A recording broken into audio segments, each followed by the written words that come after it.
relax. I'm off duty today. I've got better things to worry about than your attendance.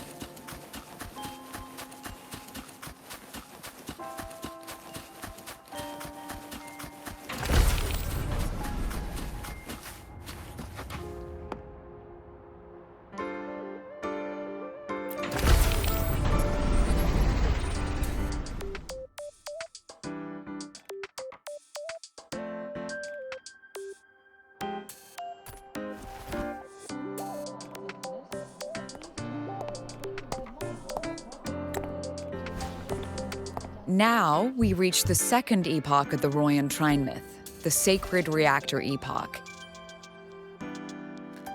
After Balder, the sun's incarnation, had sealed the foreign divinity Huthrungur, the frostlands fell into an endless dream. Assistant Navora, would you continue?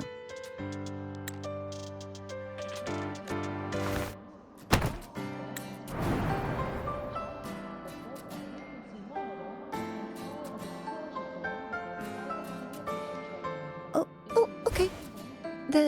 This section, it describes how the exostrider used its greatsword to seal the Threnodian behind the Strider Gate. The records say both the exostrider and the Threnodian traveled through the Strider Gate to reach Lahai Roy. Their battle was fierce. The Threnodian pushed the exostrider to the brink of defeat. But at that moment, for, reasons unknown, the exostrider's reactor drive flared with blinding light.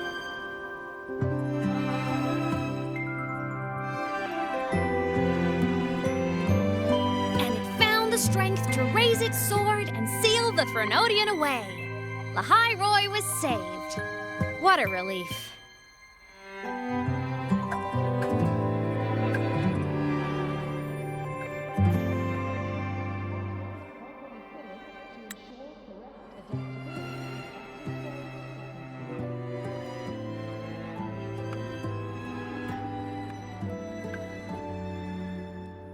Hi. Nice to meet you. I'm Aemeath from Rebel College, same as you. First time seeing you in class. Trying to collect credits from all 4 departments? That's ambitious. Welcome to the academic quagmire.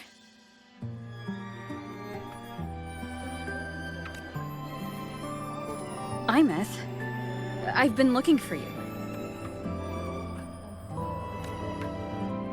I never got the chance to thank you.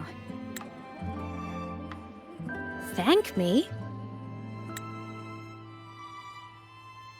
The day the Eye of the Threnodian appeared, you drove it back and saved me. Did I? Sorry, I don't remember that. She doesn't sound like she's lying. Then how...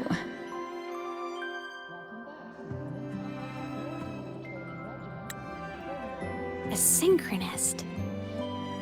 A freshman.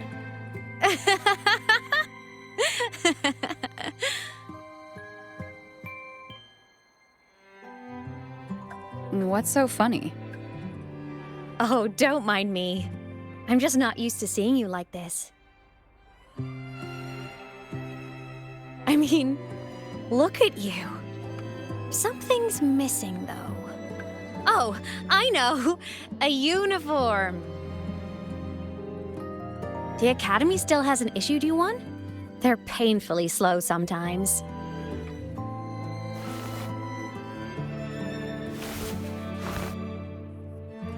Aemeath?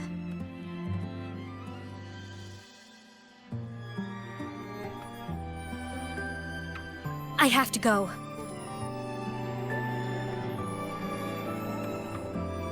Gotta run, Professor!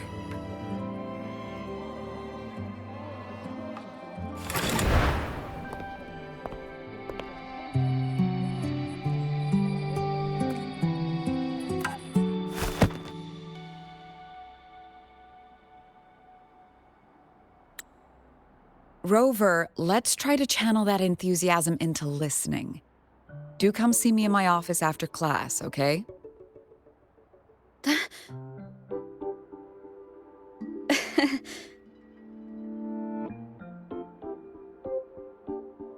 Assistant Navora, if you would.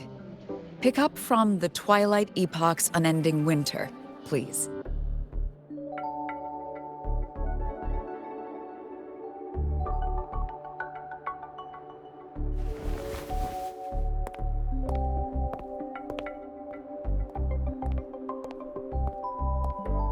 Sigrika, could you come to the library with me? Okay. Hey, did you notice the new student? The one who kept talking to herself during class?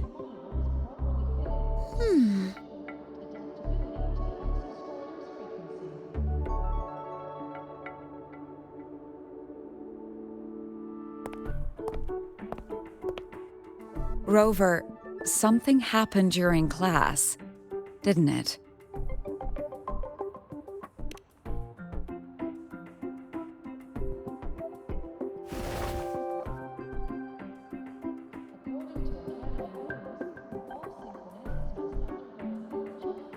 So a girl named Aemeath just got up and left the lecture hall.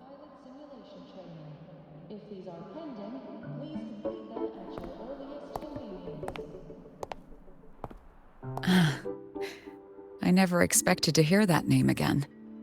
Certainly not like this. Perhaps you've just had a run-in with a ghost. After all, you were the only one who saw her. President Lucilla, what do you know about her? Stay at Rebel College long enough, and you'll eventually hear her name mentioned. Though it's a story from over a decade ago now. Aemeath was a synchronist. Brilliant, popular. Professors had high hopes for her. Then, during a piloting drill, she simply vanished. She climbed into a simulator with the others, but when the cockpit reopened, hers was empty.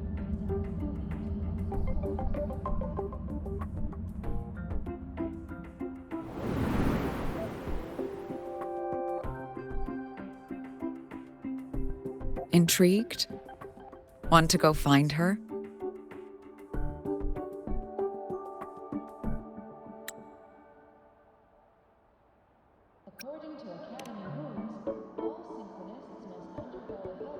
She saved you. Seems the mysteries around that girl are still multiplying.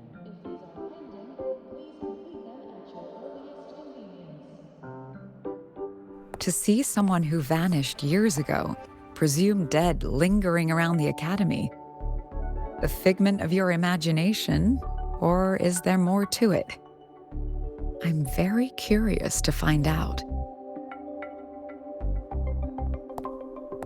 She disappeared from the Synchrolink training grounds.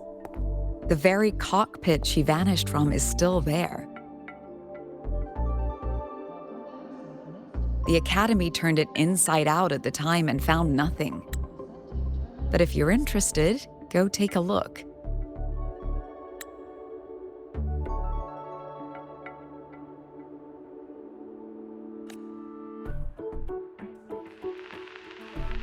I expect you'll dig up some new surprises for us.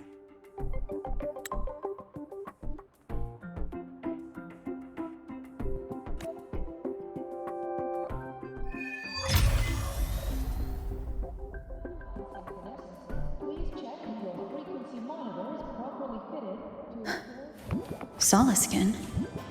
What could they be doing here? That's Solaskin.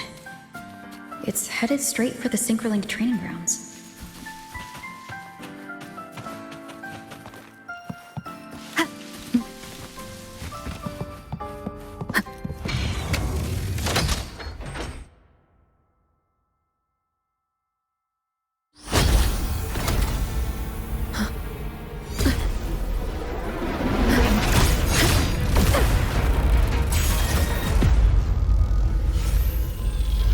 frequency loss.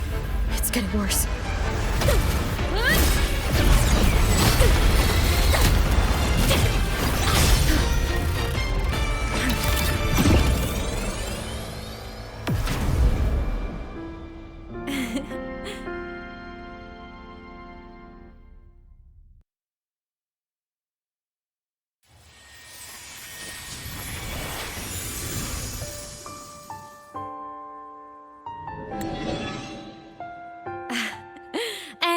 Nope. Still on the fritz. How are you feeling? I'm okay. After that mech flew off, I felt less of my frequency bleeding out. That mech's frequency felt like the presence from the rift back in Honami City.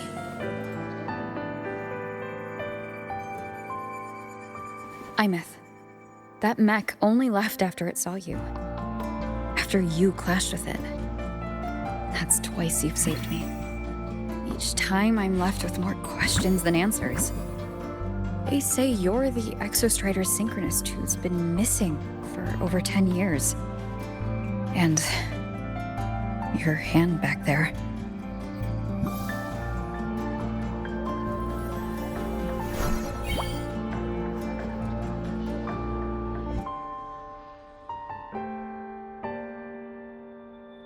Me? I'm not the exostrider synchronist now. I'm its resonator. I just died first. Call me a digital ghost.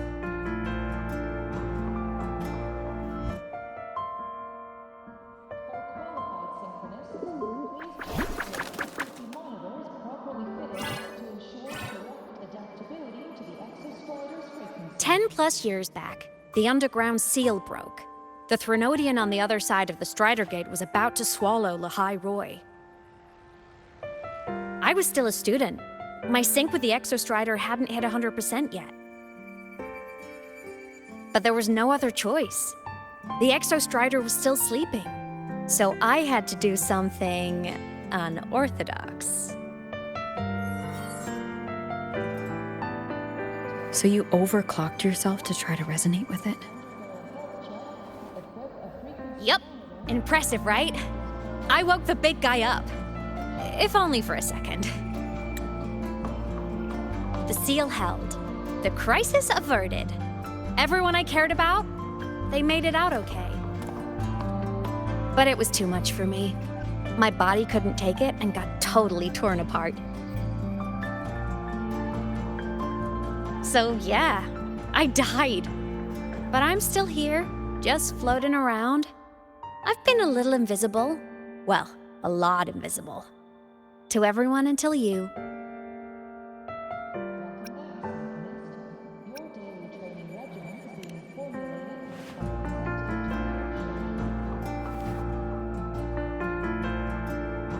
You can see me now because of this little guy.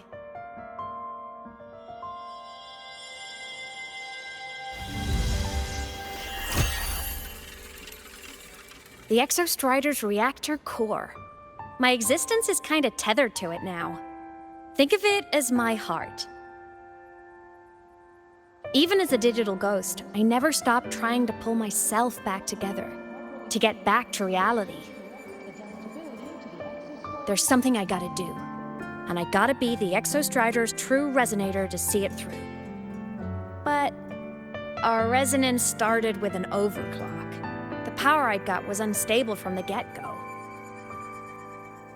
I've spent years building it back up with this core. The Soliskin have been my little helpers too. Then, not long ago, you ended up with it. That became your backstage pass to seeing me. Not long ago. You mean when the reactor drive fell? Bingo!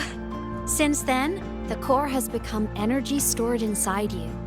This is the first time I managed to make it solid. Took me a bit to figure out the trick.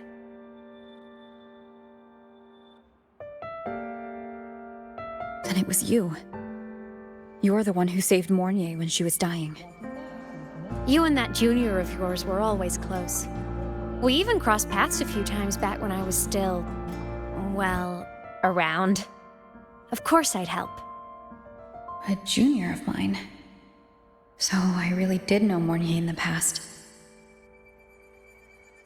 Oh, and by the way, when you charged in to save Professor Mornye, you looked pretty cool.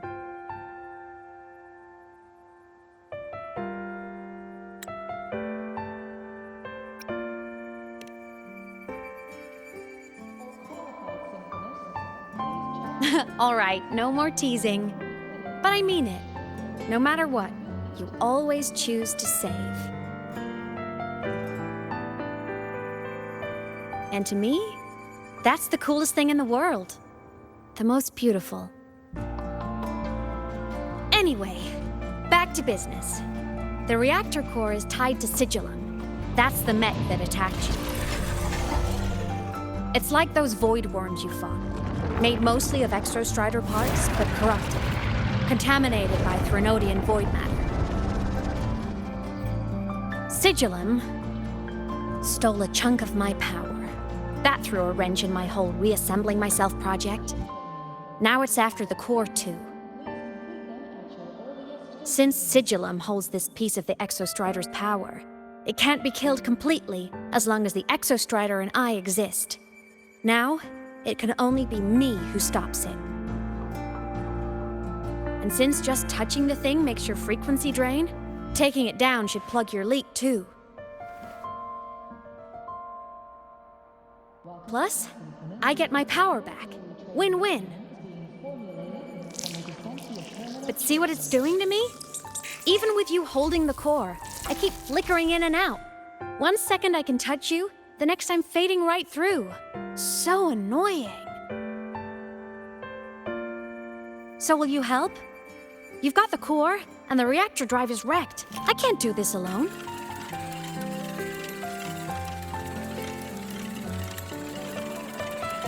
Also, I've noticed, when the core is in your hand, it runs faster. I can tell you're leaving a few things out, Aemeath. Still, you helped me and a lot of people in the High Roy. That's enough for me to trust you. What do you need me to do? Existence is the imprint life leaves behind. Being remembered, talked about, and seen. All the places I went when I was alive bear those imprints. The core's running lets me find and record those frequencies. These little cuties have been my scouts. And they'll be our guides now, too.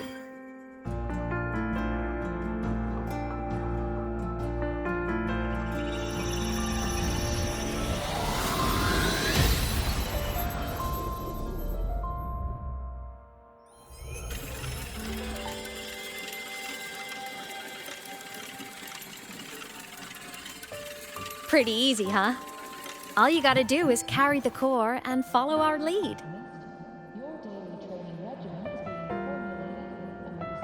I'll do it. Alrighty. Thanks in advance, study buddy.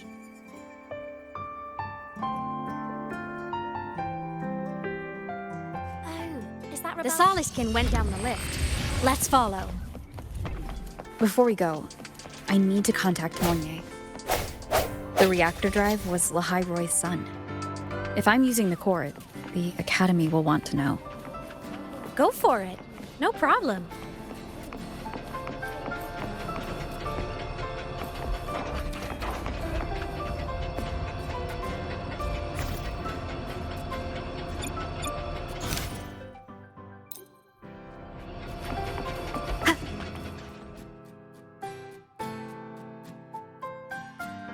Aemeath definitely glossed over some things. Like what happened during our previous encounter, what she's done since becoming a digital ghost, and the real reason why Sigilum stole her power. After years drifting like this, to still hold on to that spirit, her will must be strong. Prying answers from her won't be easy. I'll bide my time. The right moment will come. Something happened, Mentor. I see. So the reactor drive's core survived the crash. It must be the key to reactivating the exostrider. Of course, then the official stance is that it be returned. Startorch Academy and the Roya would both agree on that. But as you said, curiosity from the Institute is inevitable. Mornye?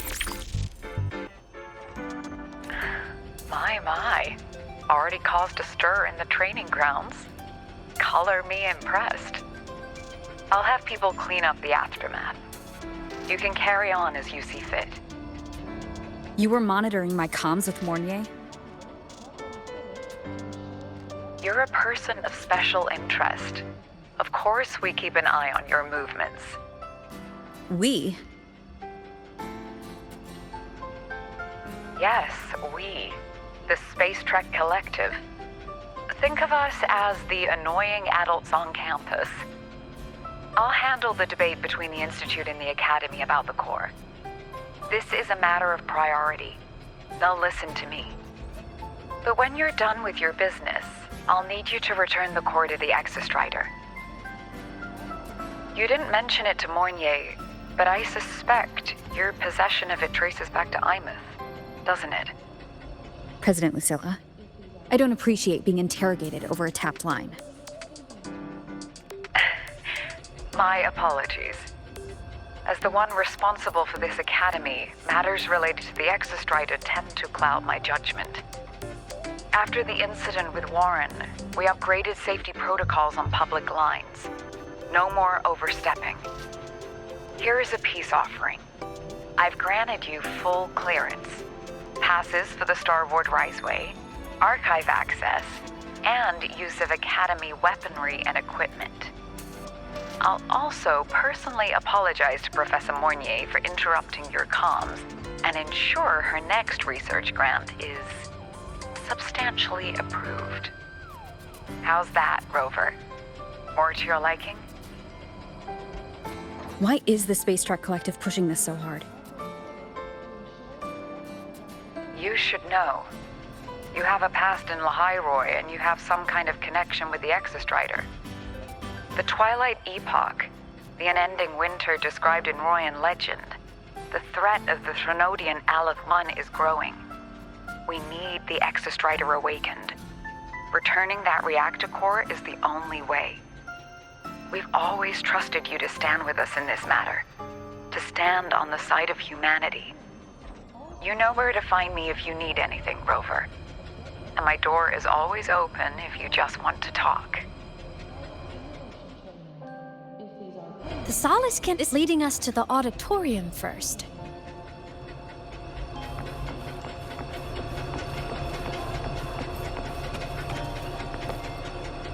The new solar celebration is almost here. I wonder what they'll put on this time. By then, exams will be over, and we'll finally get a long break. Ah, vacation. What's not to look forward to?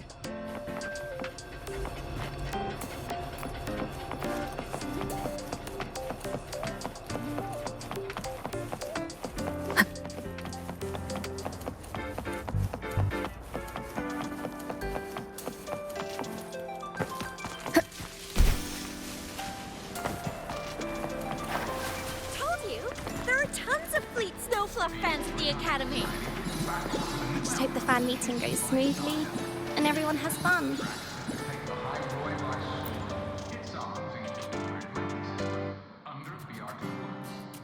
Oh, hello. Are you here for the Fleet Snow Fluff fan meeting? The venue is still being set up, but once it's ready, please join. She's a singer, a campus legend. She's only released online, but she's super popular. But her site hasn't been updated in over 10 years.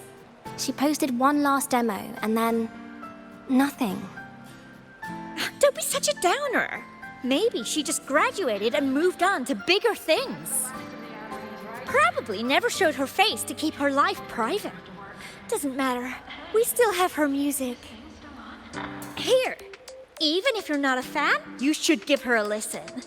I'm new here, but even I was hooked when I first heard her songs.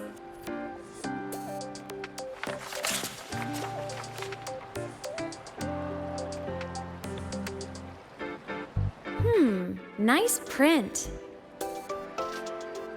A fan meeting. Huh. If they're happy, I'm happy. Come on. Let's follow the Soliskin and see what's going on in the auditorium.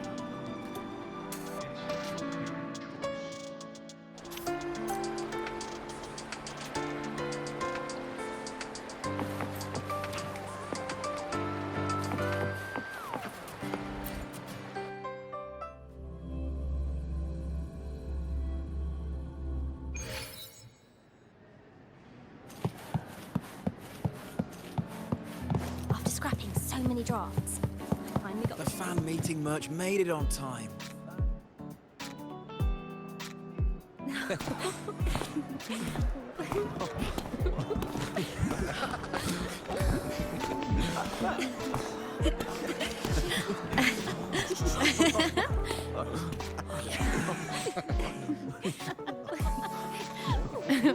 What?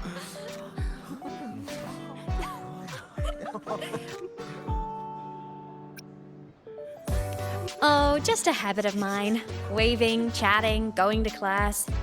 It makes me feel like I'm still alive.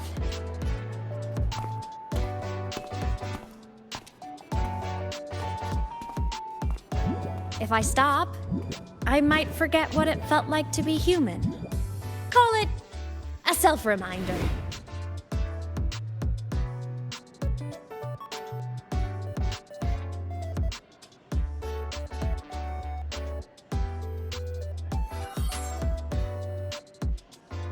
Fleet Snowfluff? Yep, that's me. But don't say my alias out loud. It's embarrassing. So you weren't just a synchronist. You had a whole other life here. Just one of my many hobbies. I was into photography, gaming, movie nights with friends. Figured you only get to be a student for a few years. And I wasn't the ambitious researcher type. I wanted to soak it all up while I could. I tried a little bit of everything. I just wanted a happy, carefree life.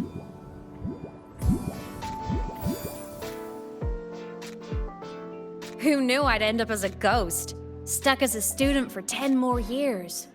How awful is that? Wait, does this mean I'm never gonna graduate?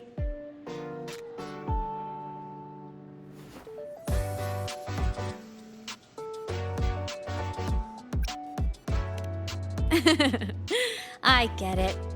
School life is easier. A whole lot less complicated.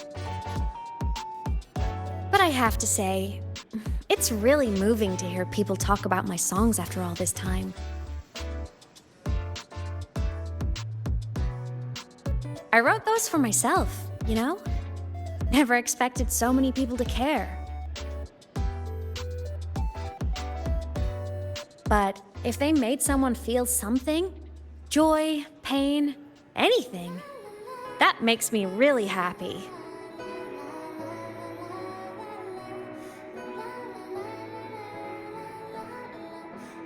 Hey, listen.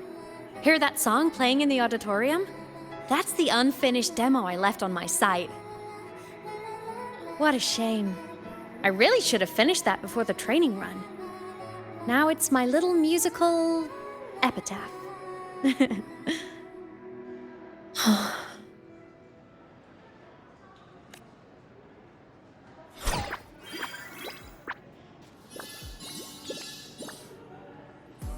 Let's go. The Soliskin is calling us.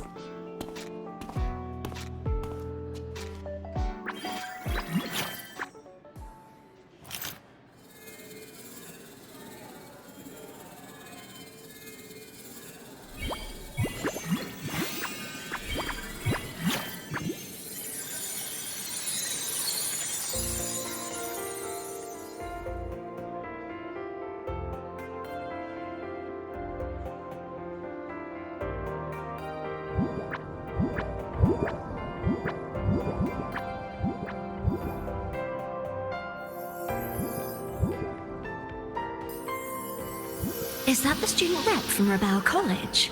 That's one bold speech. Is she giving a welcome speech or recruiting for a space adventure club?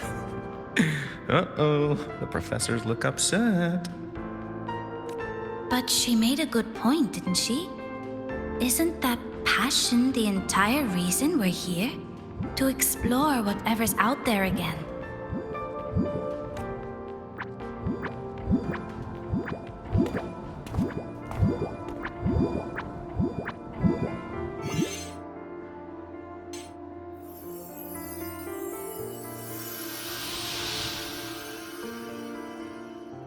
Aemeath, right? I remember her sync test scores were off the charts. We might be looking at this year's prime exostrider candidate. Don't be so sure. Heard about her extracurriculars. Put nicely, she's quite the dabbler. Put bluntly, she doesn't take anything seriously.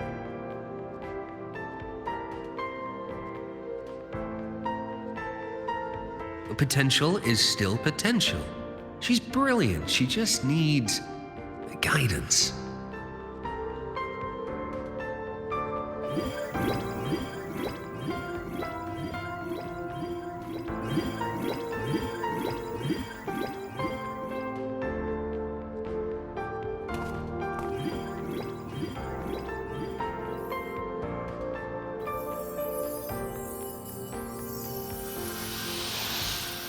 May we one day walk among the stars, to touch with our own hands a universe so cold, so real, and so breathtakingly beautiful.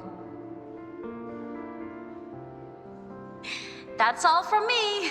If I keep going, my credits this year might be in danger.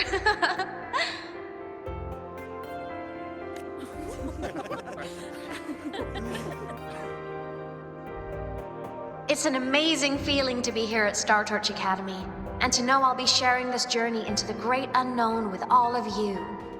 As a student, I can't wait to start this new chapter of my life. There's just one thing missing today. I wish my family could be here in the crowd to hear this. So, to her, I want to say, I'm doing great. And I'm happy. Everything is just as you hoped it would be. So please, don't worry about me.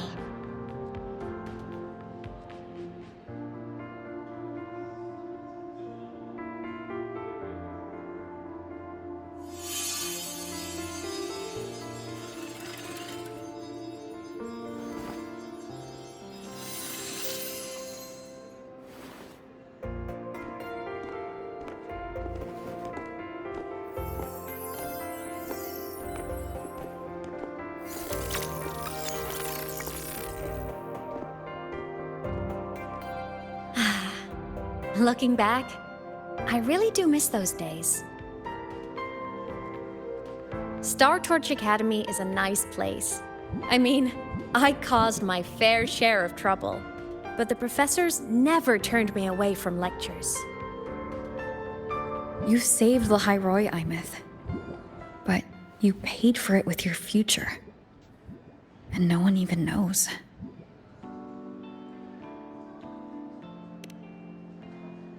Maybe a little. But it's fine.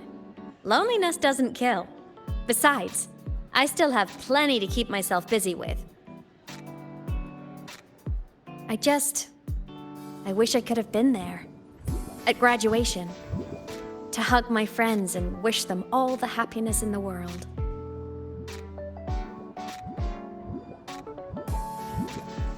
The Solaris can head it outside. Let's catch up.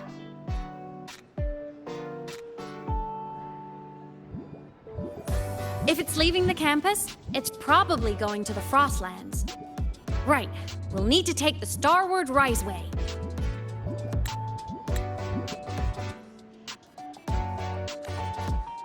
That place above the sword? Yes, a frozen, silent plain, white with endless snow. The place where the exostrider finally sank into slumber.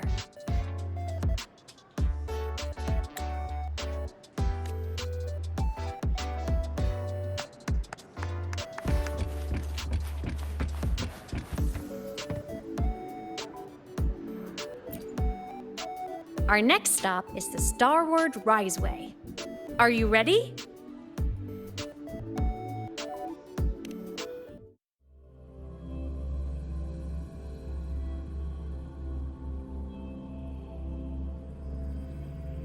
When I was a kid, I once hid in the Starward Riseway and made it to the frostlands all by myself. Bold even as a child. Hee hee. I hope we don't run into bad weather again, like the last time. Everyone confirm you've got everything.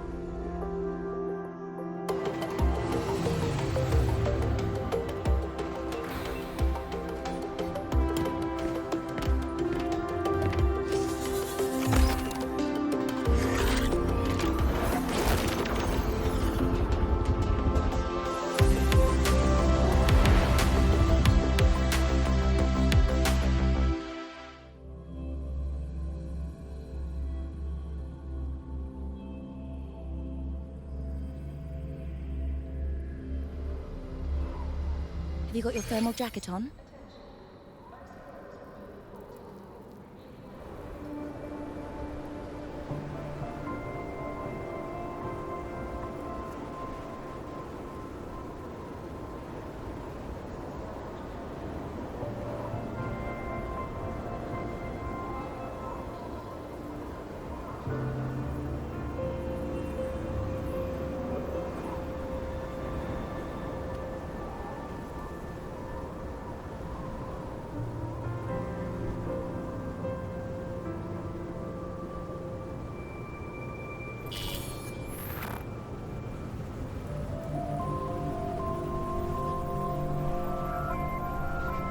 Cold?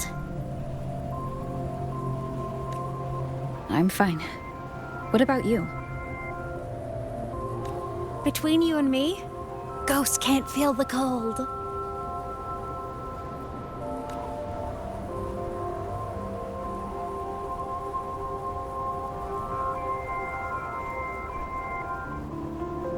The snow.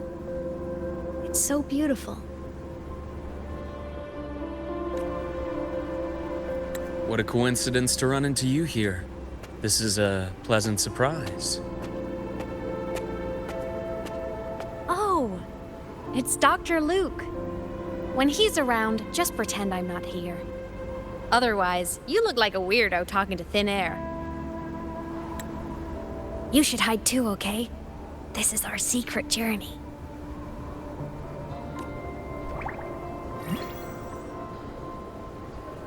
You know him? He's the school doctor. All the students know him.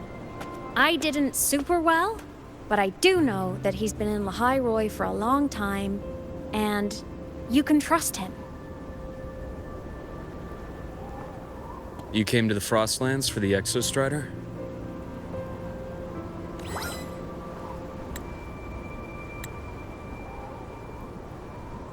I'm headed the same way. I've got to check in on some researchers stationed out here on long-term fieldwork. Having a guide might make the trip a little easier. What do you say?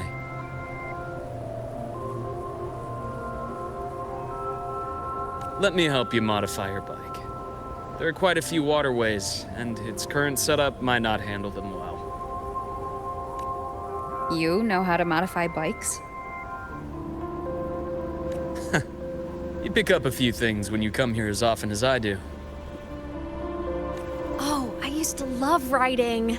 My friends even called me the Speed Queen. Though that was usually while they were white-knuckling the seat and screaming.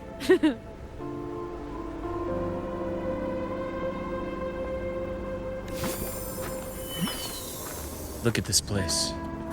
Hard to believe it, but years ago, all of this was a lush green forest. Back then, the Roya were nomads, the true natives of Lynae, who walked in step with nature itself. Was it the lament that changed it into Frostlands? Yes, it triggered a magnetic pole shift. From then on, Lynae became the new pole. But it The lament wasn't the only cataclysm stirring back then.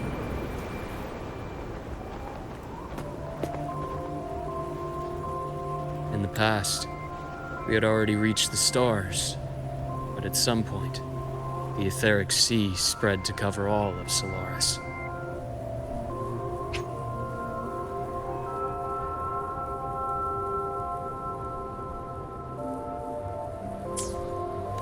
From that moment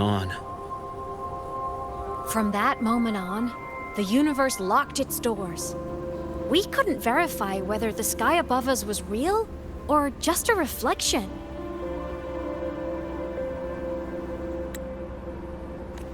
countless spacecraft were lost.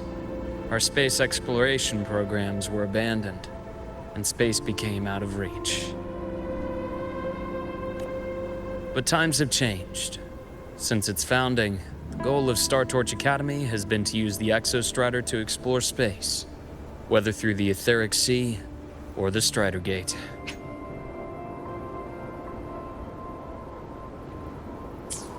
I understand the etheric sea part, but the Strider Gate? You know Lahairoy's history. Both the Exostrider and the Thrunodian first came to Solaris through the Strider Gate. The Academy has its theories, but here are two you might find interesting. The Strider Gate is a gateway to outer space, and Aleph 1 is a Thrunodian alien to Solaris.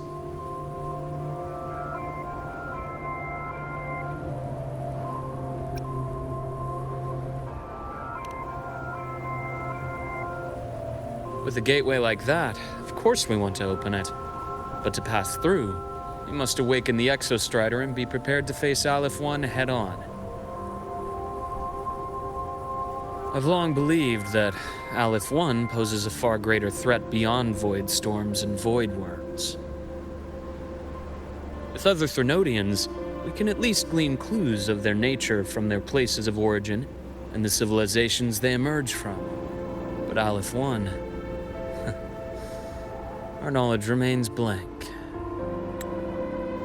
So many dream of being the Voyager who returns from the stars, the first to walk the cosmos once more. But in all these years, no one has succeeded. The etheric sea phenomenon cast us into isolation, but it also gave birth to all our dreams of what could lie beyond. And those dreams are still alive today.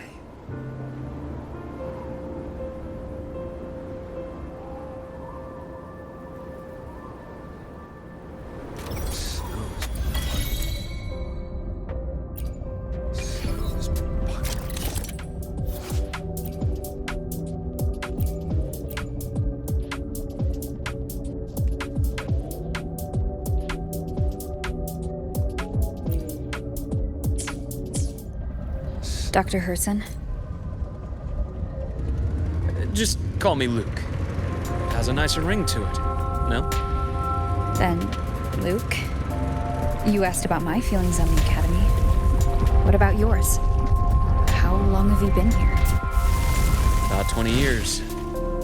I was a traveler before that, seeing what Solaris had to offer. And a friend asked me to come to Lahairoy, to keep an eye on things here for her. The students make it easy. You see that? Ancient life forms, frozen right into the ice walls. Millennia frozen in a single moment. Preserved so perfectly you could almost see what they used to be. To be stuck like this forever. Kind of miserable, don't you think?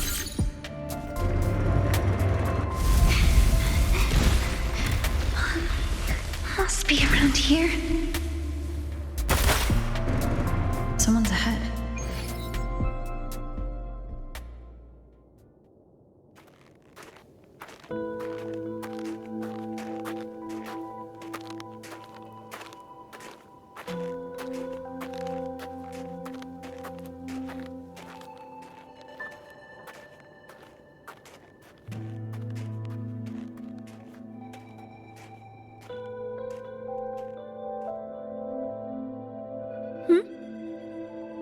You are the one who was talking to yourself in class.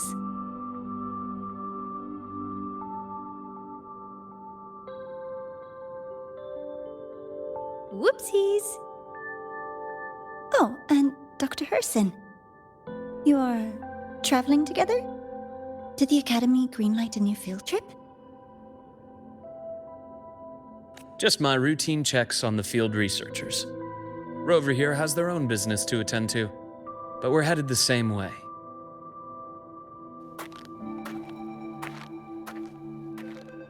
What about you, Miss Navora?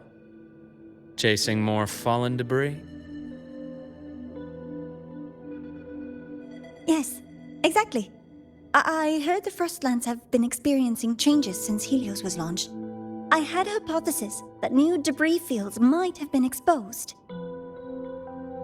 Debris? Space equipment that fell from the sky long ago.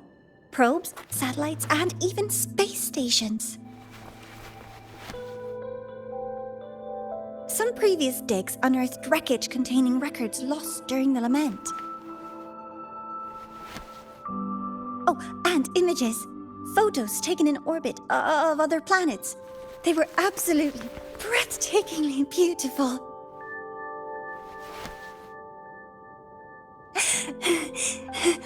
Oh, sorry. I got carried away.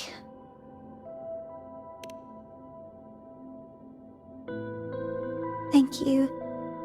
Sometimes I'll just start info dumping. I know it's not the best.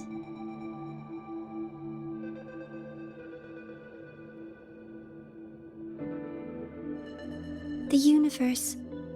What secrets is it hiding behind all those infinite stars? I really want to know.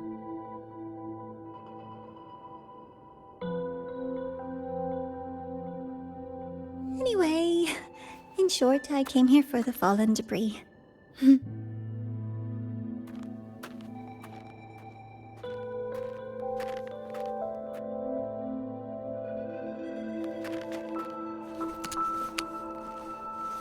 The data on the instrument shows there's a high chance that close by...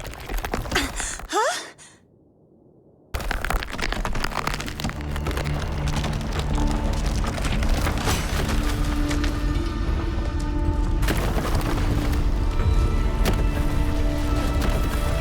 Run!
There had to have been undiscovered debris in this area.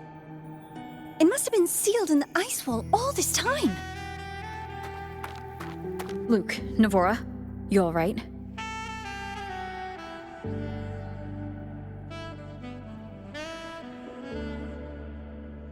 Oh, I'm good. Perks of being a ghost, you know? I'm so sorry. It's my fault for putting everyone in danger. The collapse was an accident. We're all okay, so don't blame yourself. But the way we came in is completely blocked.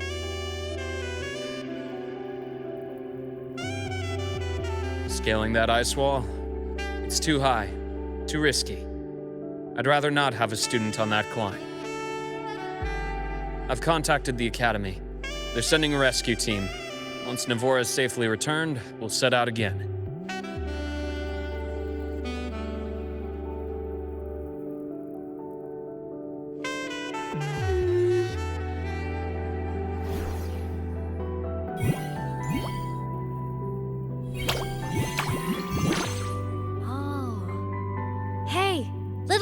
Says our next stop is deep in the ice. There's a path at the bottom of the station. Want to check it out?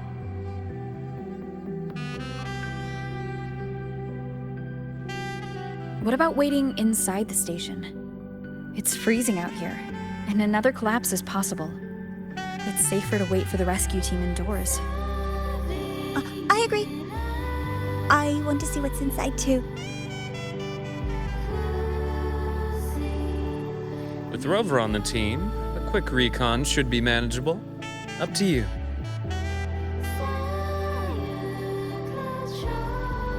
Hey, question. Before you came to Lahairoi, did you do this kind of thing a lot? What do you mean?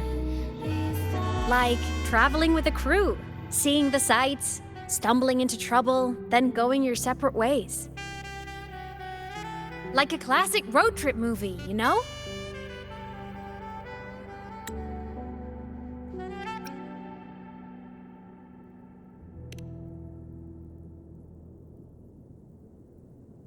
Oh, so more big budget action?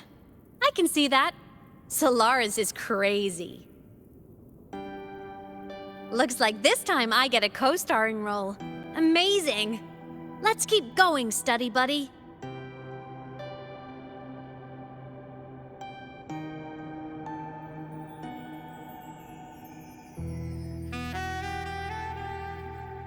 There's a collapsed entry point over there, but it's blocked. Some kind of barrier caused by unstable frequencies. The exostrider sleeps in these frostlands. Void storm activity can make local frequencies unstable with fluctuating void matter levels. Oh, taking this opportunity, let me grant you access to the module adapter. Huh. It's already unlocked. That must have been Lucilla. Let's move to an area with a stronger signal so it can be deployed.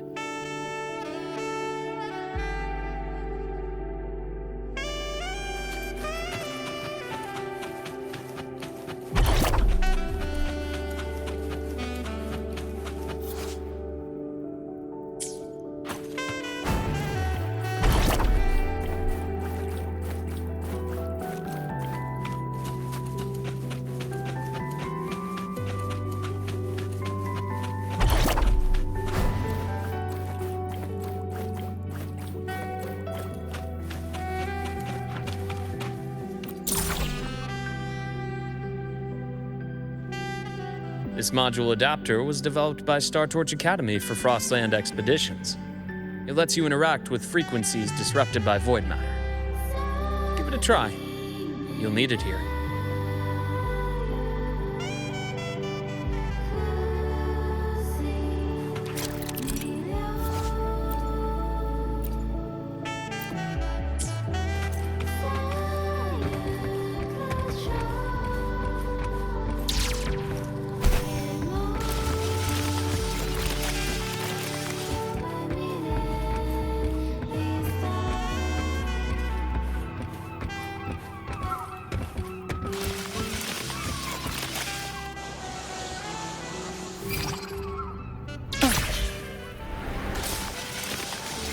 Compared to other debris fields, this station is in much better shape.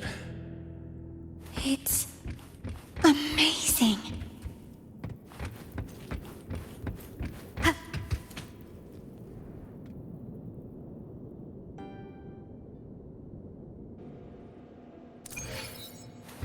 Back in Mount Firmament, I saw characters like this. They belonged to the court of Savante. But I still can't make out what it's saying.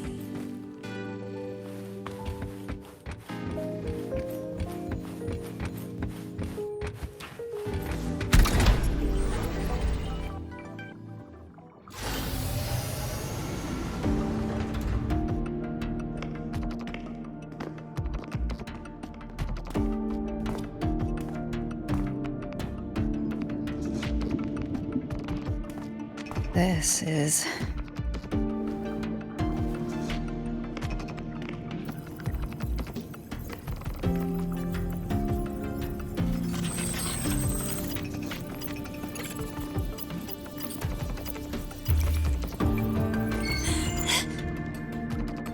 Welcome aboard the Sky Ark. I'm Luuk, your guide for today's tour.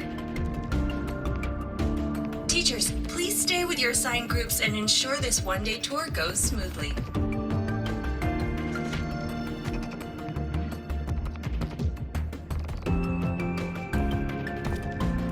Please direct your attention here. This containment unit holds droplets of the etheric sea itself. As you know, the etheric sea suddenly appeared above Solaris one day. During that initial event, the court of Savante briefly glimpsed a figure of a white-haired woman. She vanished in an instant, leaving countless puzzles in her wake. What is the etheric sea? What does it do?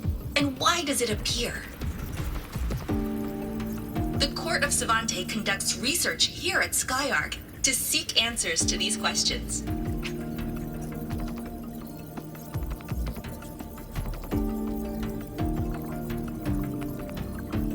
Next, please scan your clearance with the system and follow me in an orderly manner. We will now proceed to the central deck. Awaiting us is this station's most significant breakthrough, a mass relay device powered by a stabilized sample. A sample of the etheric sea? If it's part of the fallen debris, can it be? This research started before the phenomenon first appeared? Oh my, this is an absolutely incredible discovery! Thank my lucky stars I came to the frostlands today. That guide was probably a hologram frozen in the system's memory. Huh. Those brilliant minds in the Institute will be wetting themselves over this. One-day tour, huh? From the way she spoke, the visitors must have been school kids. Guess hopping a shuttle into orbit wasn't a big deal back then. The containment unit looks custom-made too. Transporting those samples safely would have been a massive logistical operation. Huh. The Court of Savante Space Station. This is an exceptionally rare find.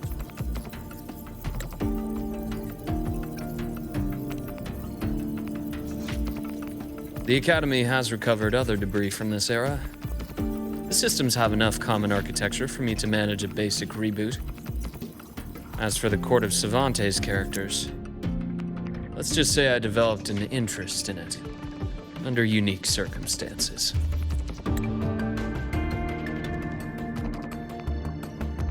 The characters on that pen, they're Court of Savante letters. I obtained it by chance. In fact, it happens to involve you. But this isn't the place for that story. When we're back at the Academy, come by the infirmary. I'll explain then. After all, it is a long story. Ooh, sounds mysterious. I want to hear the story too. Please, pretty please.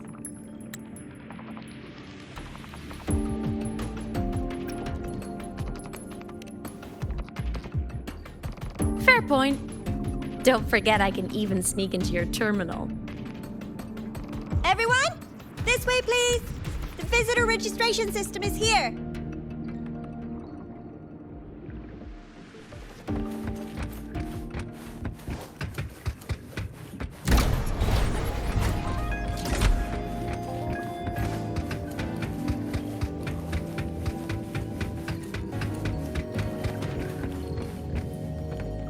Welcome aboard the Sky Ark space station.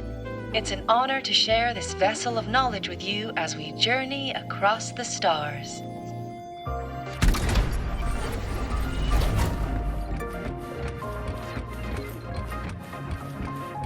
The clearance we got won't grant us access to the entire station. We'll need to register again later. Also, while the hull looks intact, the system is reading several parameters in the red. It could be the etheric sea's droplets affecting the surroundings, spreading through the station.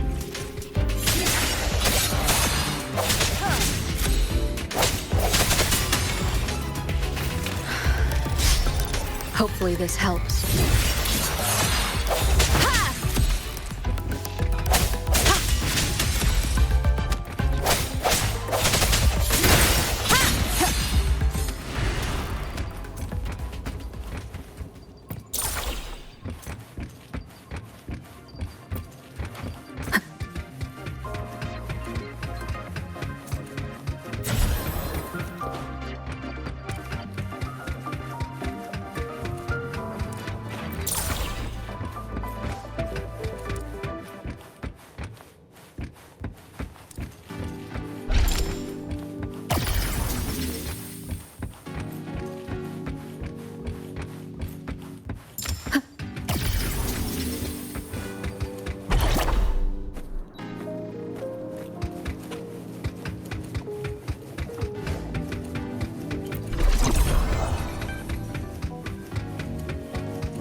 That flowing sphere is the mass relay device, with the etheric sea as its core.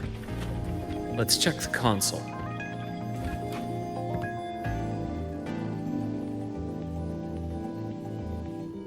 With the droplets dispersed, some space station sectors have become unstable.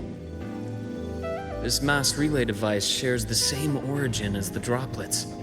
It can stabilize them and also punch a corridor to other sectors. Incredible that it has such capabilities.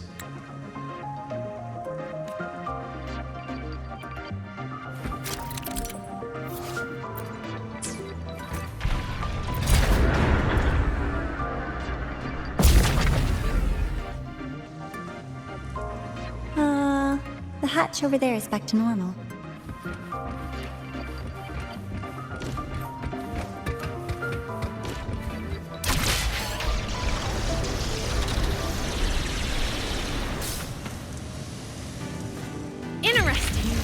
Feels different from how I usually move.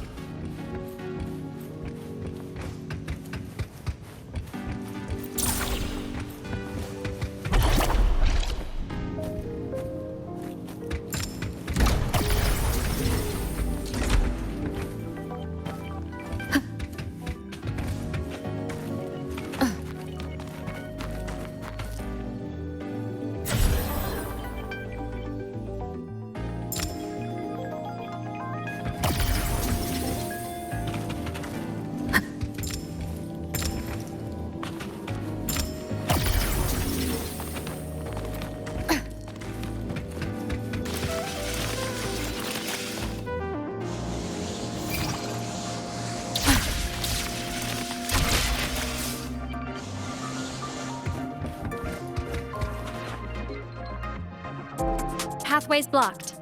Let's try the module adapter.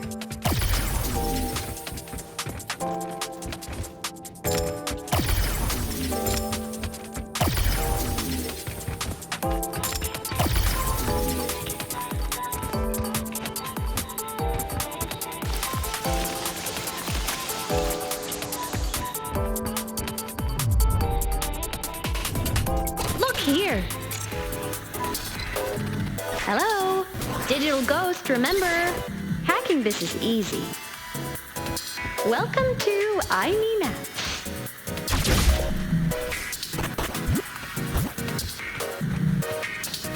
Remnants of the past.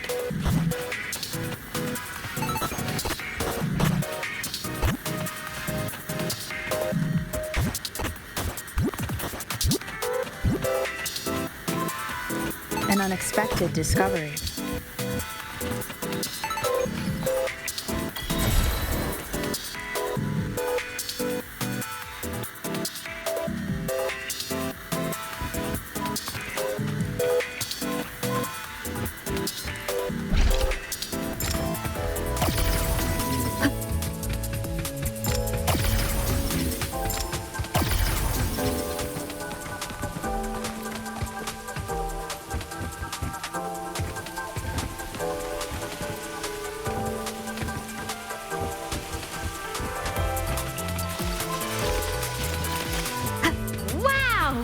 Solaris' rising star, everyone! What a leap! Oh, come on.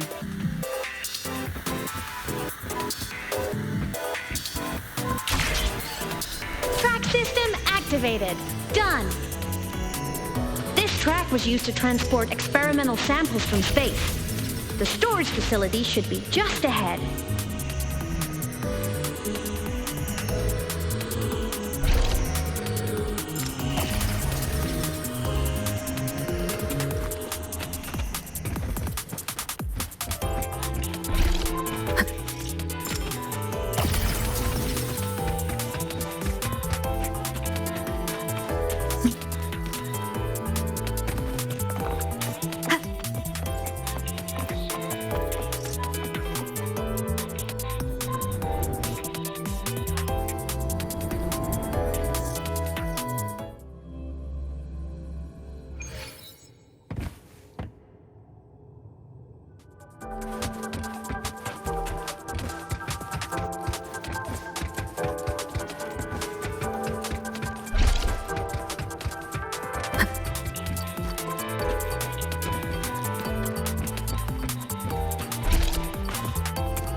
These containment units hold star fragments and etheric sea droplets, all collected in EVA missions by our very own Uncle Clement, who just gave you a tour.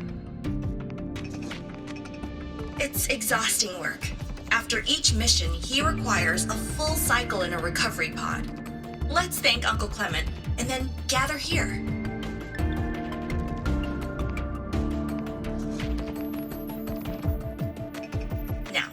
Please welcome Project Director Junshi to give us an overview of the Etheric Sea Initiative. By now, you will have experienced our mass relay device. It is our first major breakthrough and definitive proof of our theory that the Etheric Sea can be utilized as a gateway.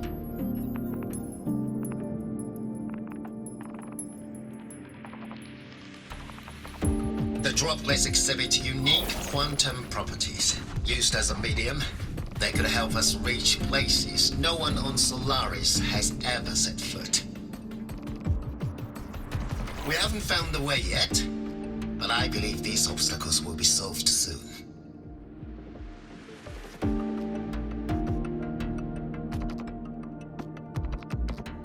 I have faith, not just in the court of Savante, but also in humanity's resolve to explore the stars, and in the budding curiosity I see before me.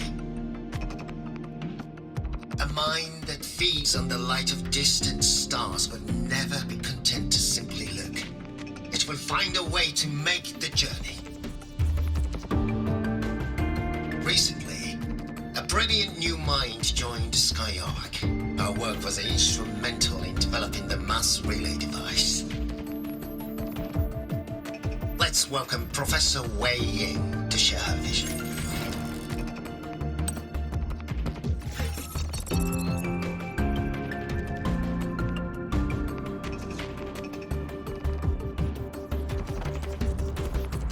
A pity. His hopes never came true. Humanity's quest to reach the stars has only gone backward. To feed on the light of the stars.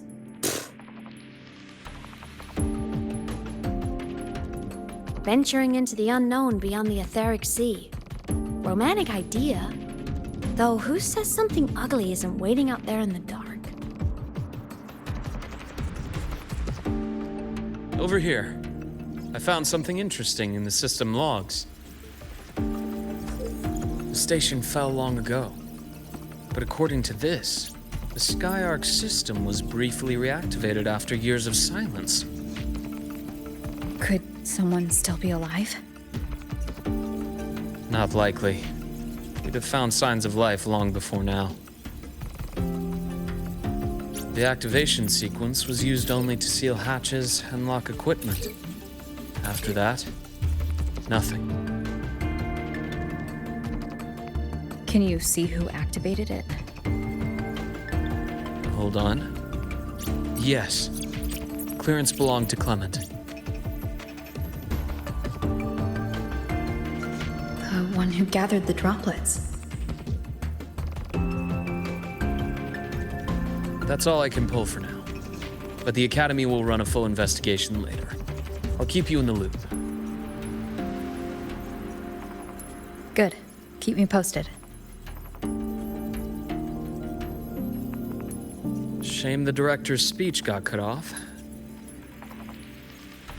I can't help but wonder what that colleague of his was going to say.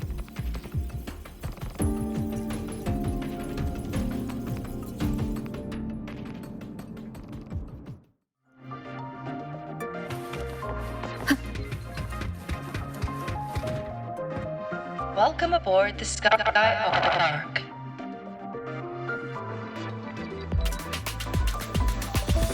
The station's security grid is offline in this sector. The monsters, void matter has made them highly unstable.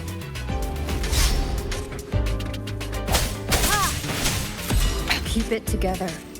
Moment of resonance. Keep it together.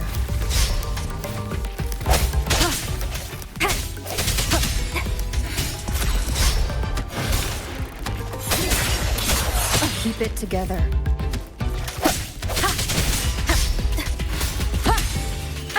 Bad timing. Strike from the shadows. Last chance.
Leave it to me.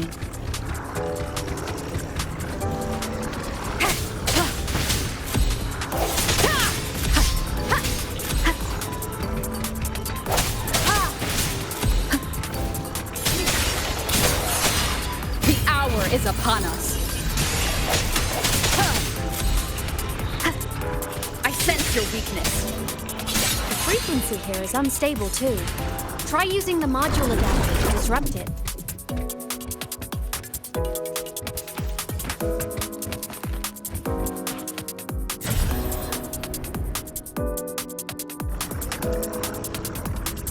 Frequency here is unstable too. Try using the module adapter to disrupt— Look left! I hacked the Sky Ark system. This is the data archive sector. Those blocks are all storage modules. And that moving one? An anomalous module gone hostile due to the Sky Ark system's glitches.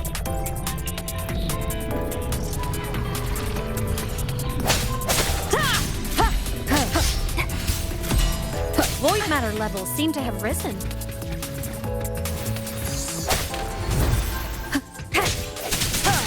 Strike from the shadows.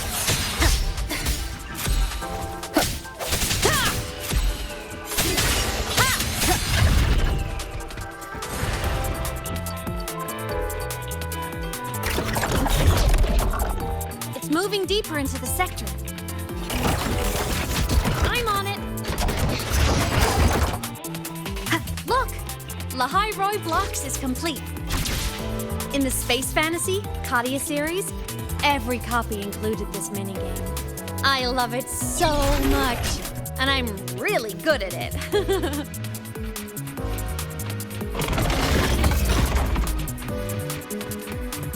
The anomalies here are more pronounced than before.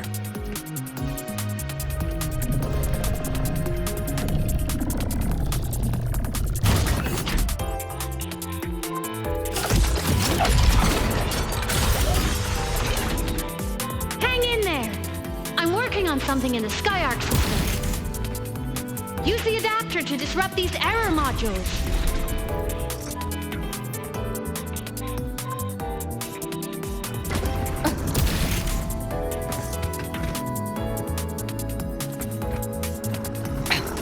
One more time. Breach complete. Hey, do you know how to play rock, paper, scissors? Good. Now, go rock!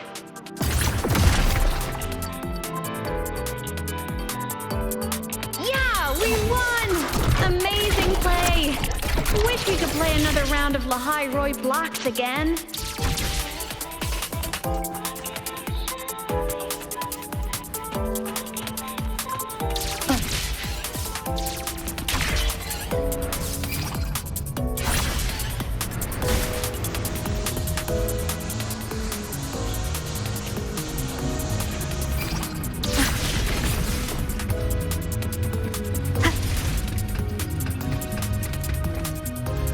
These things are just like minions in the Space Fantasy Katia series.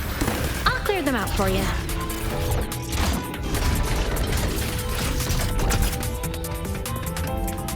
These things are just like minions in the Space Fantasy Katia series. I'll clear them out for you. Those modules fell and took out the hostiles? Doesn't it feel like we've been extra lucky this whole way? You're right, but some modules did attack us. Hard to tell if the Sky Ark system likes us or not.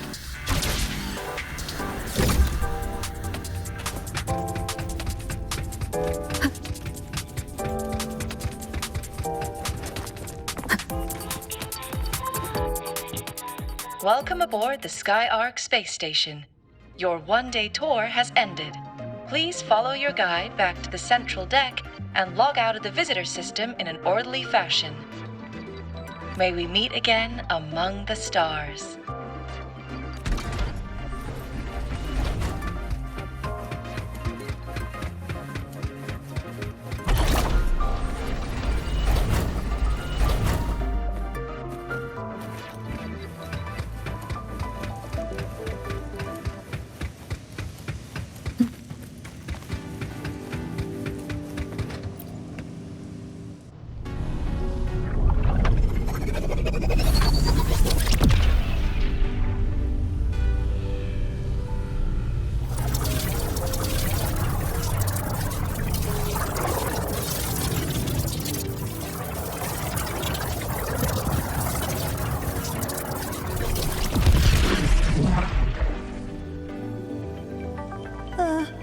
There are traces of void storm contamination everywhere. This concentration of void matter should have flooded the upper decks by now. Could something be containing it down here? Further in. Something's down there.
Huh?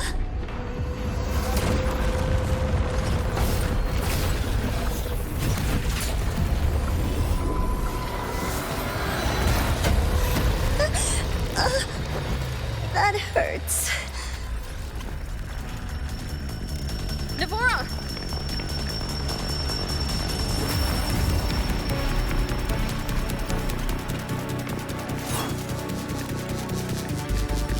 Void matter saturation is critical. The Sky Ark system is going into failure. I'm going in to try to stabilize it.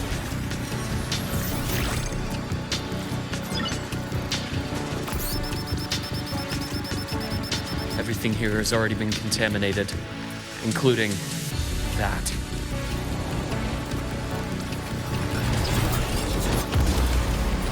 From a doctor's perspective, the only healing left for what this man has become is release.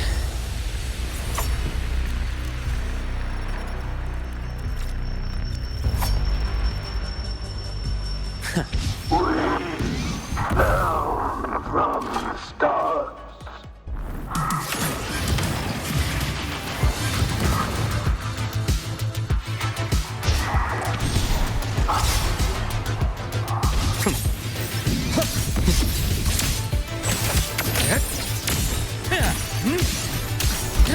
Ash takes form.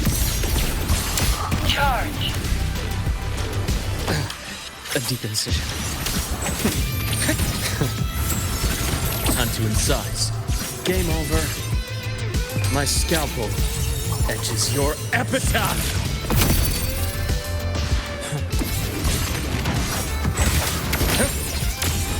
Return to silence.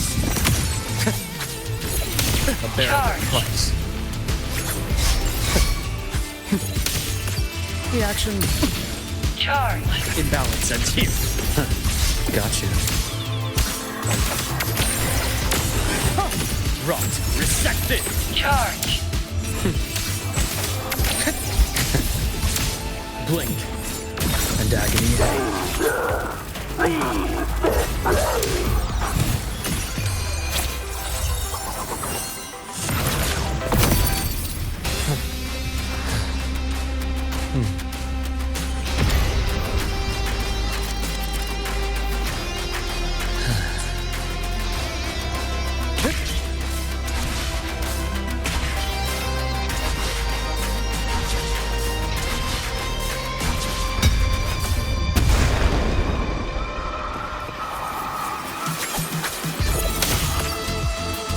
Pulls up. Rise anew. I am ready.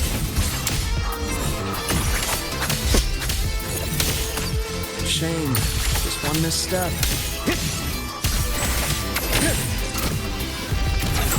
Game over. Charge. Entombed in daybreak.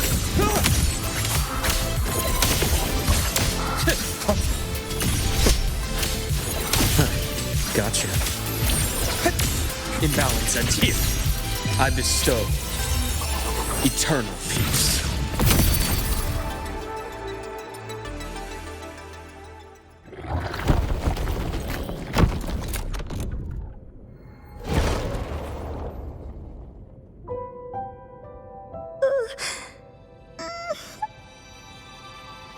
I'll check her injuries. Will you patrol the area to make sure there are no more threats? Got it. You go check on her.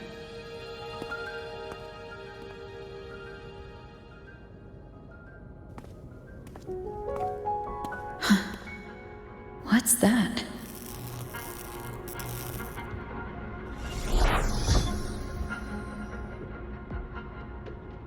The Sky Ark system is stabilizing. Look, a log entry. Clement. That must have been the astronaut's name. Huh. After he woke from his sleep pod many years ago, he initiated a lockdown that sealed in this entire wrecked sector, including himself. The void storm had ripped through the sector. He must have been contaminated the moment his pod opened. That command was a failsafe. He knew he was going to lose his mind, so he wanted to stop himself from reaching the upper decks and hurting anyone. Tragic thing is, the station had already been down for years. There was no one left up there to save.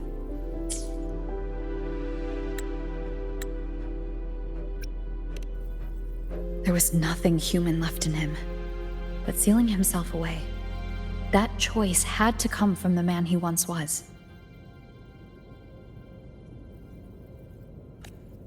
I guess losing yourself in a dream where everyone's still alive is its own kind of comfort. It's not like you can change reality.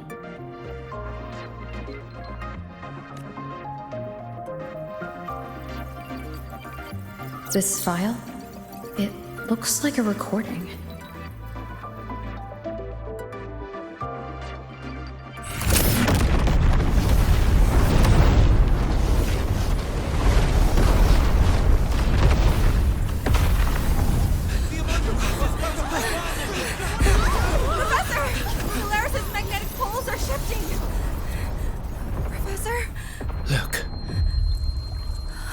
Someone's falling straight from the etheric sea.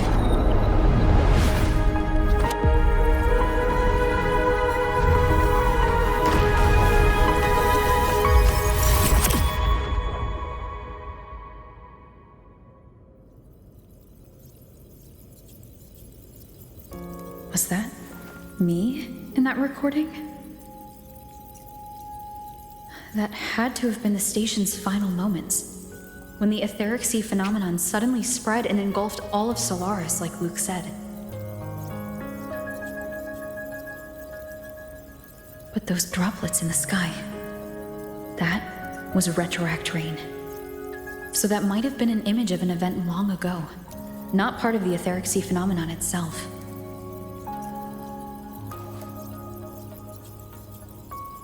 Did I really fall from the etheric sea? Or what lay beyond it? Junshi did say the droplets could act as some kind of gateway.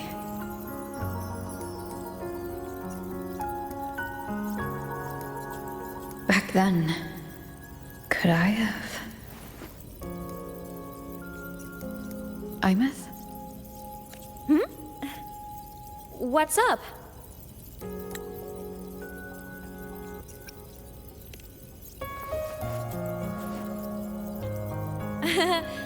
Not at all. I'm fine.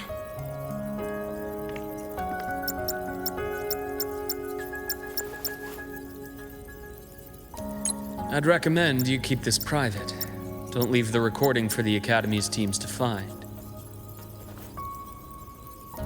Remember what I said earlier. It's a nest of competing factions. Anything connected to your past needs to be handled with discretion. So, what do you think, leader of the Black Shores?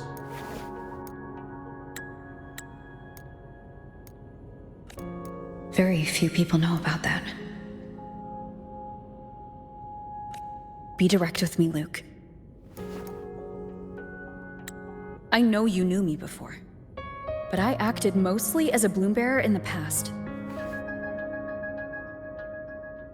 You and I, what exactly are we to each other? Friends, I'd say. Not the kind who lived in each other's pockets. But, as a Huanglong saying puts it, true friendships are still waters that run deep. We met by chance, and by another twist of fate, you entrusted me with a rather long-term assignment. How about this? Strangers in passing who became confidants. How does that definition suit you?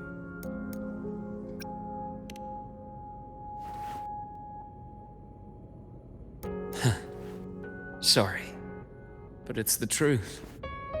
We didn't spend much time together, but we got along instinctively. Star Torch is a web of competing interests. If this video leaks, it'd create quite the cleanup operation. After your sudden exit years ago, people were lining up to unpack your history. Solaris's golden girl. Forever a mystery.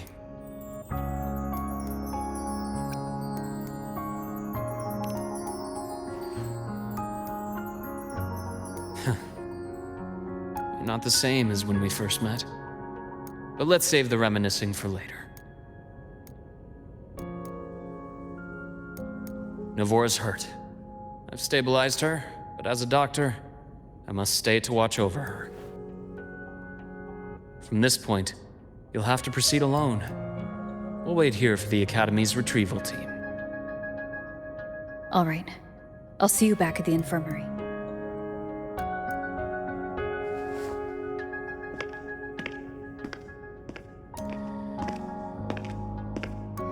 Luuk, when you said I'm not the same, what did you mean? Just my impression. I could be wrong, but you seem lighter now. More hopeful. Happier.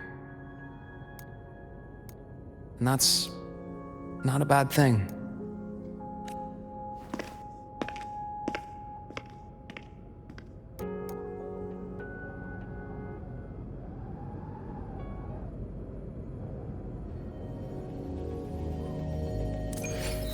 Hold on, Navora. The retrieval team will arrive soon.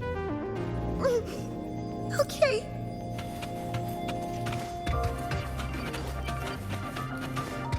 So, our squad of 4 is now a squad of 2. Wait. I don't really count, do I? Guess that makes it a solo squad now. I once got accepted to work at a research outpost in the frostlands. I took a different route back then. That's a surprise. I thought you'd prefer hobbies over field trips. Well, I was really into void storms. Could count as a hobby, I guess. Looks like a long way. Better take the bike. Let's follow the light ahead.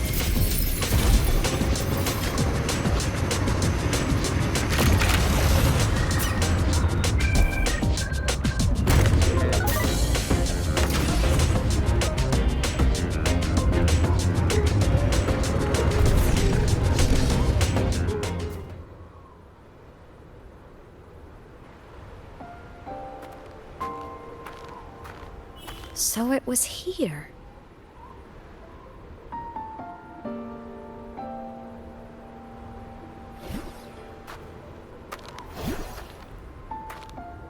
This is the research outpost you mentioned before?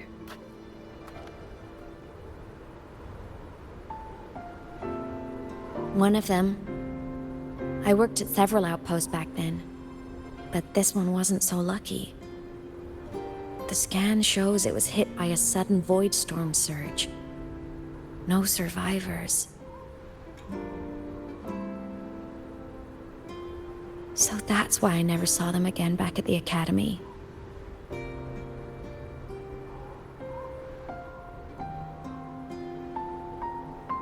I thought I just didn't see them around. Aemeath. Anything swallowed by the void storms slowly loses its existence until it's forgotten entirely. If a cassette makes it out, at least there's a record. But if that gets erased too, then even the fact that they died is erased.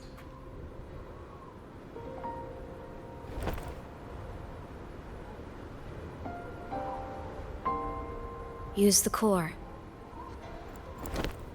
I want to see them again.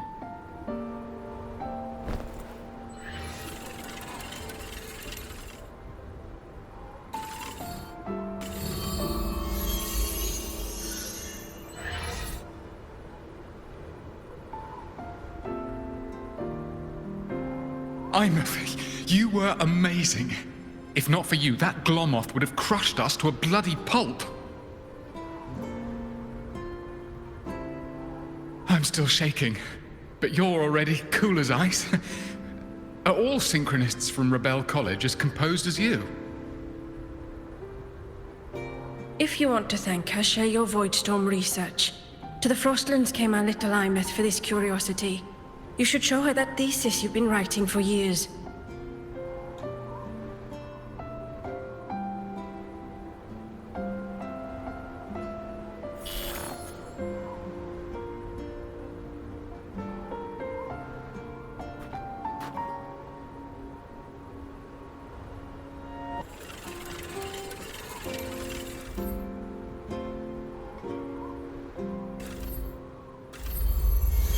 Aemeath, you think cassettes might be a breakthrough?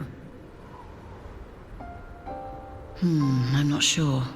Right now, they're just for archiving. Actual transcription feels like a leap. Try looking to the exoswarm for inspiration. In Lahai Roi, only one power against the Voidstorm exists, and that all comes from the exostrider. Your thesis or your delicious stew, either works. I'm not picky.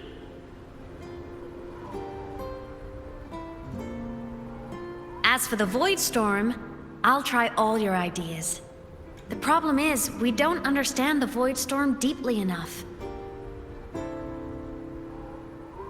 Especially in the depths with high void matter concentration. No probe survives the journey, so research is stuck. I can't shake the feeling that...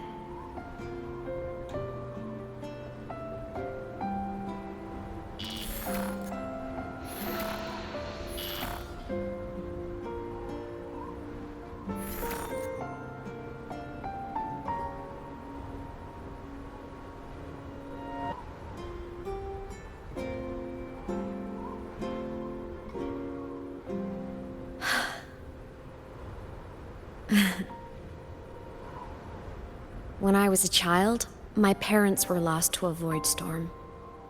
Soon after, I even forgot what they looked like.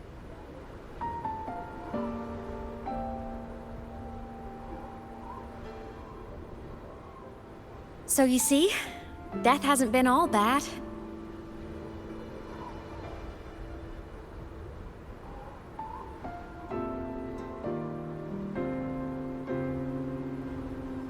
Once I became a digital ghost, void matter couldn't affect me anymore. Even if the whole world forgets my friends and colleagues, I still get to remember every single one of them. Aemeath?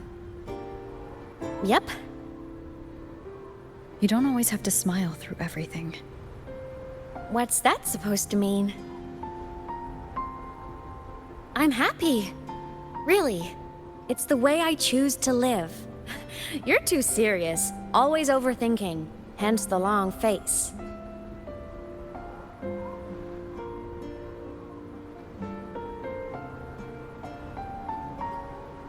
You wouldn't understand how happy this moment makes me.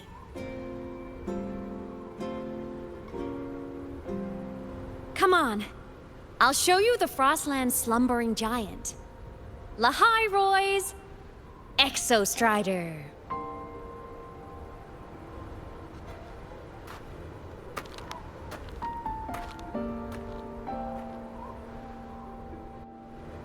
Ever since I became a digital ghost over 10 years ago, I've stayed in Lahai Roi.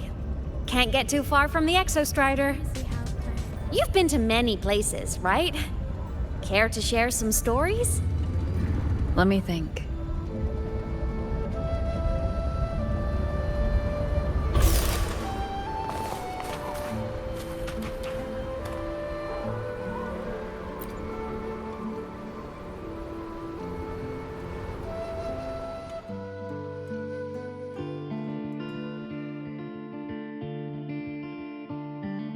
So the rain holding Jinjo captive stopped.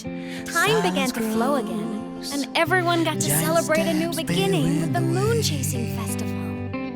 Then you returned to the Black Shores, to the place that's always watched over you from afar. Oh, and the archipelagos, Raguna and Septimont. Oh, I just love how different these places feel. Storms are pushing us to go. All so wonderful. I love hearing these stories. Dive deep into the space, across the stars, running away to all the places where we've never been. That's our curiosity. Linger on, wishing for the better days. Bring the dawn.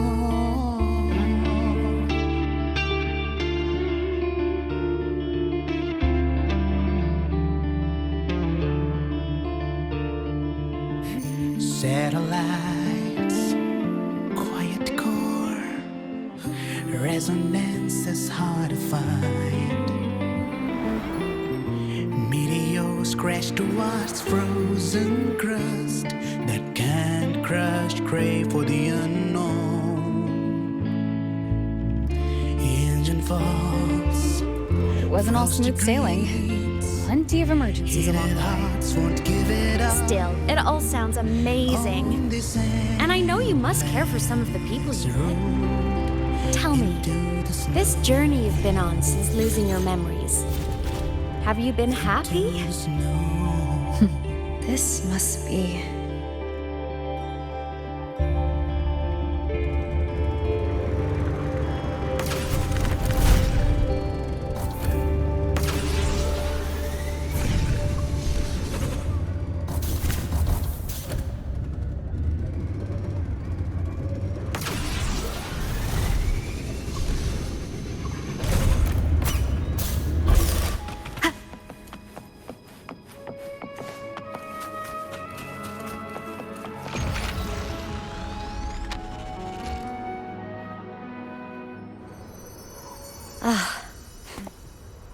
I knew the next stop would be here.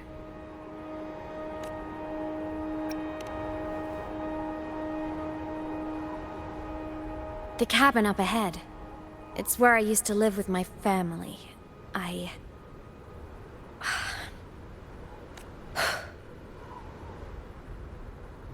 Sorry, I need a minute. I'm not ready yet.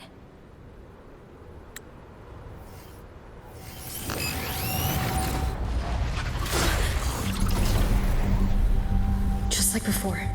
The moment it appears, my frequency starts getting sucked out of me. Aemeath said it's a Threnodian derivative, like the Void Worm. They share similar frequencies, but my gut says it's different.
What happened to ya?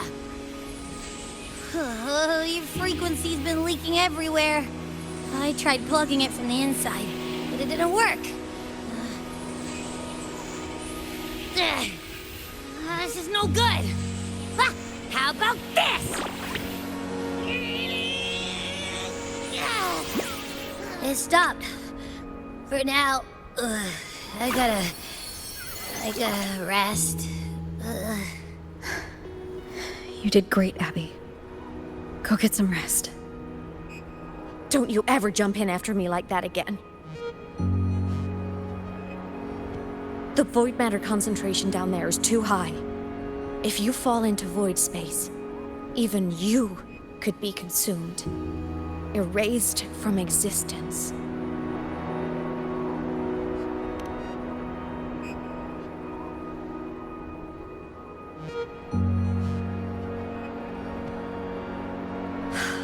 Always making people worry.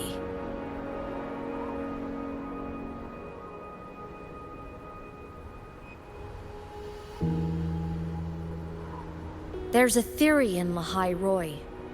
Threnodian Aleph 1, the devourer of existence, is the embodiment of voidance. The dissolution of all things. Its true form is like a black hole. And that theory is correct. I've verified it myself. So far, I'm the only one who's reached it. Because I'm already dead, and no living soul could withstand a place like that. You went inside the Threnodian itself? Yes. Think of a severe void storm as a manifestation and portal into void space itself. A higher dimensional plane. It's pitch black, but also like a kaleidoscope.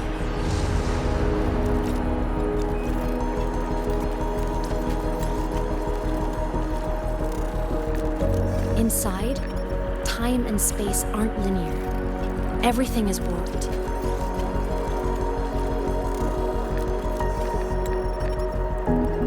Things the Threnodian devoured from different eras can be sitting right next to each other.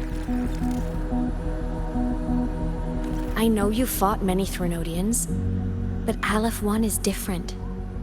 It's already won elsewhere.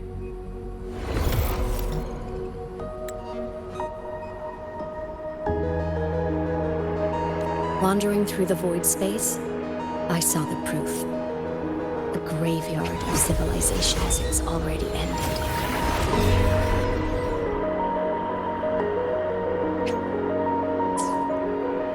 The Threnodian's presence in Lahai Roy is only a sliver of its true self.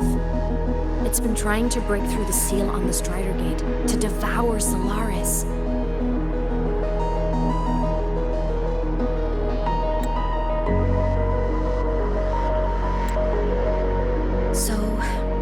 Don't go wandering off alone. Not until the exostrider awakens.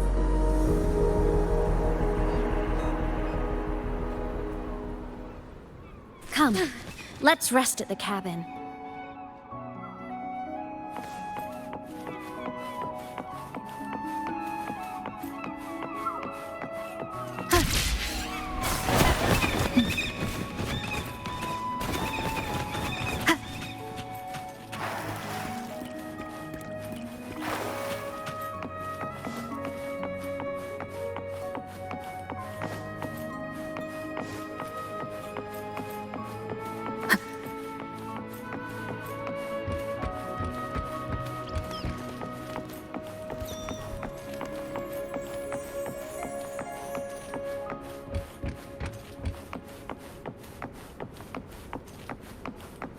I'll stay outside and keep watch, just in case Sigilum comes back.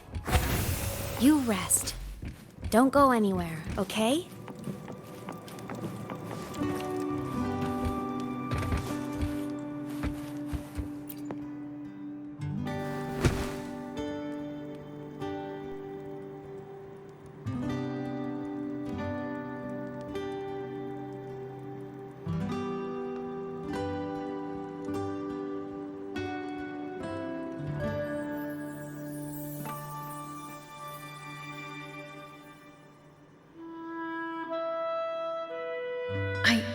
Remembered something before in the lake. I should look around this cabin while I wait for her to get back. A game console, 2 controllers. The screen is covered in dust. Hasn't been touched in years. Space Fantasy Katya 6. Split stars. Most games here are RPGs or co-op games.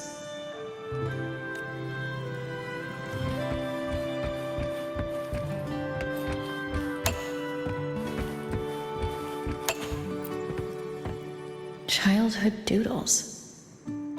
All telling stories of heroes saving the day. Well, she had a creative approach to art.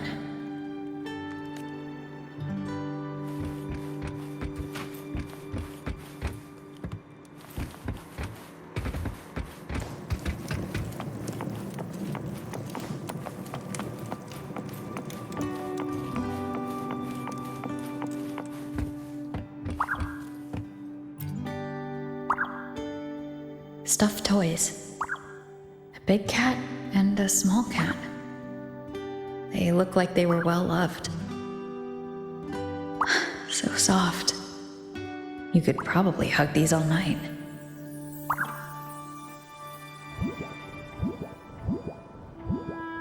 The saws can rush towards the couch.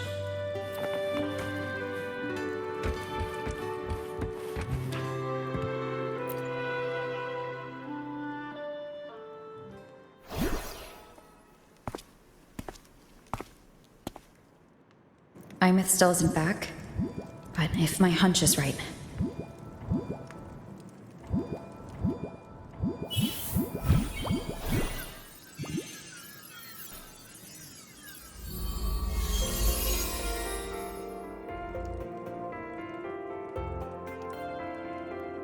Aemeath, have you been out terrorizing those snow fluff seals again? They scatter the moment they see you.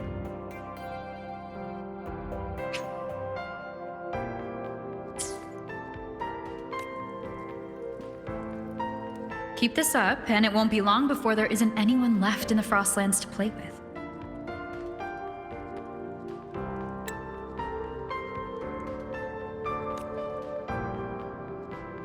Have you finished your lessons? You start school soon. Maybe spend less time gaming, huh?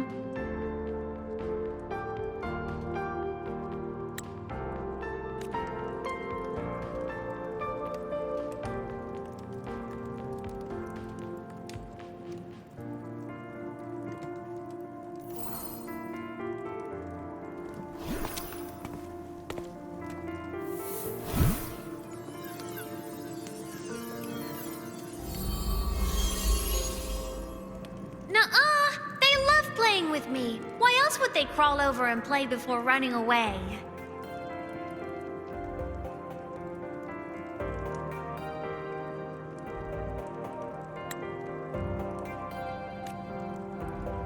And my lessons... You promised me another level of split stars. No takebacks.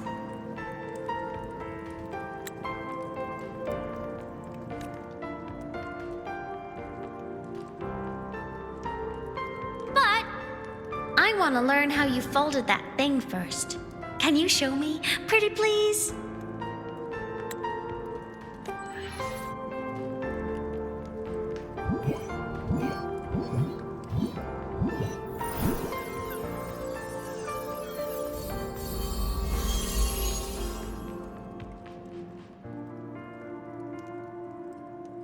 You mean the paper plane?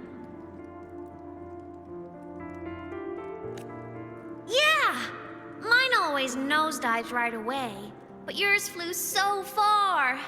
How?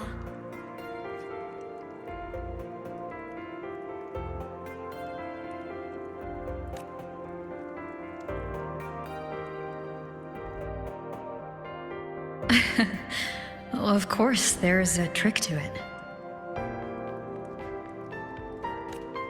I'll teach you. But first, you finish your lessons. Then we'll fold planes together. All right?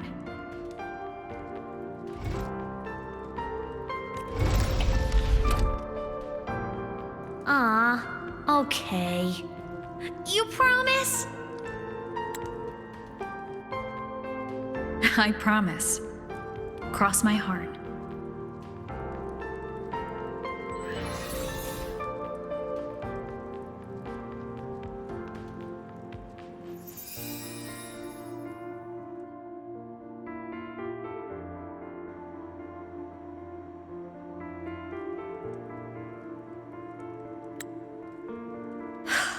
I've been wondering how to tell you this. And now...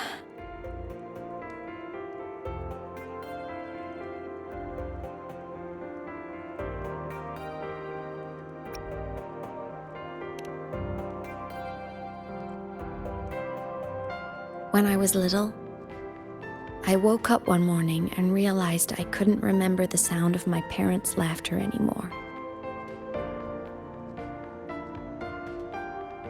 Their voices, their faces, their warmth, everything about them dissolved in the void storm. Later, even the memory of forgetting them began to fade from my mind. It terrified me to the bone. I didn't know how to fight it. I felt cold, and I knew I had to do something, anything to make it stop.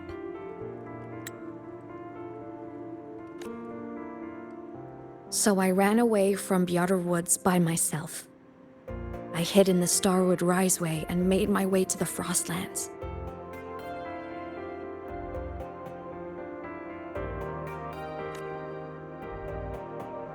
My parents, one was a foreign researcher, the other a roya. They were stationed here during the void storm.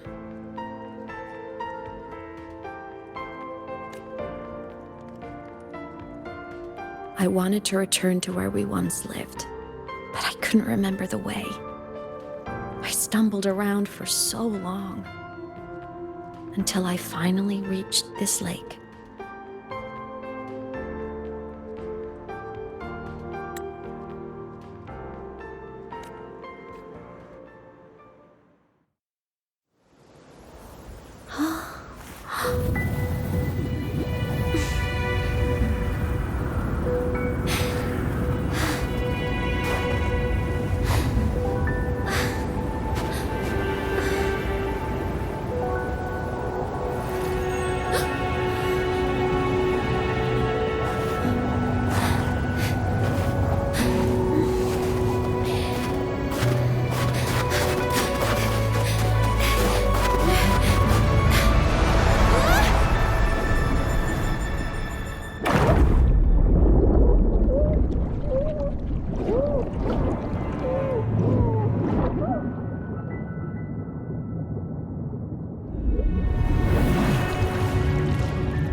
Everything is okay now.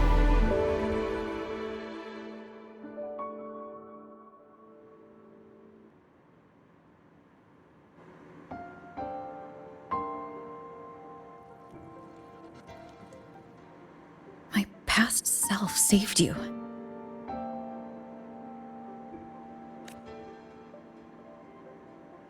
I was sinking into the lake, choking. Everything was fading, until a pair of warm hands caught me. They held on tight and pulled me out. And when I opened my eyes, I saw you.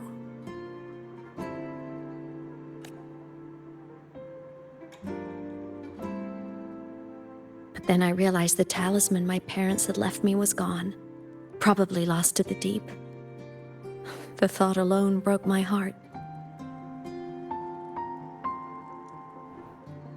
I cried so hard, and you had no choice but to scoop me up, comforting me as best you could. You took me back to your cabin to get warm. And after that, well, you guessed it.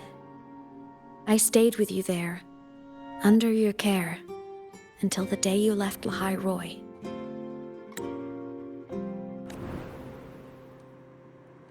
Why did you keep this from me?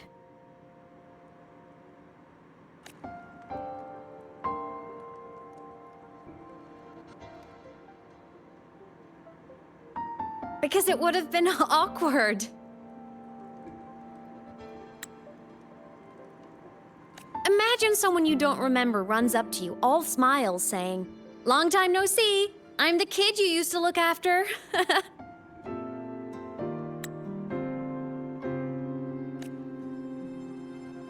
And what would I even say next? Want to go visit our old cabin? I listened to you and topped my class? Or, yeah, I accidentally got myself killed. My bad.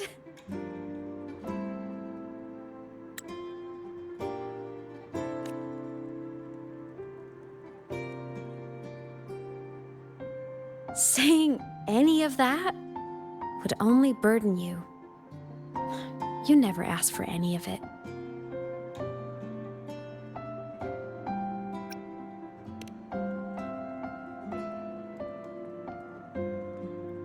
Since I woke in the Gorges of Spirits, I've met many people from my past. They've helped me recover pieces of myself. It's a good thing.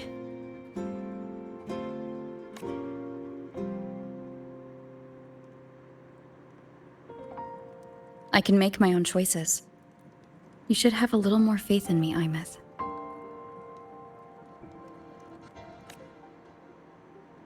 I see.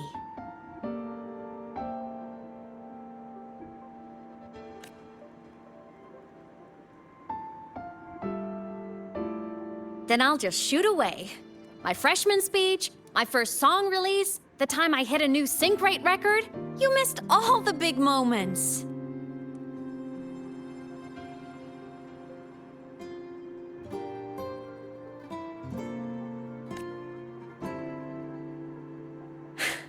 But I couldn't be mad. I knew you were busy. You were always off saving Solaris from the lament. You had to, and I do think that's a good thing.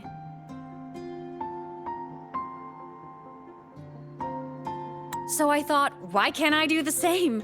Look, I kept Lynae safe while you were away. Sure, there was a cost, but not bad for your unofficial apprentice, right?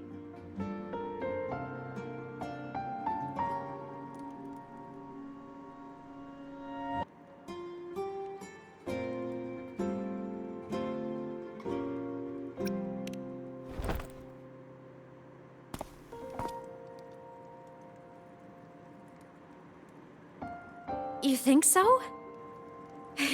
Hearing that from a big old savior like you, well, that's nice.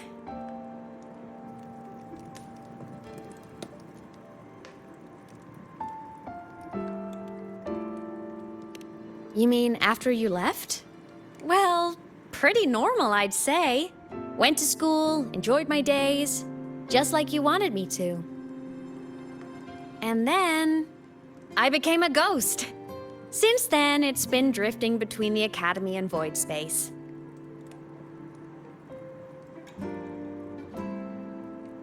See? There is a bright side. Dying gave me a free pass into void space. I'd call that a win. Gotta explore somewhere, right?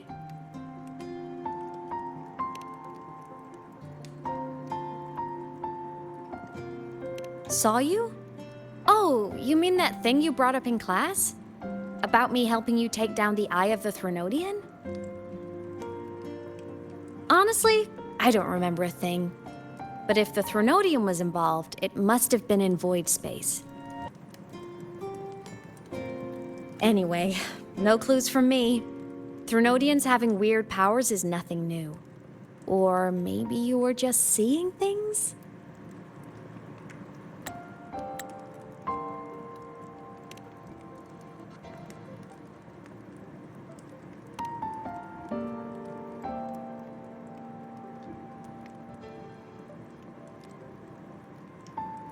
Hey, easy now. Just rest here tonight. We'll handle everything tomorrow when you're stronger. Project Rebuilding Myself is going great. Once we reach the exostrider and recharge with the reactor, we can make for Sigilum and finish it for good. I will take care of the problem for you.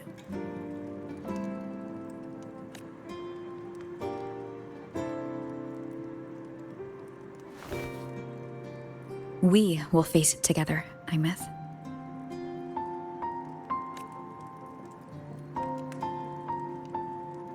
course. But for now, bedtime. You take your old room. I'll be in mine.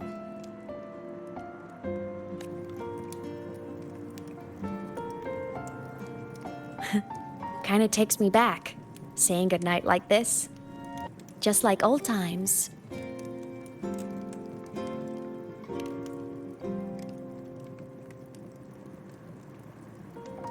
Good night.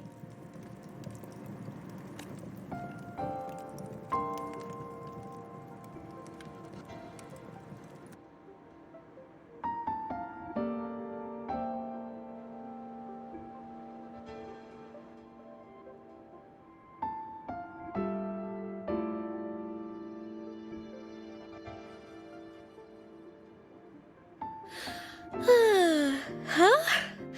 When did I fall asleep?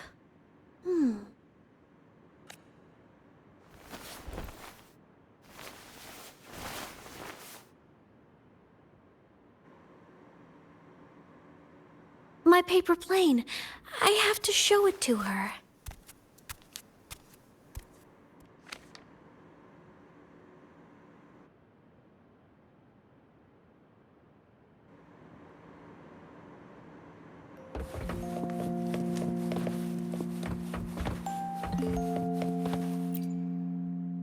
This cat stuffy she gave me is so warm.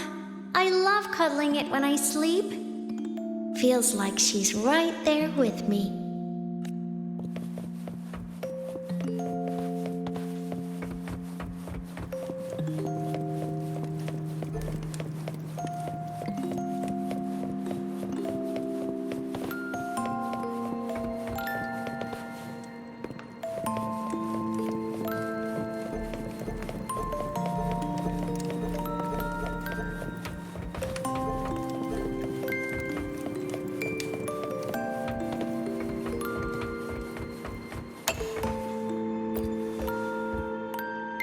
Drew my favorite story.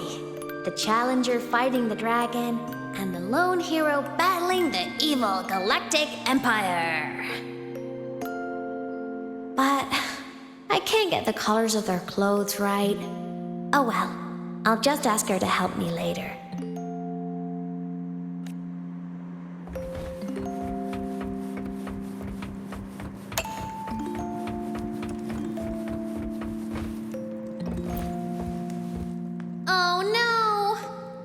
To save my game. That was my best score ever. Next time, I'll definitely beat her record. I'll show her.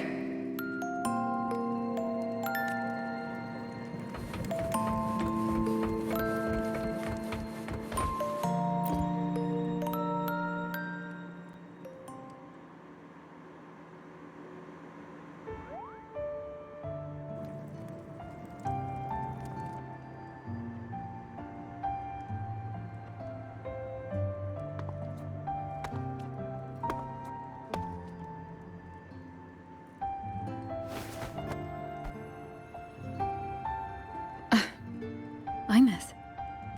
What's wrong? Can't sleep?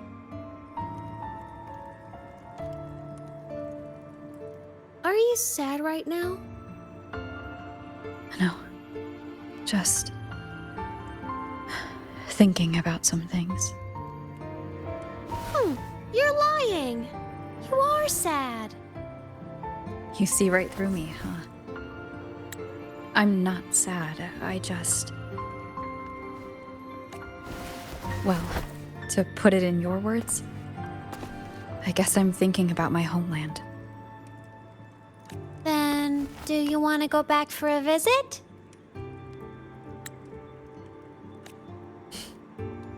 I can't go back. Why?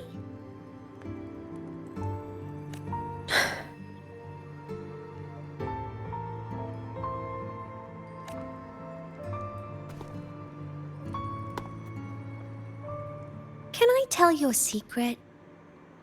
After Mom and Dad went away, my chest always felt all tight and heavy.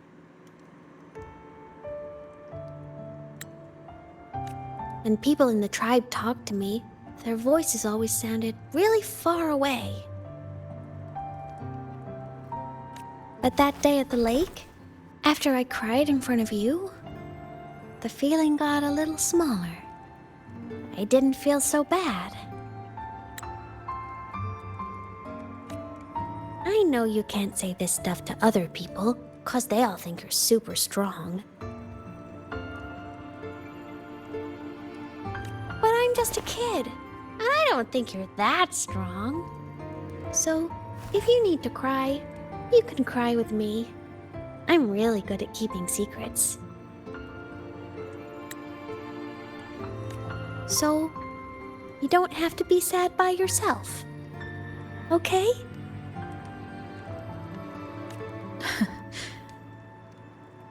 My homeland is far, far away, Aemeath.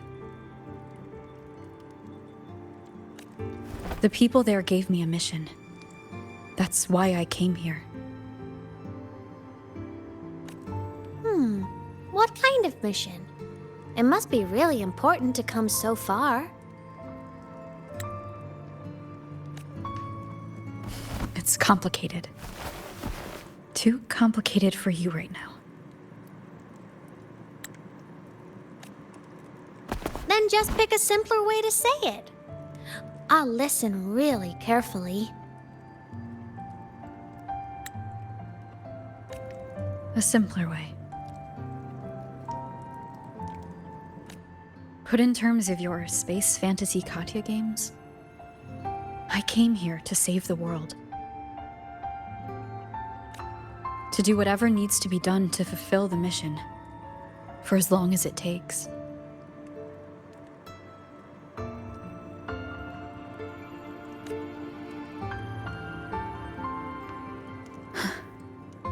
But was it the right thing for me? Because one day I realized I would never return home. I couldn't stop thinking about that faraway place. More than I ever had before. In what you'd call dreams, I'd go back. Stand there.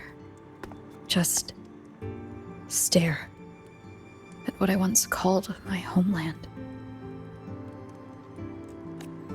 Even if staring didn't change a thing. Even if it was pointless.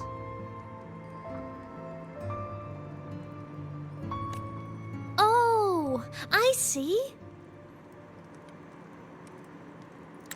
You miss home. Maybe.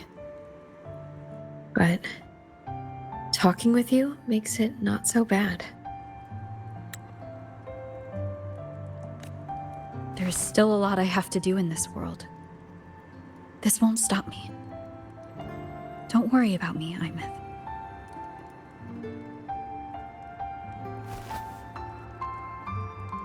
Yeah?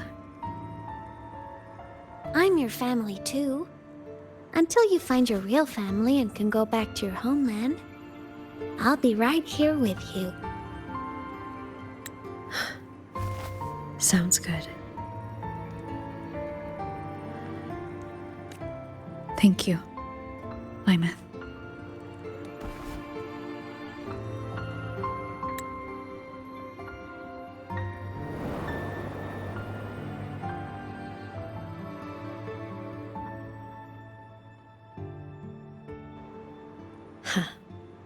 A dream of the old days.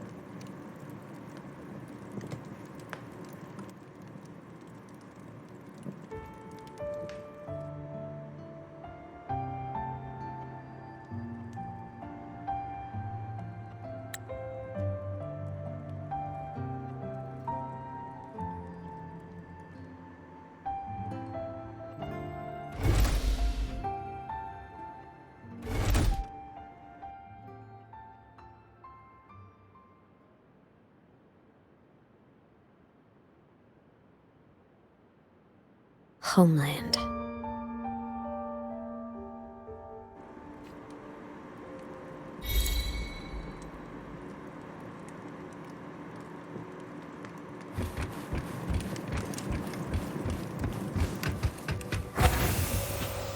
Morning! Off to see the exostrider we go!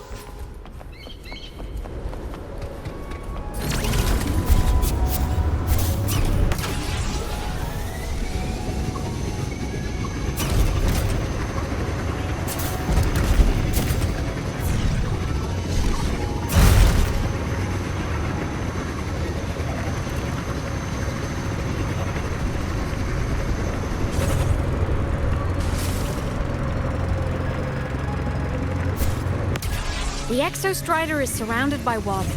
Perfect chance to test out that bike Dr. Luuk modified for us.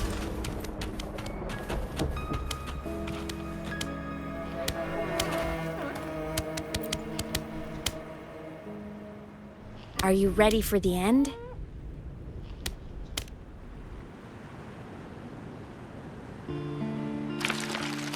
Aemeath, once you get all your power back, will people be able to see you again? Hard to say. There's no precedent for my situation. It's all just theory. But what if it works? What would you want to do then? Haven't decided. But I'm definitely going on a proper tour of the academy. If that happens, can you come with me?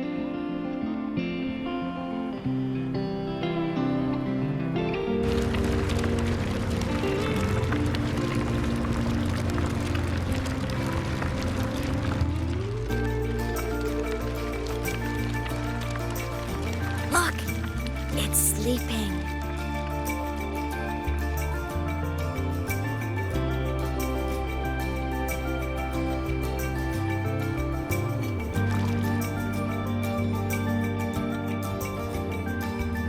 Look! We've reached the exostrider's feet. Once I find more pieces of my existence here, I'll be strong enough to face Sigilum. We take that thing down, and this is all over. All right, let's race full speed ahead to the finale!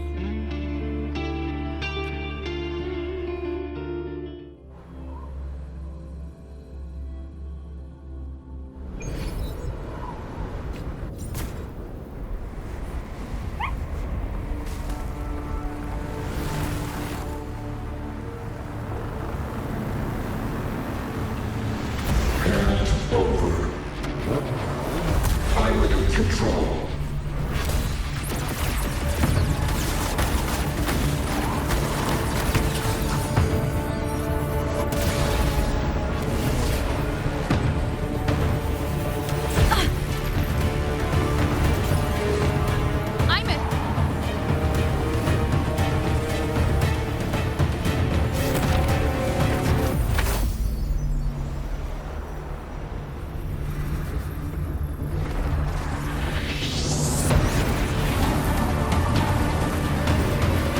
Straight for the exostrider. I have to catch up and get Aemeath back.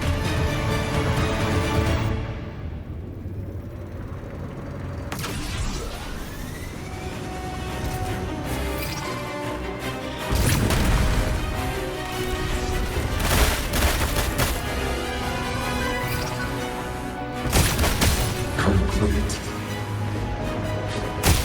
It's throwing up barriers to block my path.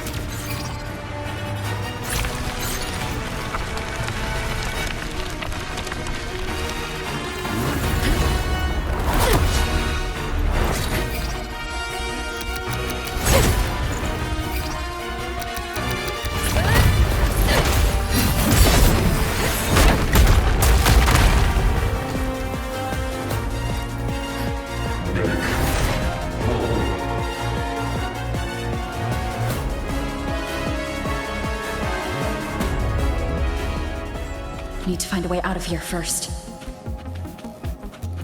Sigilum isn't just after the reactor core. It's targeting my frequency, and Aemeath's piloting control of the exostrider as well. What exactly is it planning?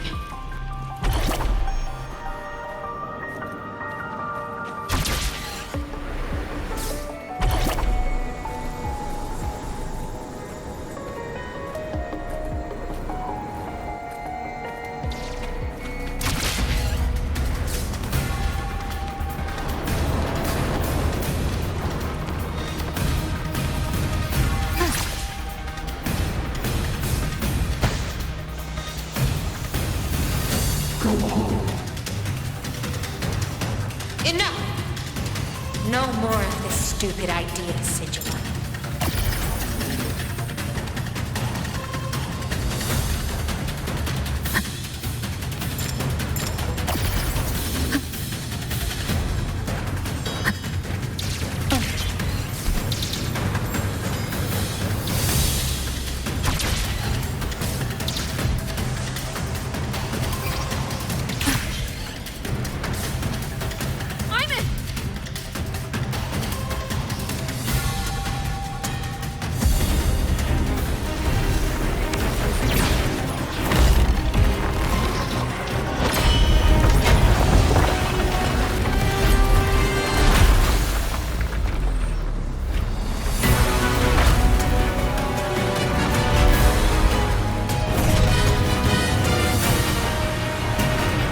Destroying you is the only way to protect her. Then so be it. Damn it! Can't force reboot. Open Strider Gate. Not while I'm here. Don't even think about it. Aemeath can't fully control the exostrider. She needs my help.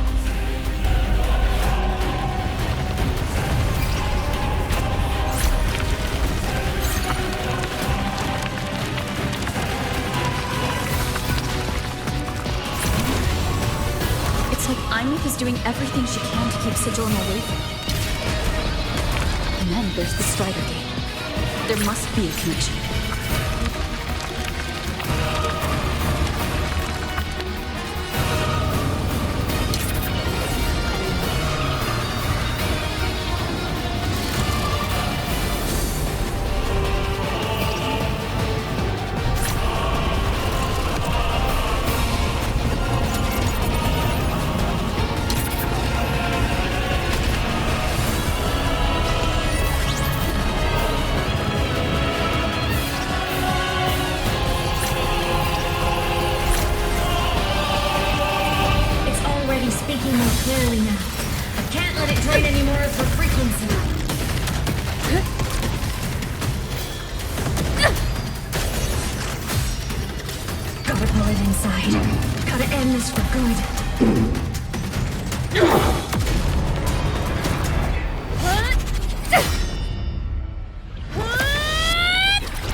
Are you all right, Aemeath?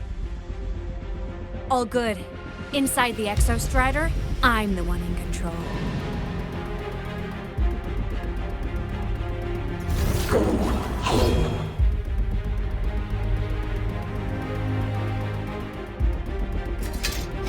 I'll destroy Sigilum. So, just go. Stay away from it, okay?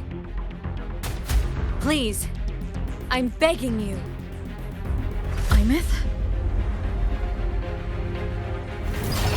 Why refuse?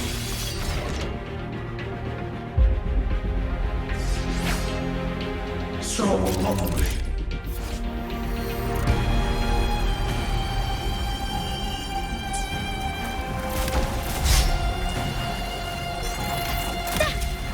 A minor hiccup. Eliminate interference. Red! Evil! The hour is up.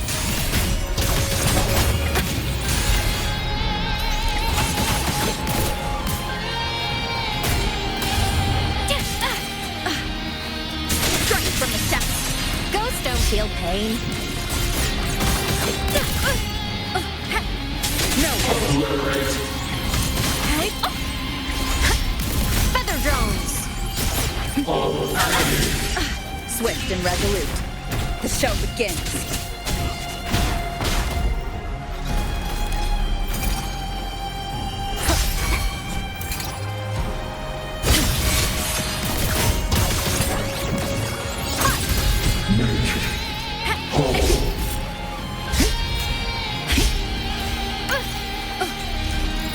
It's all right. I'm okay. of resin.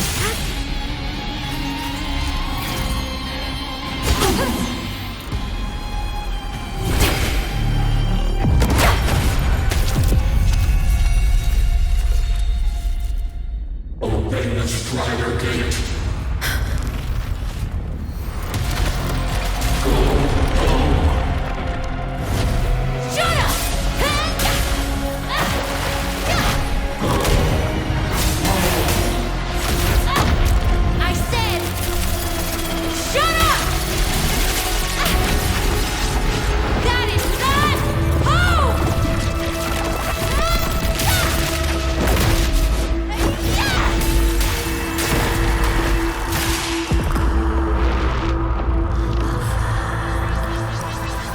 I won't allow anyone.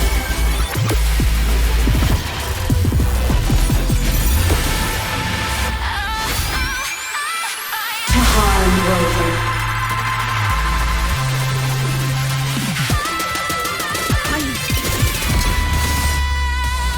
Don't worry. It will end soon.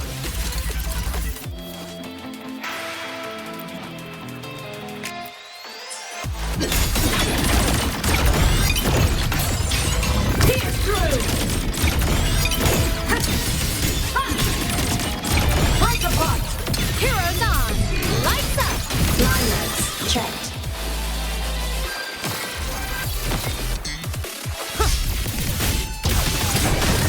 Come on, little one! Come on! Stars, light up tomorrow. Solar flare, eclipse. The world is mine to guard. Objective, log. Lost. Rescue. Blade cleaves the night. Peril, burst in light.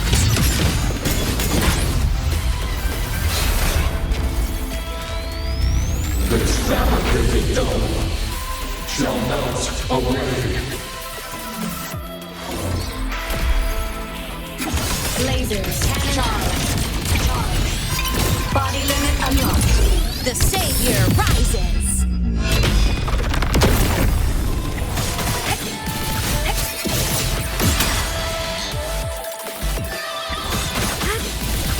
Evil repelled.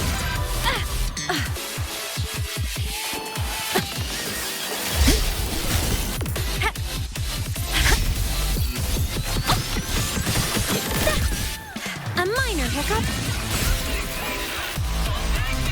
My existence is fading. Light to the finale! Fire! Order confirmed.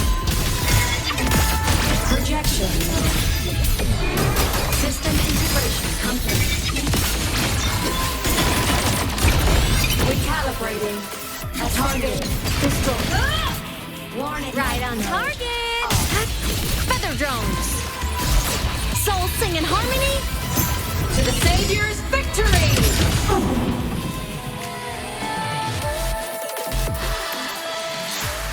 This mission has become an eternal shackle.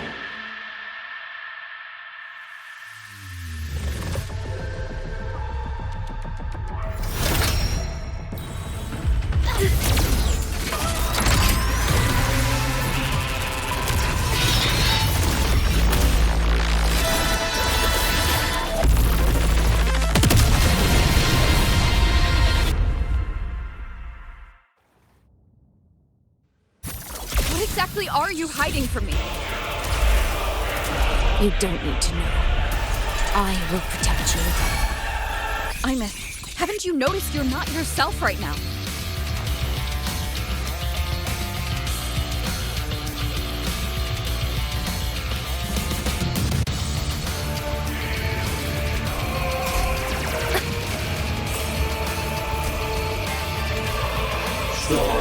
Aemeath, transform!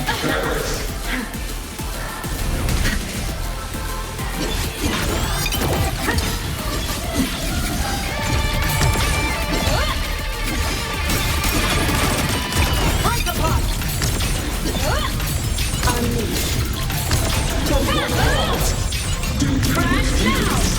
Ascending. Recalibrating. My arc.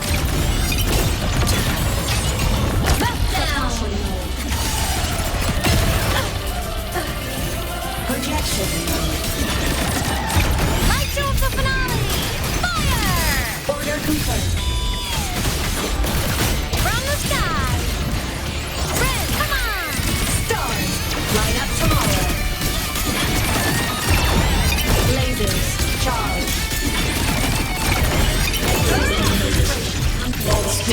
over the seas!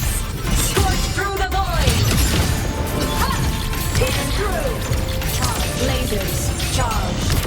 Light wings activated. Stars shine tonight!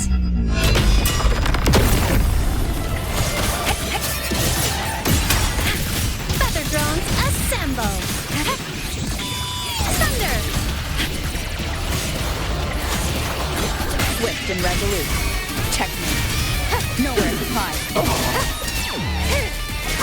He's gone. Rescue. None shall whisper. Stars. Descend and perish. Whirling up! System integration complete. Evil repelled! Soul sing in harmony! To the Savior's victory! Inflow! Consumed by time.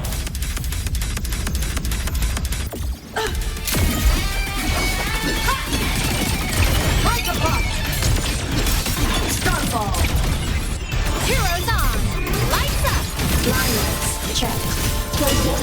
Smile! Sparks, ignite the world.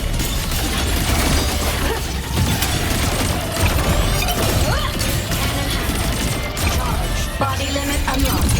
The Savior rises!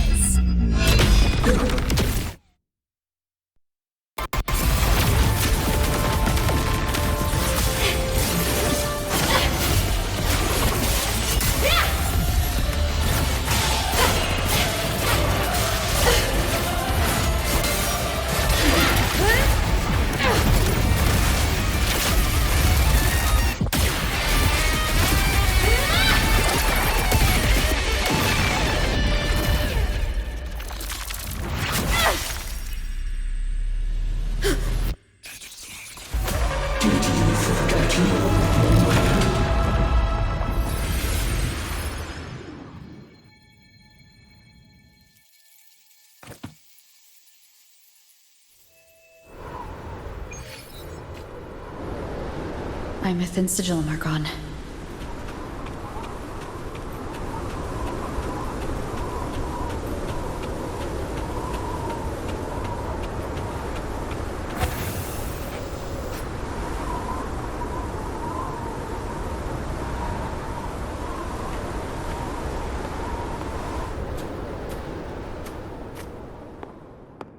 Is this Aemeath's old dorm? Since she can resonate with the exostrider even after her body was destroyed, her frequency must have merged with it.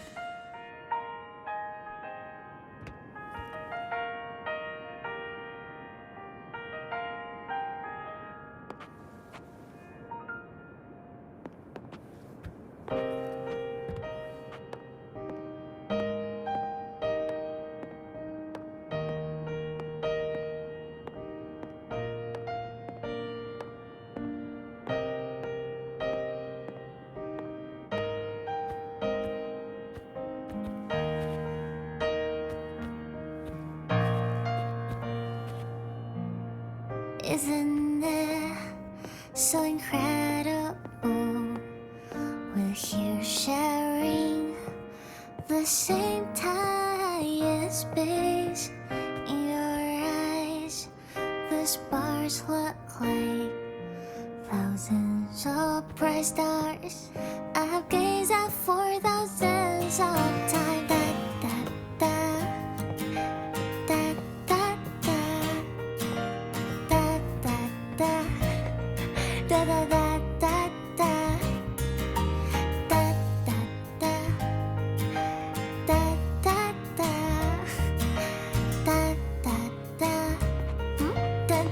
Goodbye. You build a world of miracles, so mundane but precious. A stream of shimmering daily moments return way to my soul. A photo album. Drifting in my feet, that solid ground instead. So I sing together. Every light I'm giving all goes back to you, goes back to you.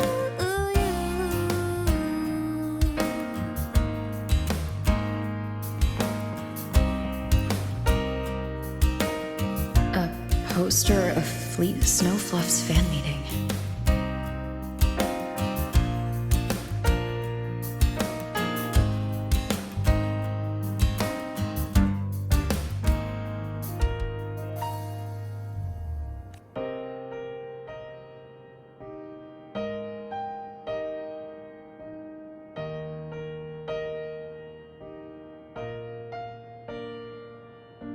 I am Aemeath, the Academy Star, a synchronist, a savior.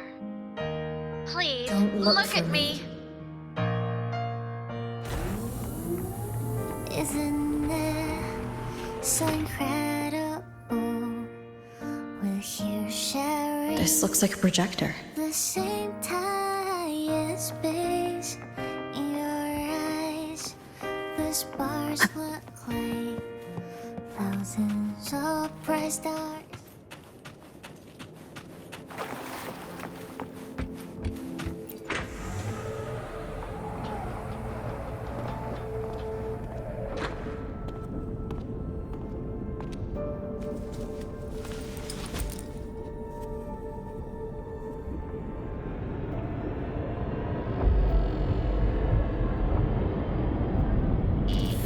Piloting the exostrider. Huh. It doesn't matter to me. But if this is what it takes to lighten her burden and ease her pain,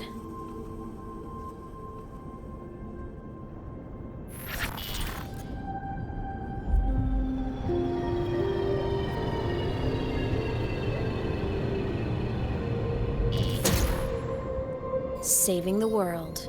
Huh. Nothing but a pair of shackles. Heavy, eternal shackles.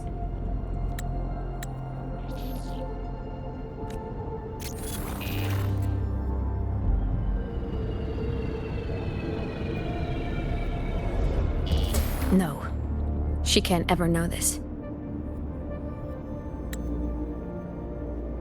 I must keep this secret. Bury the truth deep.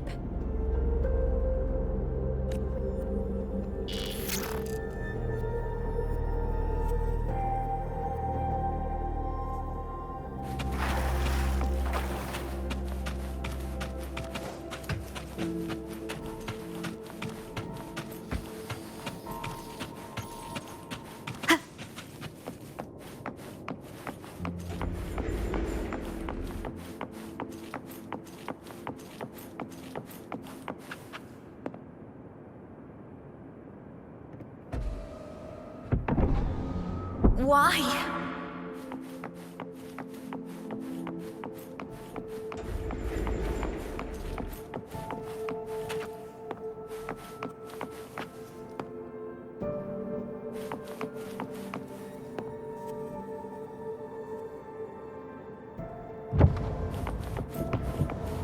It hurts.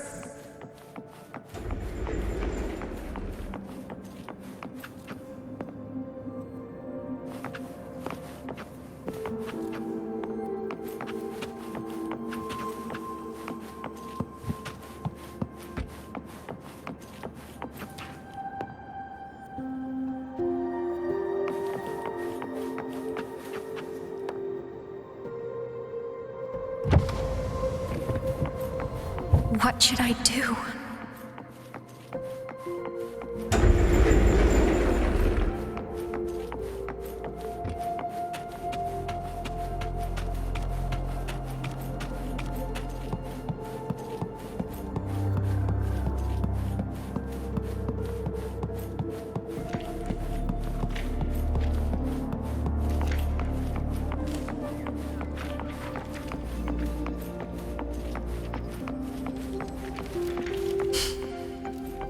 I can't go back.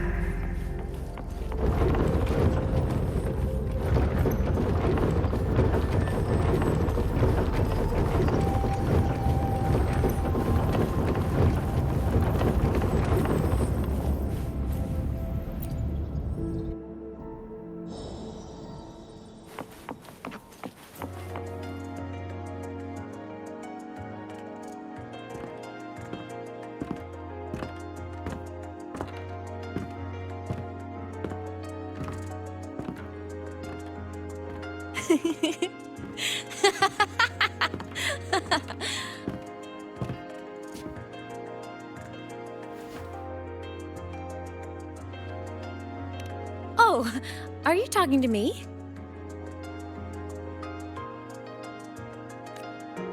I just heard the most hilarious story. Couldn't help myself.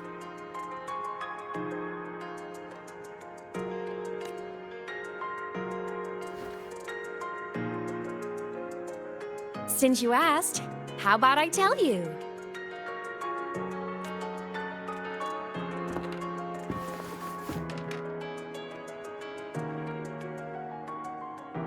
Once upon a time, there was a black cat who set out to save the world.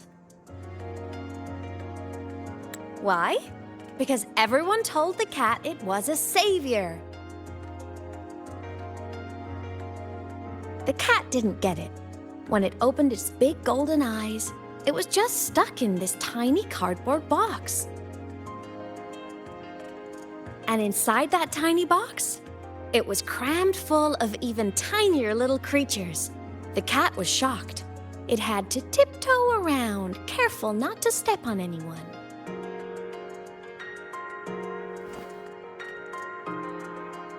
These tiny creatures, even living in their tiny box, had so much misery, so many disasters, constantly just waiting for the other shoe to drop. Please save us, they begged the cat. And of course, the cat agreed.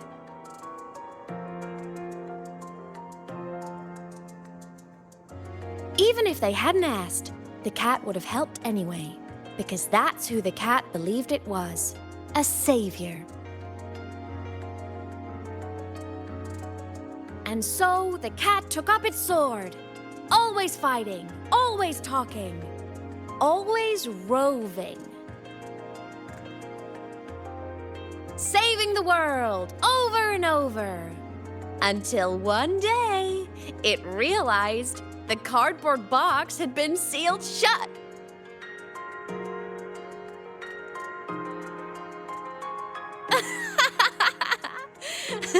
Isn't that kind of laughable?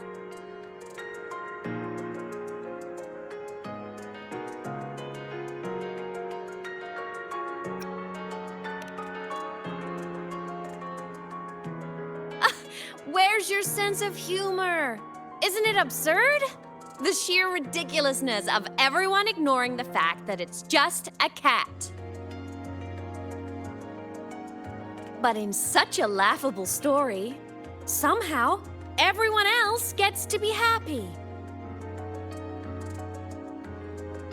The ones who relied on the cat, the ones who hated the cat, they all got exactly what they wanted.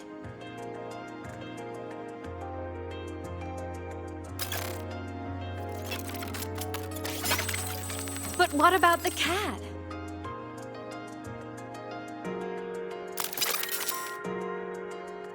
It wants to go home, but no one remembers. The box is sealed shut, and the ones who put the cat in there have already turned their backs on it.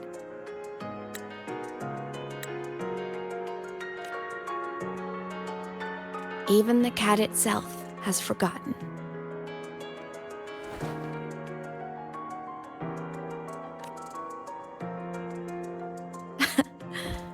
Isn't that so absurdly laughable?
my head's been loud.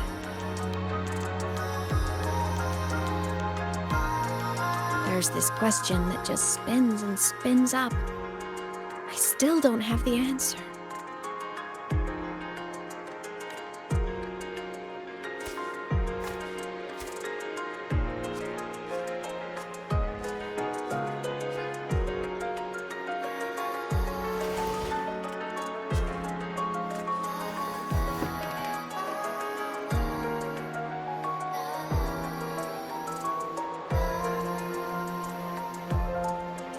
Now that you're here, I want to ask you what you think.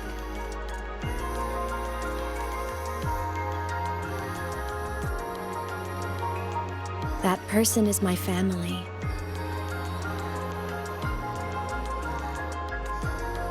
Family is supposed to look out for each other, protect each other. So I want to do something for her. She doesn't say it, but I can see it. All the stuff piled up inside her. The more you hide, the less you share. But I saw her recently, and I think she seems more carefree than before.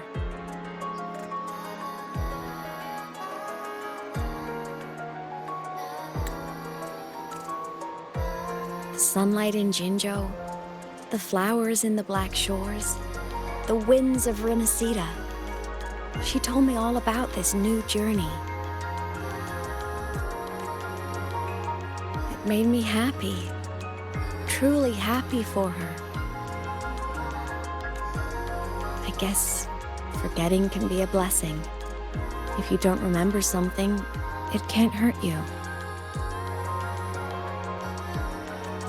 So I started thinking, maybe I shouldn't tell her what I saw in void space.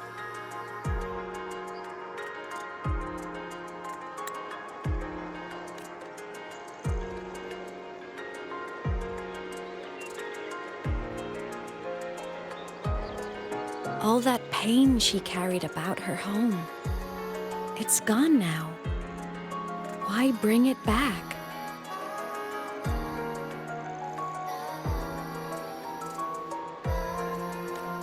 If not knowing is happier, why ruin it?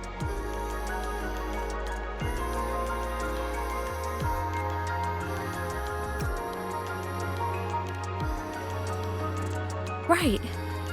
Happiness is so fragile. It should be protected.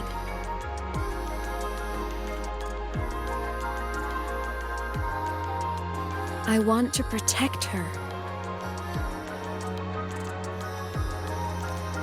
We all need a little hope to keep going, right?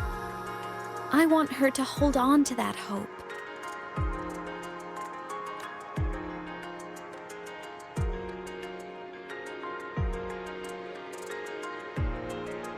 What Sigilum said is unnecessary. It's been feeding on her frequency, trying to complete itself, spouting things that should have stayed unsaid, things that would ruin her peace.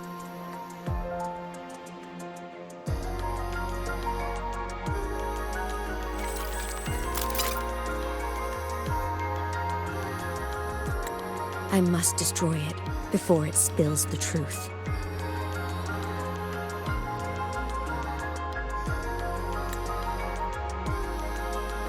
I brought it into this world. I'll be the one to take it out, too.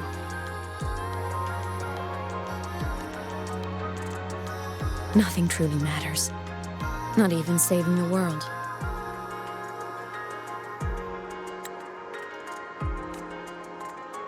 But you have to believe what you're doing has meaning. That's the only way to keep moving forward. And that's why.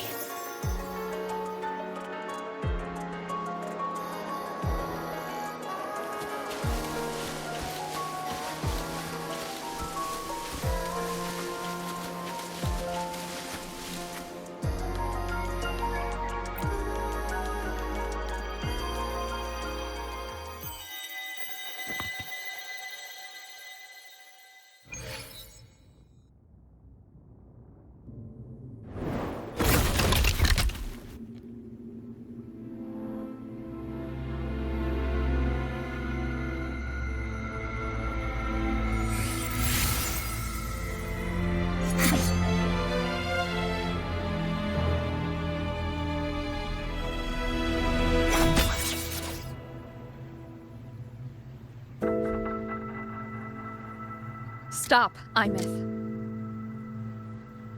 I told you to stay out of this.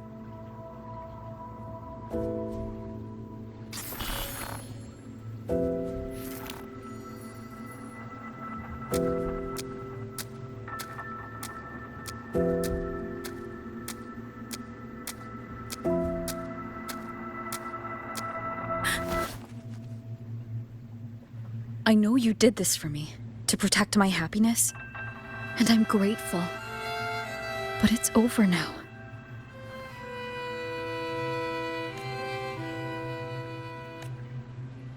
I need to hear it. All of it. Whatever the truth is, it's my burden to carry. My choice to make.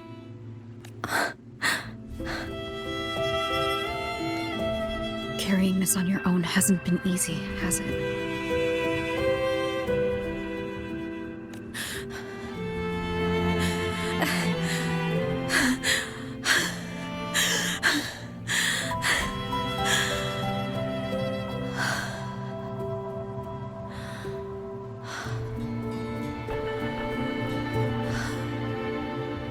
Do you really want this?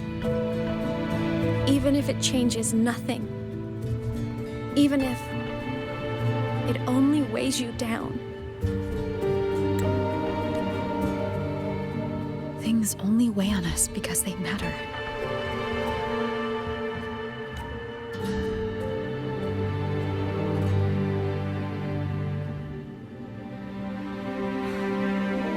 All right then.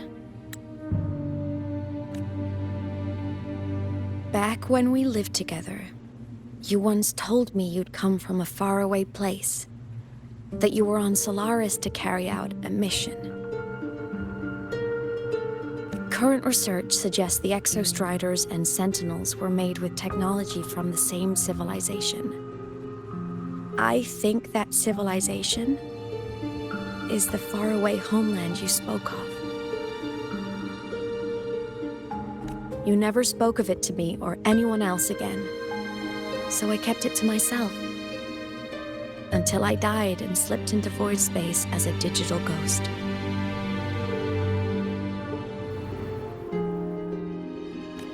As I wandered through the ruins devoured by the Threnodian, I stumbled upon a faint frequency.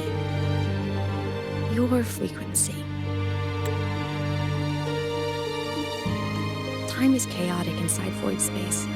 There's no telling when it had been devoured.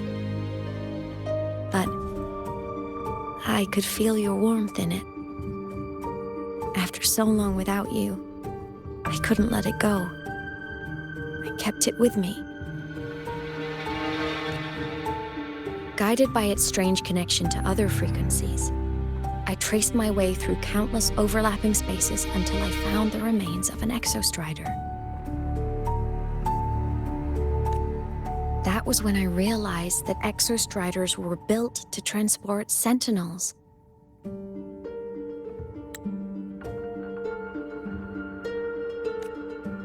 They trekked through stars to deliver sentinels to Solaris, until, during one jump, the Threnodian Aleph 1 must have noticed them.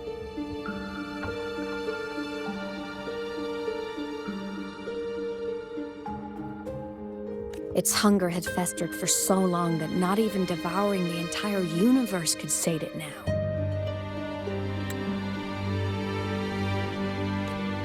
That frequency then led me to another relic consumed by the Threnodian, a creation built by the same makers of the exostriders.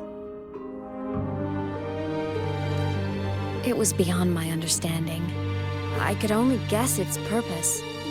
A communication satellite. And within its ruined shell, I discovered frequencies tied to you. From those fragments, I saw the messages you sent home. Not about your mission, but full of longing. You said you wanted to go home, even if just to lay eyes on it one more time. But their reply was a rejection. because it wasn't part of your mission, because it was unnecessary.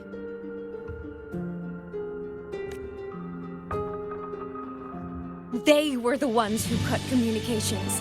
They ignored every wish you had outside your mission. They forced you into this life of roving.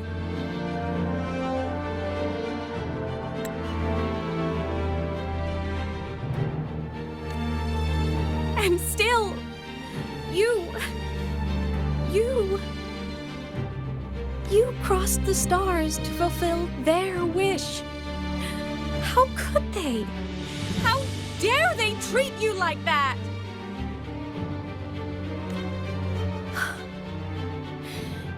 In that moment, I was drowning in pain.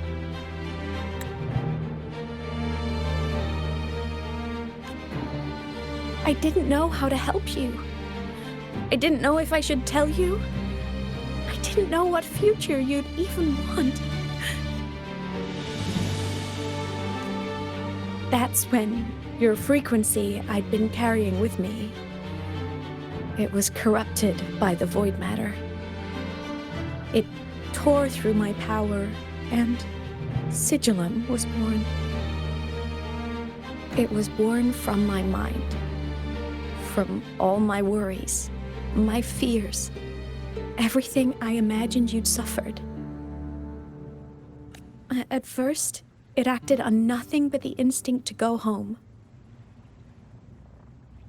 It craved your frequency, trying to make itself whole, trying to seize access to my piloting control. So it could reactivate the exostrider and cross the strider gate to get back home. Exactly. The more of your frequency it consumed, the more coherent it became. I couldn't let you hear those words, so I tried to destroy it. This is what I've been keeping from you. I'm sorry.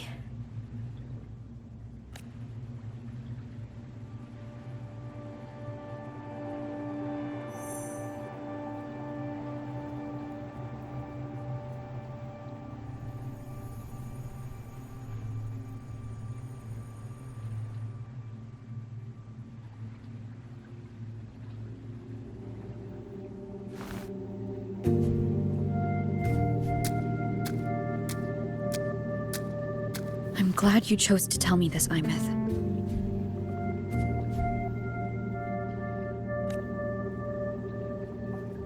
Hearing this, it's a lot to process.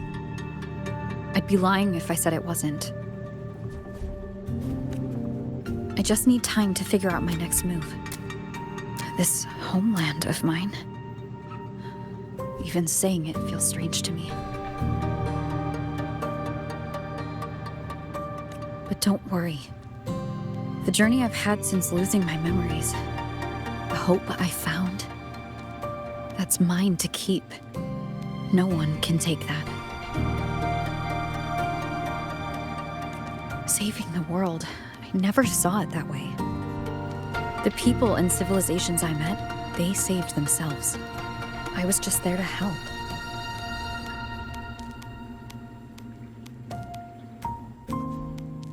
Jinzhou soldiers fought through retroact rain till dawn.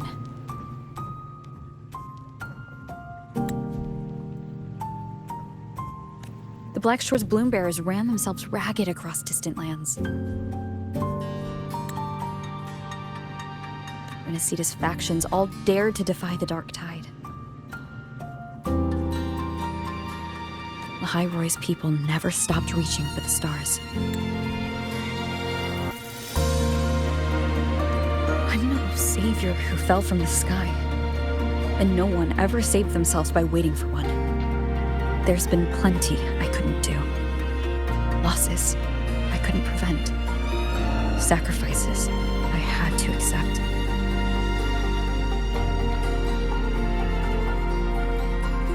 But I'd do it all again.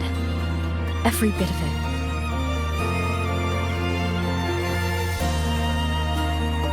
If this was a mission from my past, I'd be lying if I said I didn't care what they thought of me now. That's a question for later. Right now, we have more important threats to face.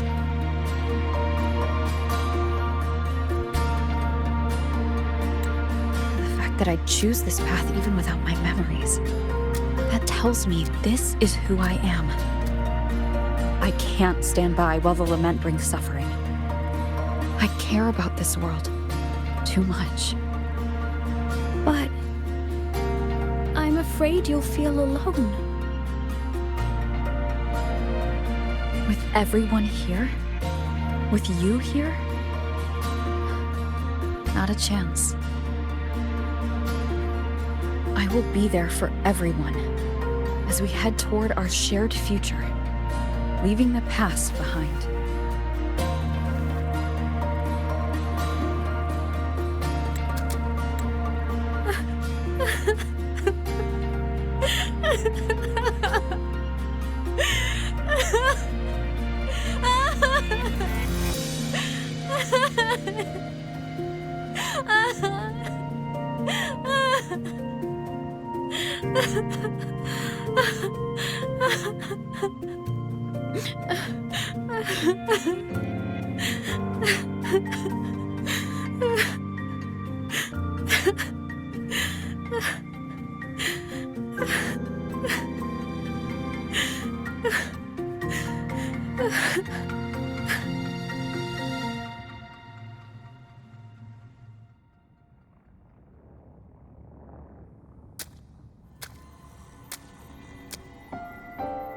So, this is your choice.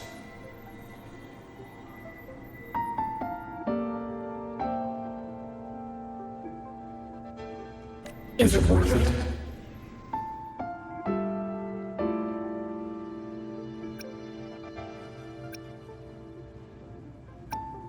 I know where I'm going now. That's what matters. Not where I started.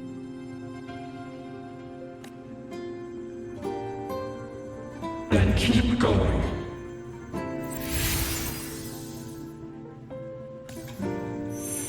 No matter what.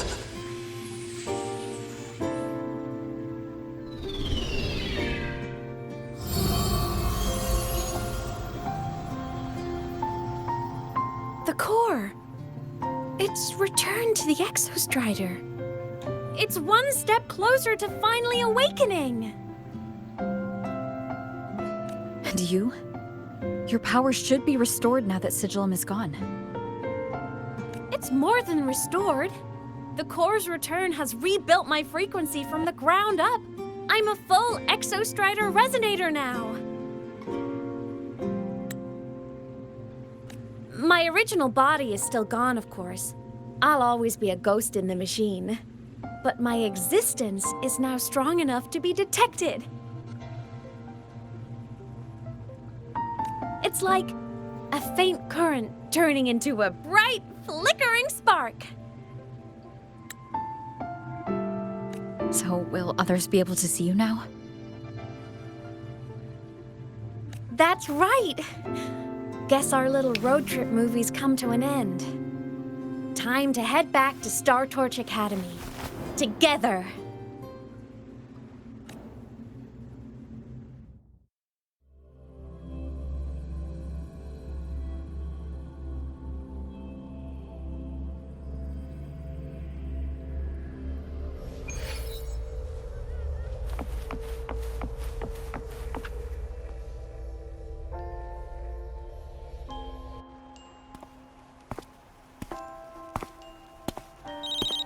All good on your end, Golden Girl? Lucilla mentioned the exostrider in the frostlands just moved. Please tell me that was you. That was Aemeath. Given how well you know me, I assume you know her too. You found her? I brought her back to the academy. It's a long story. I'll fill you in when there's time. Understood. But I do have to ask, on Lucilla's behalf, what's the status of the core? It was returned to the exostrider. That explains it. The The Research Institute is reporting a spike in void matter concentrations over Lahai Roy. Voidstorm activity is kicking up again. Back when the reactor drive was in the sky, its annual self-diagnostics caused the exostrider's greatsword pointed at the Threnodian to weaken. The exostrider is probably running the same procedure now to integrate what you returned. Best for you both to stay within the academy until peak season passes. All right, I'll be careful. Next time you're in the infirmary, we should revisit your old plan. The one tied to the exostrider, the Strider Gate, and the Threnodian. For now, just be with Aemeath. It must be a great relief to have her back. I'm happy for you. You've earned a break. Get some rest. Looks like Aemeath is at the auditorium. What's she doing there?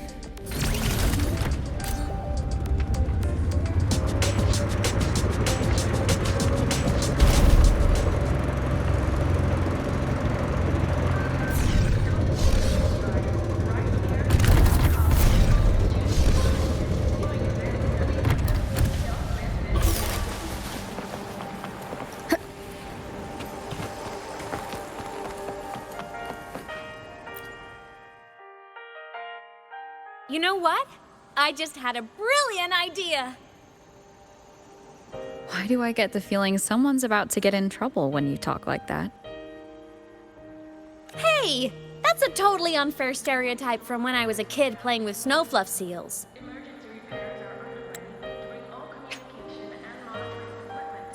I was just thinking, now that people can actually see me, I could, attend my own fan meeting.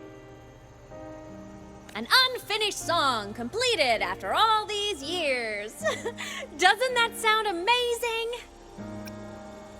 I know, right? You have to come too. You have to see this star perform. Forget all your worries for a night and just enjoy the young energy of Star Torch Academy.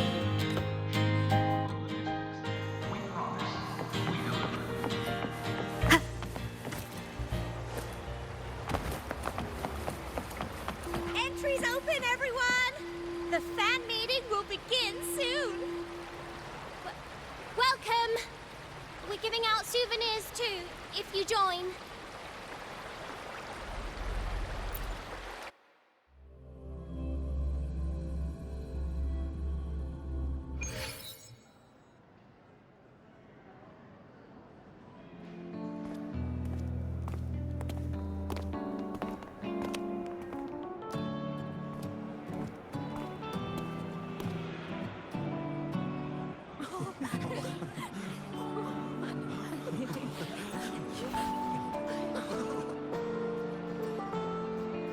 For years, the little website I threw together to post songs kept getting comments.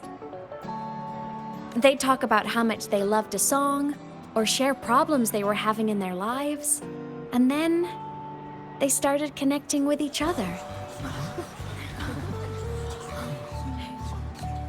I never saw myself as a hitmaker.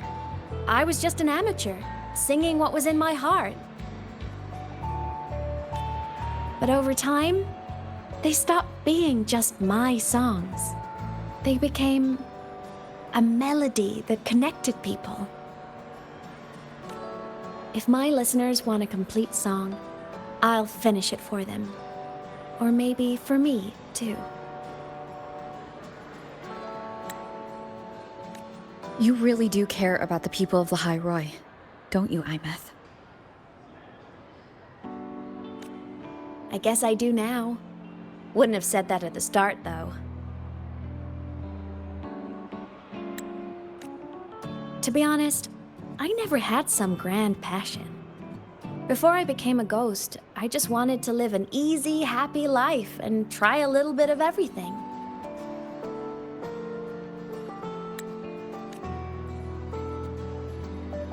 And my whole I want to be a savior thing? Well, that was just me trying to copy you. But after I died, I had all this time. Time to notice the people and things in Lahairoi I'd overlooked before. So many people here dream of becoming stars themselves, but that was never my dream. I'd rather be the one who looks up at the stars, the one who watches over them. Really? But the way I see it,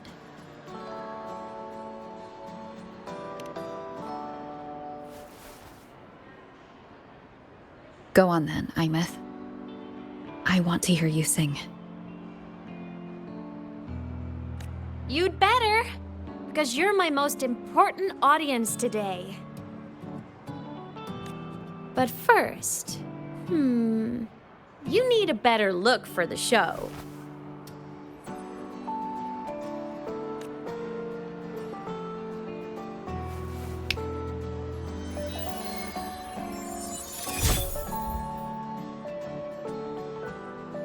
There, brand new, just like I remember you wearing. Looks good, right? A new place calls for a new look. Ah, this brings me back. I remember when you used to wear this around the academy. You'd leave a whole trail of swooning admirers in your wake. Solaris is great savior.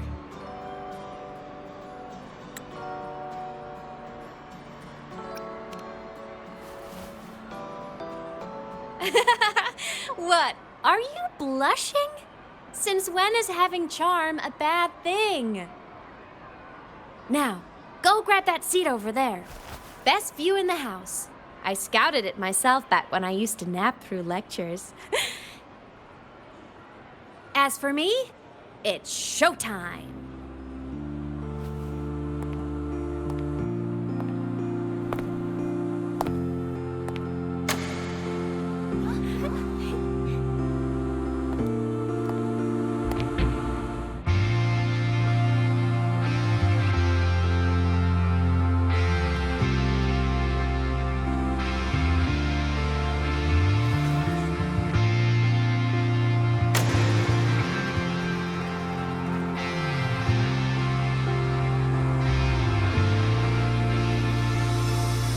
Isn't it so incredible? We're here sharing the same time and space. In your eyes, the stars look like thousands of bright stars. I have gazed at for thousands of times, and they always reach us take flight. What the truth to be your guiding light. Let your curiosity set your spirit free and well like fire. If a lonely night surprised to see our dreams glowing brightly, every second is worth it. You're beautiful, all miracles, someone dreamed of treasures. This dream of shimmering daily moments return way to my soul and stop me from getting. Can I be the solid understand? So let's sing together. Every line I'm giving all goes back to you, goes back to you.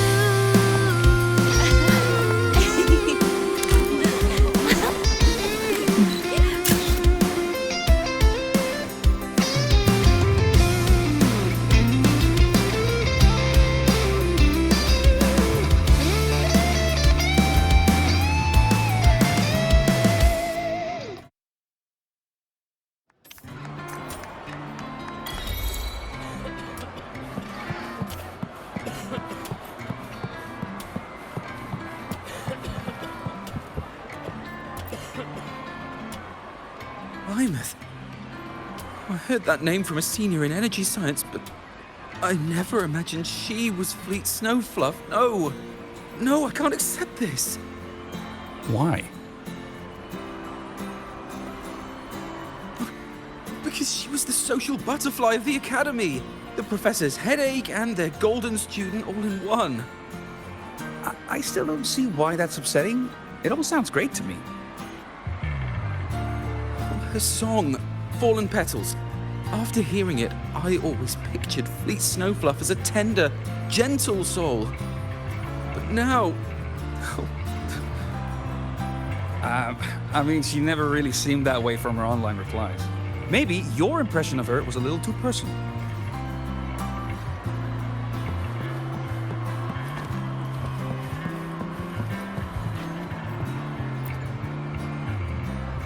Aemeath from Rebel College. She's been missing for years. Why would she be here? Aemeath? But the same one Professor Sakya always talked about? Yeah. She always wanted her as a mentee. She still brings her up to us. I thought the biggest problem would be that little rascal refusing to finish her studies, or me finally losing my mind from her antics.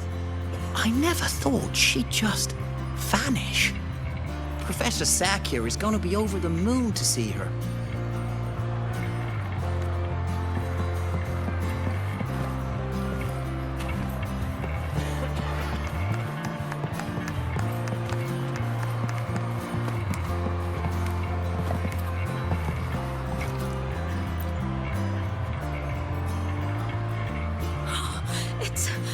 It's her!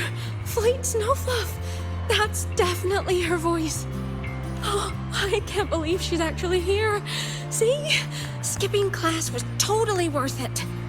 Oh, she's so bubbly and spirited, just like her songs. I'm getting her autograph later. Of all the songs she's posted online, my favorite is Indigo Universe. What's yours? Of course, it's the Tard E song. It's so funny and catchy. You can't be serious. That song's pure brain rot.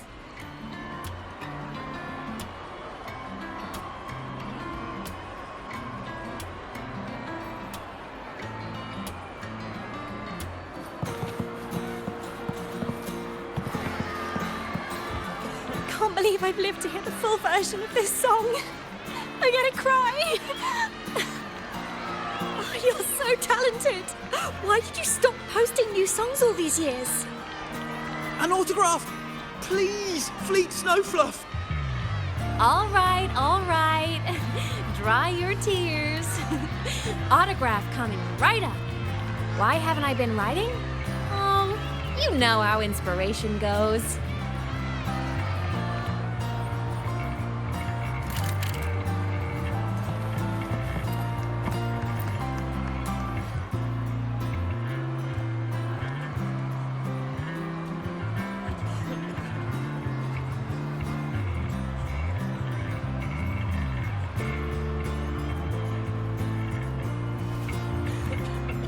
My homeland, the Sentinels, and the exostriders.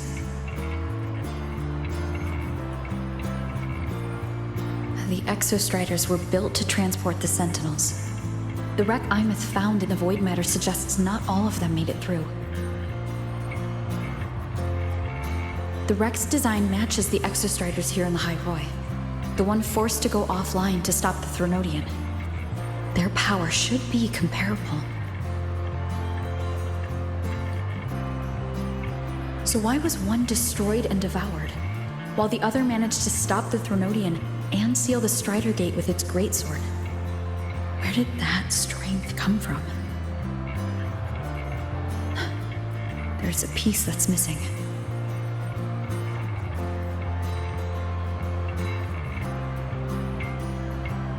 All done. Let's go.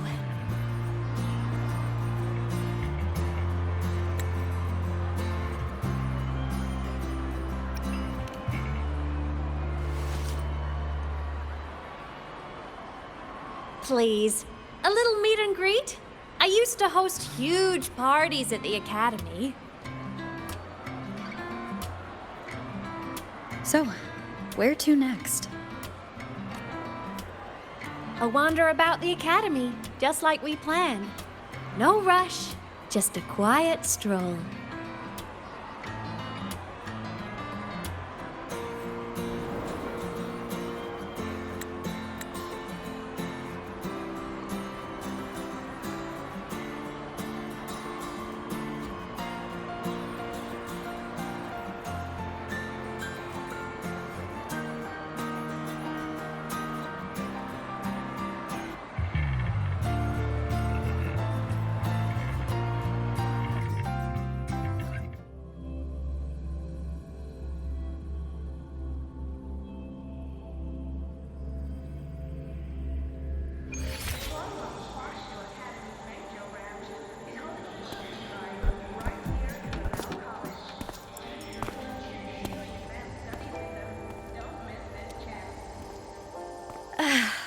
This is incredible. Having company like this? The boredom I felt as a ghost could have literally killed me again.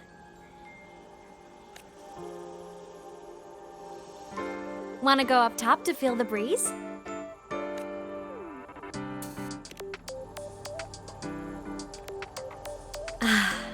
I'm so happy right now. Really. Even a fake sky can hold such beauty.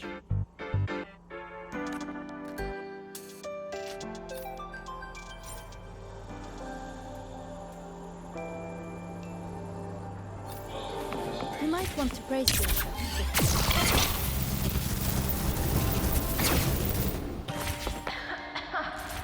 That's the last of the ad reads, right? Let's just make do with a nutrient. Waiting for dinner after work.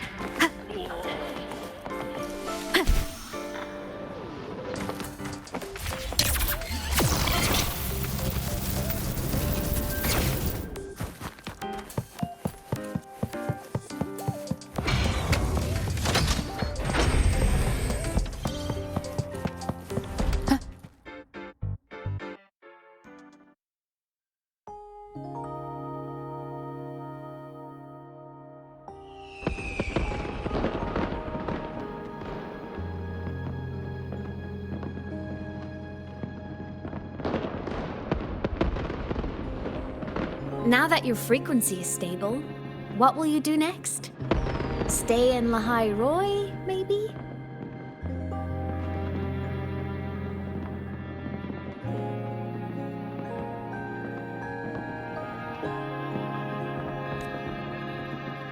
The Threnodian here needs to be dealt with first.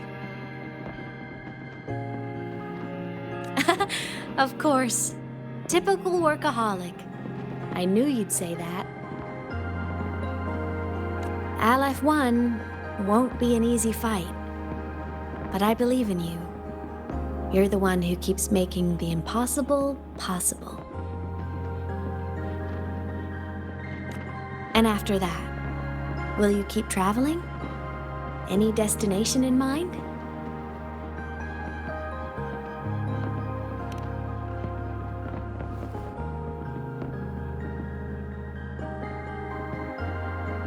Of course. Take your time. This world you've chosen is vast. You can go anywhere.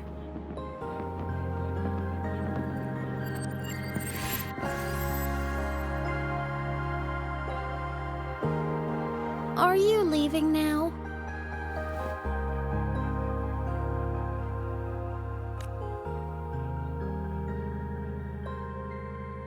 Yes. There's something I have to do. The Academy will look after you. Or you can go back to live in Bjarter Woods. When will you come back?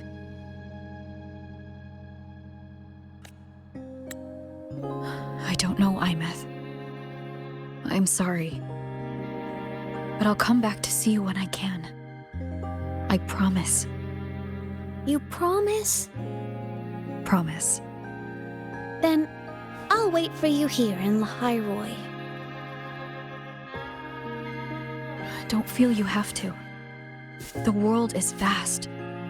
Don't let me or lynae hold you back. But you can live for so many years. What if I'm gone by the time you return?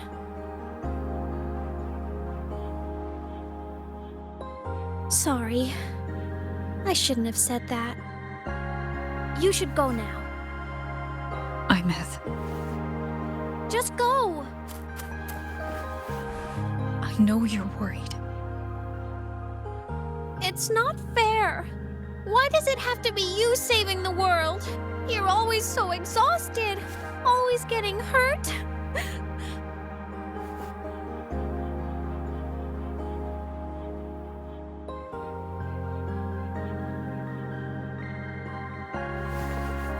Look, Aemeath. I've walked through lands torn apart by the lament. Every tear weighs me down. and every cry breaks a bit of my heart. Their pain is no different from mine. Neither is their joy. So if I can help, I will. I have to. Then I'll be the one to protect you someday. You protect me? Yes! You're not invincible. You get hurt, you get tired, you get sad. You're just like everyone else in this world.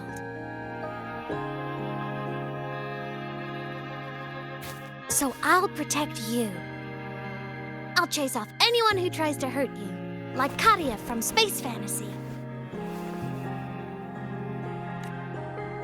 I'll become a savior, just like you.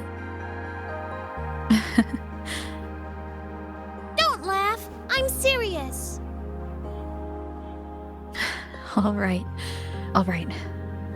I'll stop now. I know you're serious. And I'm listening to every word. I'll be counting on you then, Aemeath.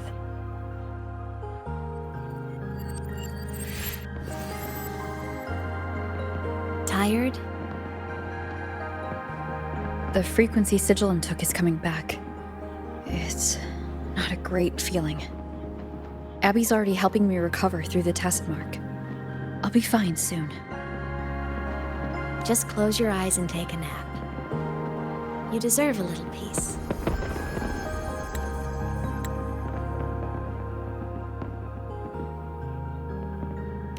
You can count on me.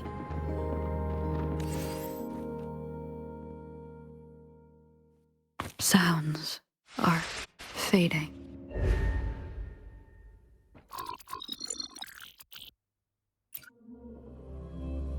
Huh? Why am I in control of Sigilum?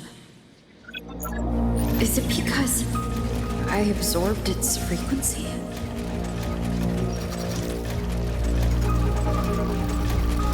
Aemeath's mind space is even more chaotic than last time.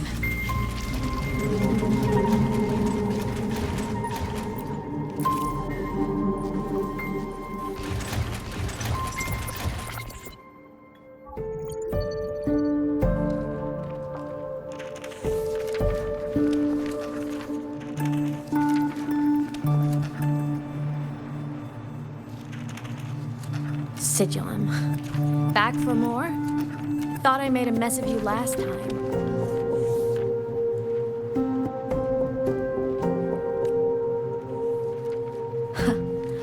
I can tear you apart 1,000 times, but you never really die, do you? Fine. You're going to sit there and listen to me lose it.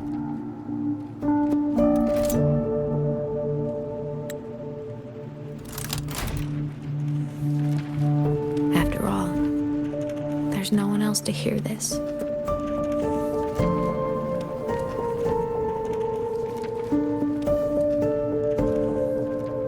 Speak. Or move. Was Sigilum incapable of speech back then?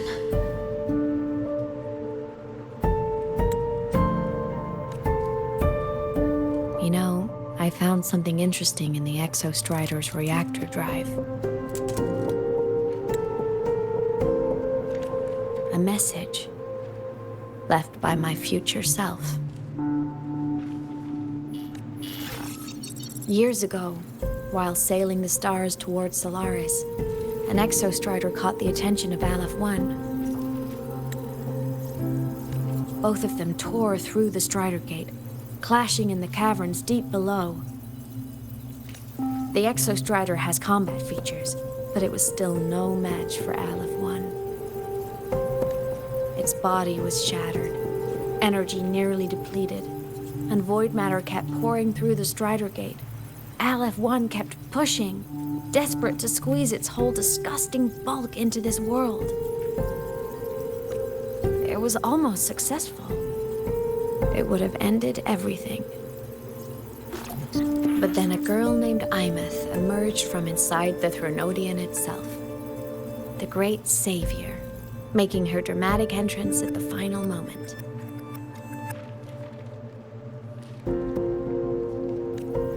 The exostrider watched her touch its great sword, the one pinning the Threnodian. Their resonance sent a surge of power back into the reactor drive.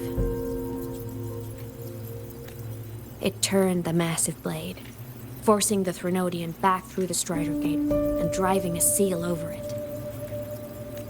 But the human girl who had resonated with the exostrider, she was dragged through the Strider Gate with the Threnodian, vanishing from Solaris forever. Aemeath was the key?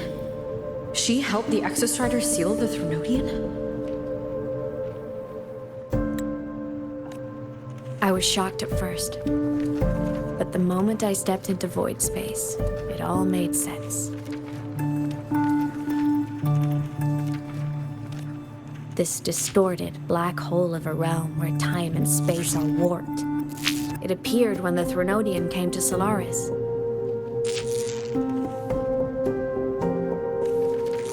Anything lost inside can exist in multiple moments at once. Things caught in it can be thrown into junctures of time they were never part of.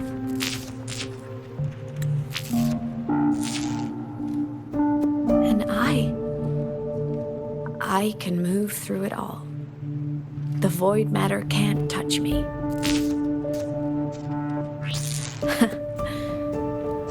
Do you have any idea what this means? Aemeath, where is this going? It means I can use it to go back. Back to the very moment Aleph 1 descended.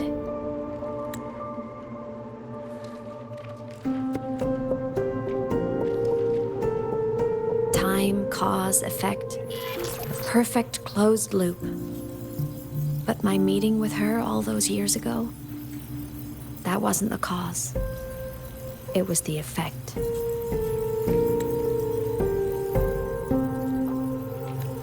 Only by resonating with the exostrider and dying as a synchronist all those years ago could I later become the exostrider's true resonator as a digital ghost. And only in this form could I cross void space, return to the past, and power the exostrider to save Lahai Roy. And only because Lahai Roy survived could she have ever come here, rescue my younger self, and let me grow up here to become the chosen synchronist in the first place. No, I have to get Sigilum to move. I need to stop.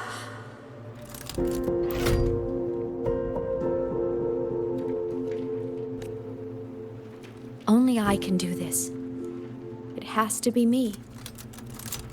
Just like her, I can't turn away from a responsibility like this. There's just one thing. One last wish. Just one more time. I want to.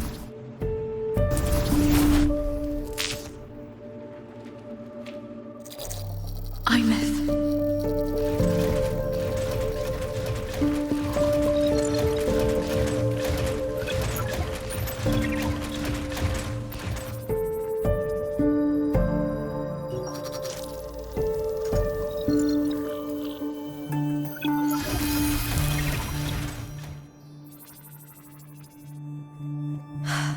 For over 10 years now, I've tried the same thing.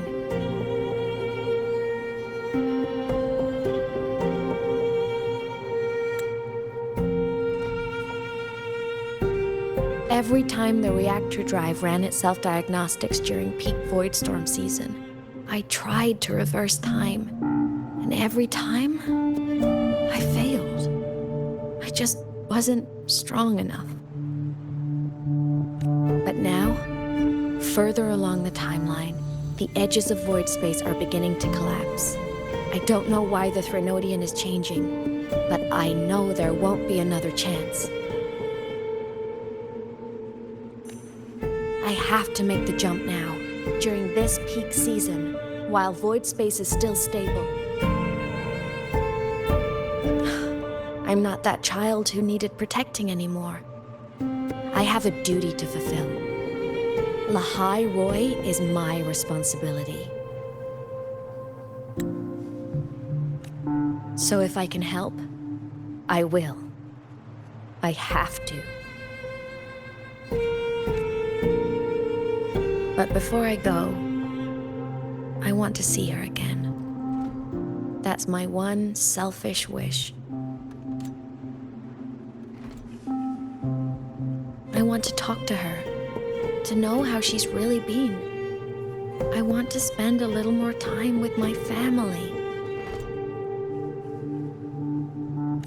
I was always afraid that when she finally discovered the truth about herself, she'd feel so alone.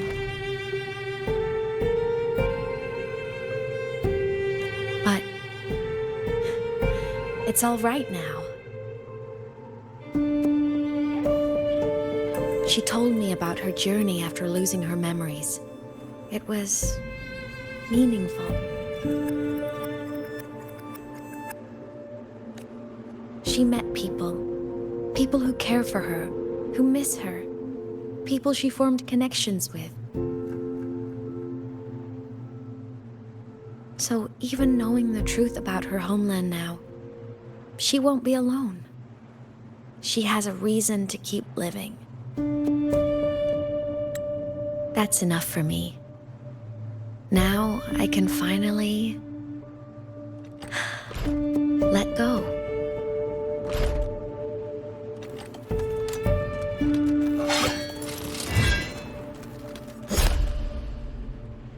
You? How? Aemeath, don't you dare decide this by yourself.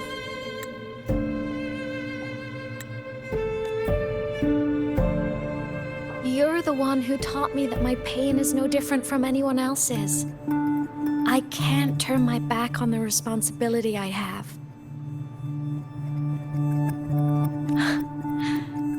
Forgive me.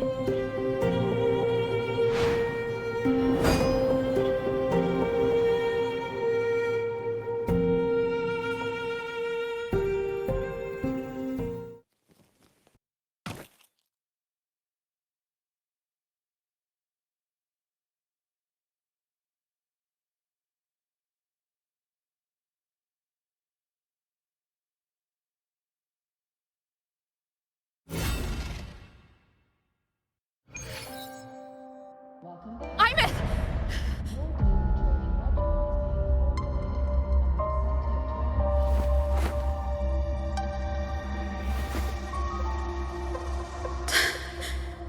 She's gone.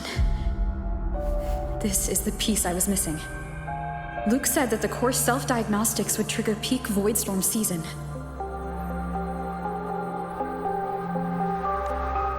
She knew. When she returned the core, she already knew.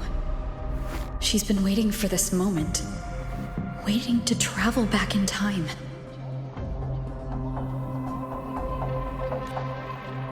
The lake in the frostlands. The void matter is densest at its depths. If I'm lucky, I can find a way into void space from there.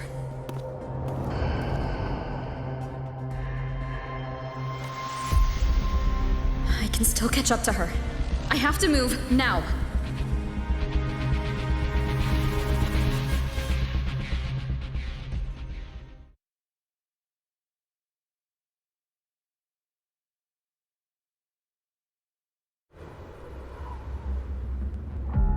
I'll have to jump into the lake from there.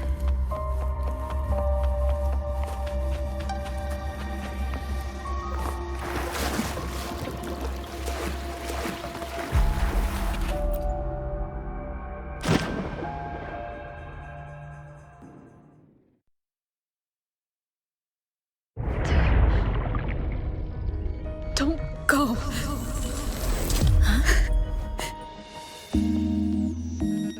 This can't be the only way. It is. The void matter can't hurt me.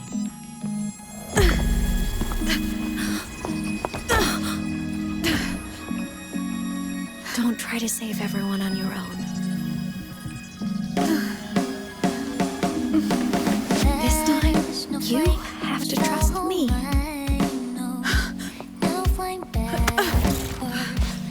No! If you do this, there's no coming back! The Strider Gate will shut you out forever! This is the only way. The loop will close. And the High Roy will survive. And we will find each other in the frostlands. To the very edge of the starry ocean, even if our wing to fall apart, I will get sad. You are for all time. Voyage, may your path be clear. May you get aware. Dreams are all crystallized. Please, critical little smile. You won't be alone in this world you've chosen as your own. Don't worry, I'm well aware that all snowflakes melt daily. Which is high, a warmth and hope all spring, so evident. One more lean to that good night.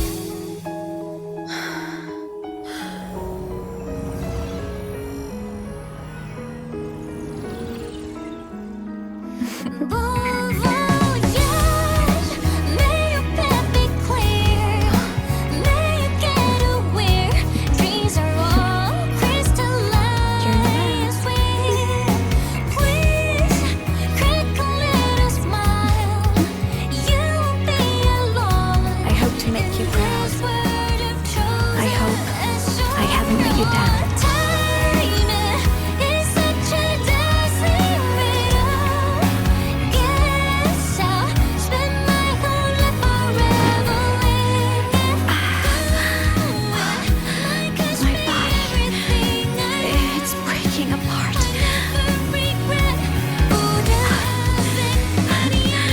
Have to overclock to get through. Oh, should have known it'd be this brutal. Find their destination, see the cosmos meeting. You leave this world with snowfalls. The most beautiful thing ever happened to me.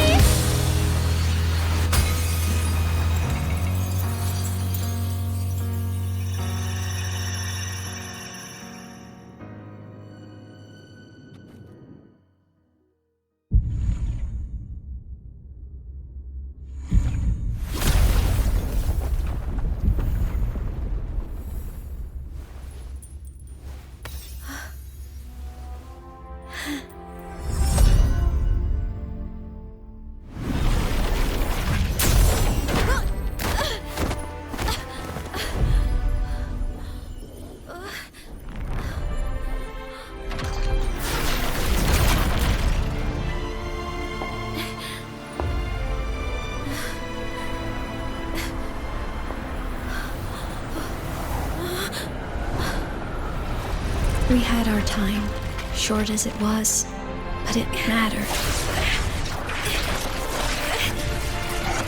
But even family can't stay together forever. The time to part always comes.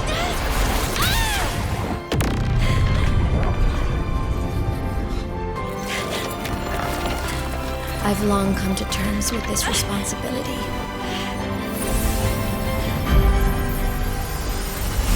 I don't regret a thing.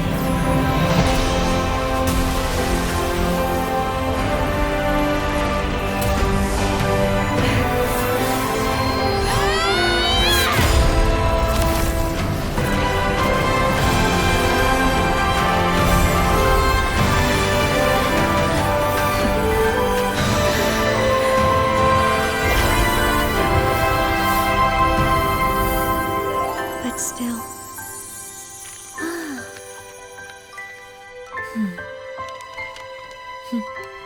Wish I didn't have to leave you.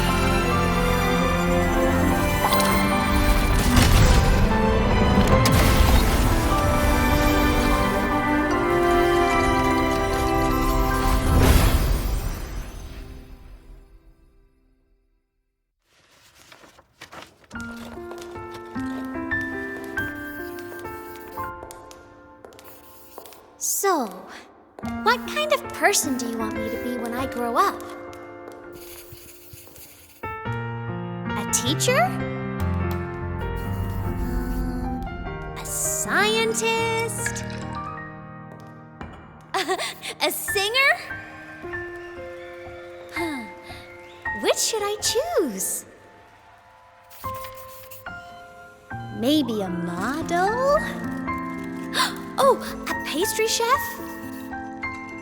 Oh, what about an animal caretaker?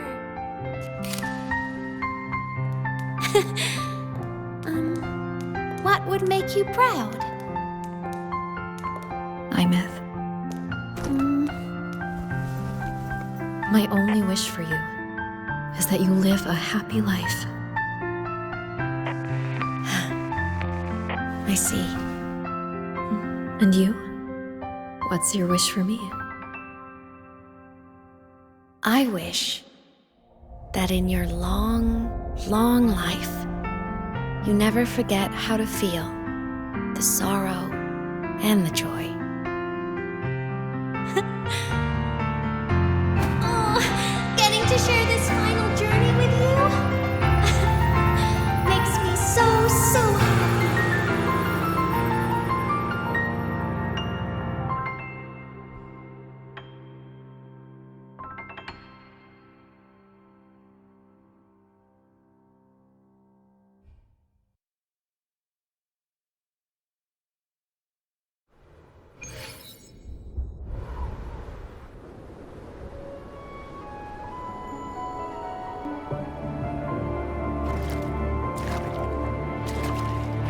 Aemeath said someone lifted her from the lake when she was a child.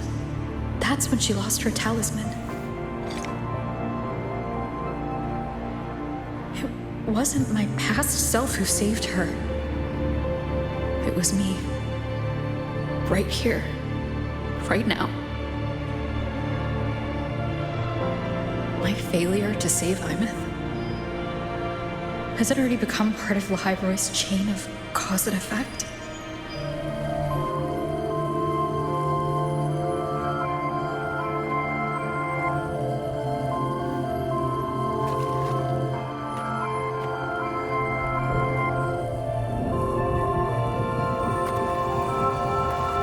There's still a way. I can't give up here.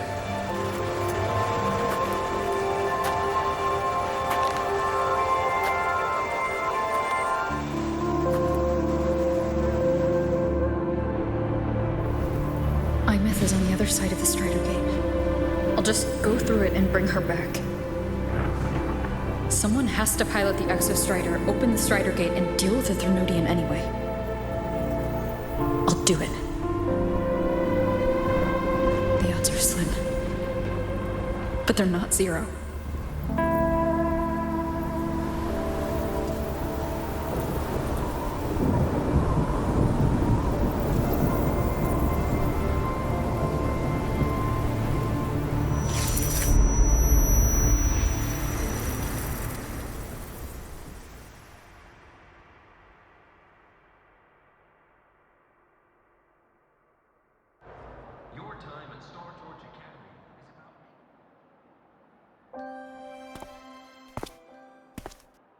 According to Academy rules, all synchronicists must undergo a health check, report a frequency monitor, and file a disclosure form before pilot simulation training.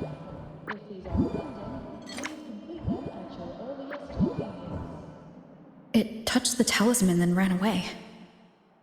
Is it trying to lead me somewhere?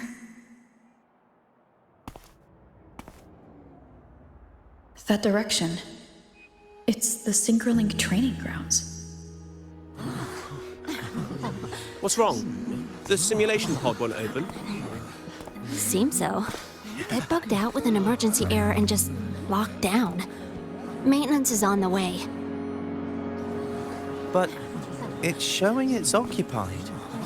Class just started. No one could have gotten in yet.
Aemeath?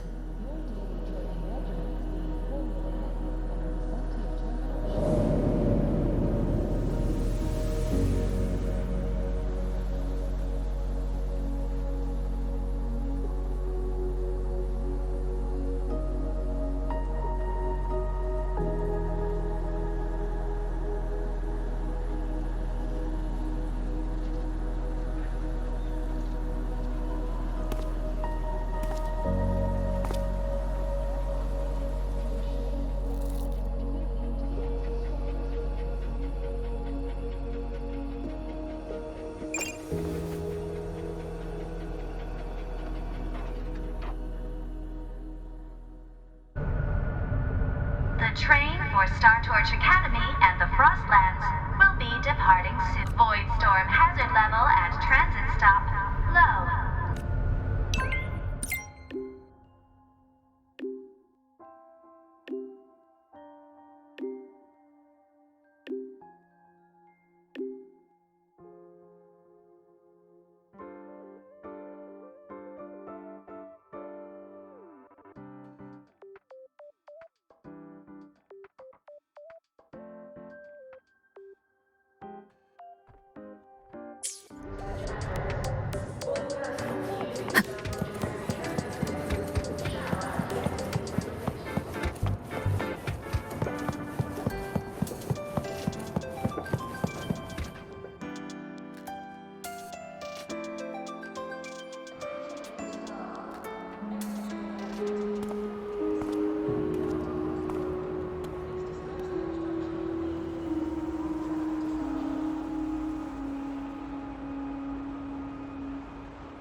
This is her paper plane.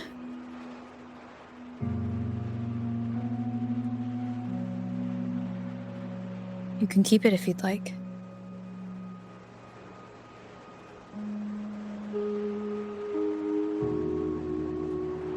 I know you're not Aemeath.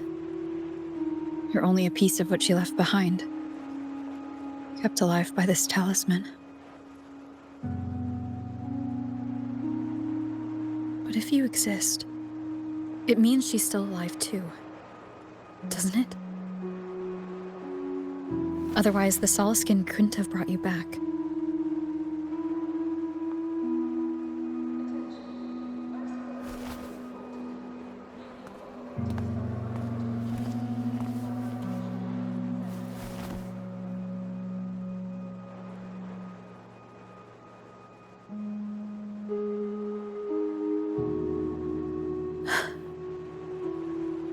So, it wasn't for nothing.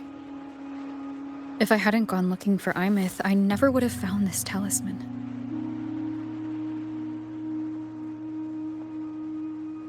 And you wouldn't be here at all. Luuk told me you're a piece of her. A thread that might still tie her to this world. If I follow it, maybe I can find where she is.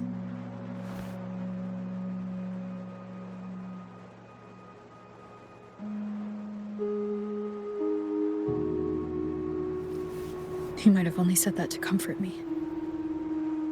No one has ever seen what's beyond the Strider Gate. It's all just guesswork. How long has it been for her since she was pulled into that chaos? Is she still alive? And if she is, how much longer can she hold on?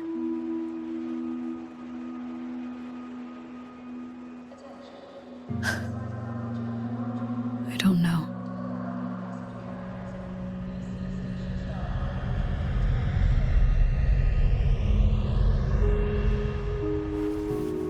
But I will hold on to hope. Because the world she saved is so full of it. So peaceful. And so beautiful.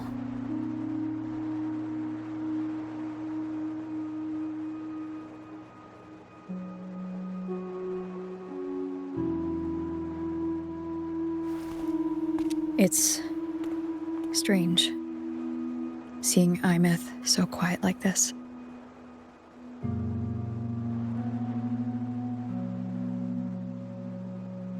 I will cross the Strider Gate and bring you home. Wait for me, Aemeath.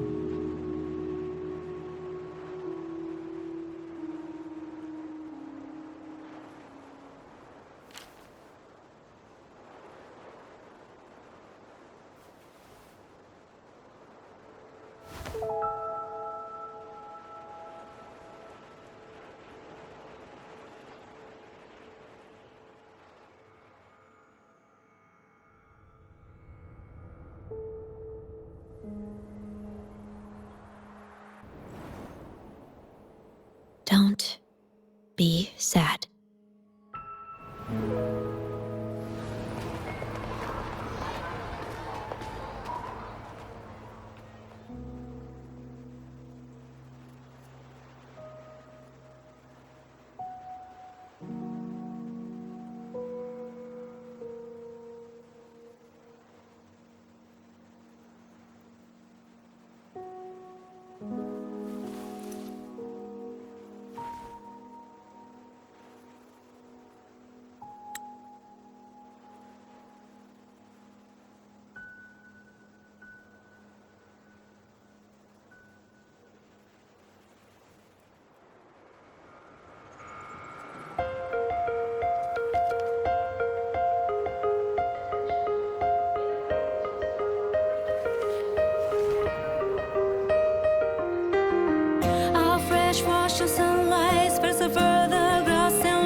Luuk texted me to go over the exostrider plan at the infirmary. Better get going.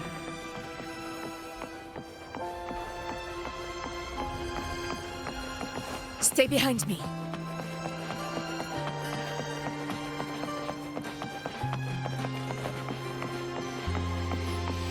Navora. Has she been staying here to recover?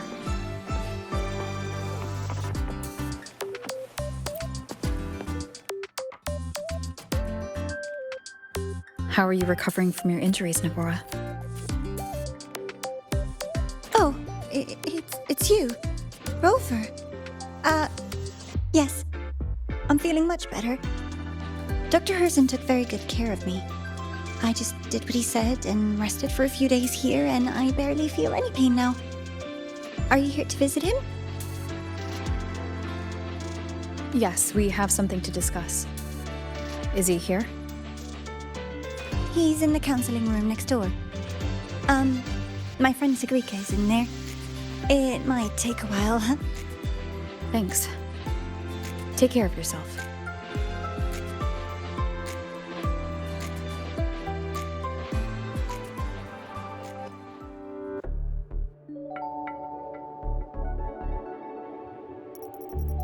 How to put this?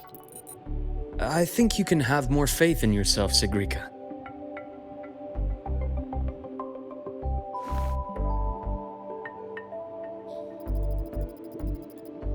Faith in myself. You see, people can be more perceptive than you might realize, including those you care about. So try not to take everything to heart. Go a little easier on yourself.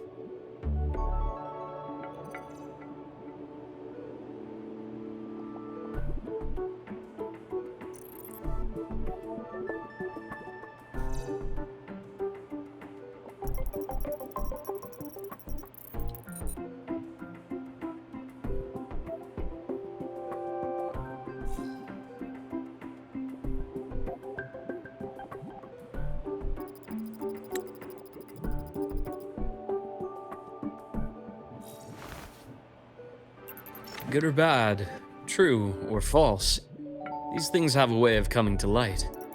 And as your friend Denia said, sometimes a little distraction is good for your health. Yeah. I'll give it a try. Thank you, Dr. Herssen. You're welcome. Again, don't push yourself too hard. I take it you're the type who'd suddenly bolt up in bed at night, wide awake, worrying about an exam? And that'd probably go on for a whole week. Huh? Is it really that obvious? Only my conjecture.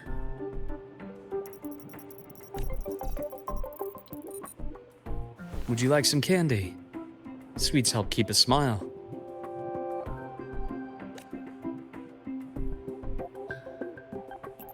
Sure. And is it okay for me to come back some other time, Dr. Herssen?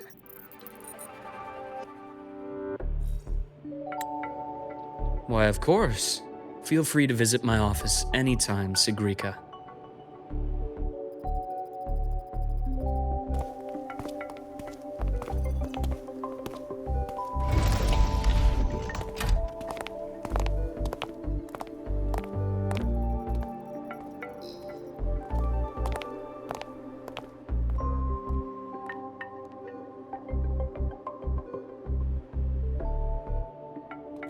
So, about that exostrider plan you mentioned, let's get into it. All in good time. Let's start with something lighter first. Something lighter? Any topic at all, but let's slow the tempo a little. You're too eager. Your emotions are clouding your judgment. You must feel it too.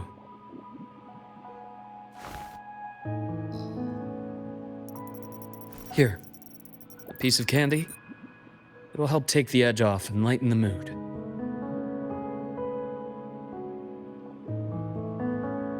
No thanks. I understand your anxiety over Aemeath's situation.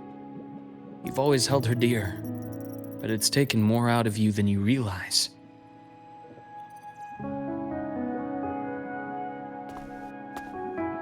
Things are best taken one step at a time.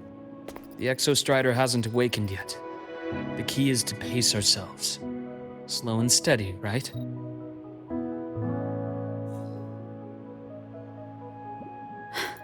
Okay, you're right.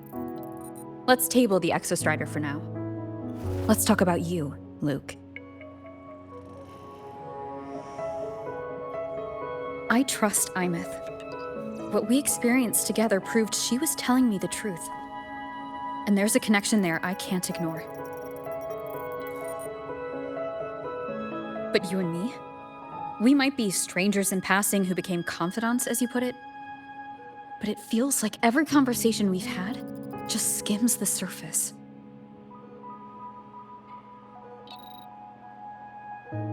I prefer to know who I'm working with before jumping into something as big as opening the Strider Gate. It'll affect the entire Lahairoi region. Point taken. It seems a proper introduction is long overdue. Please, ask me anything.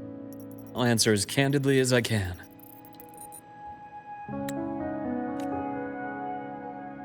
Are you a consultant from the Black Shores?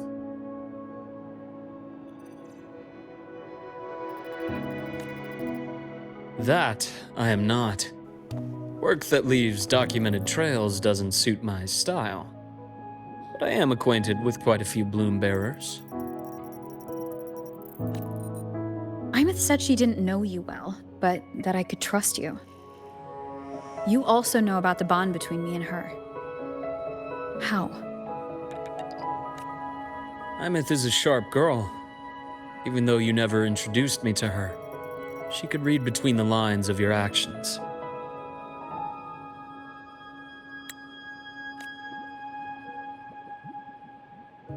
She's a lot like you.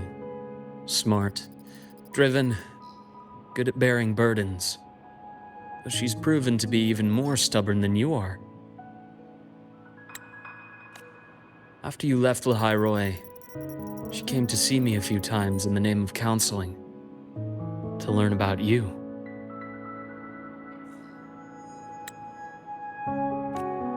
You didn't tell her anything. I didn't. You had other tasks for me here in Lahairoi. You didn't let us properly get to know each other because you wanted to shield her from my line of work. She later stopped these visits after realizing that.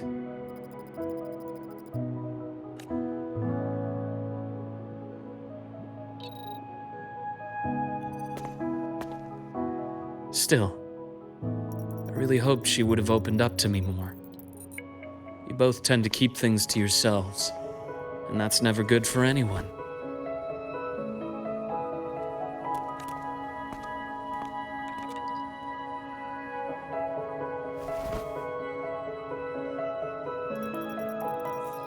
One last question.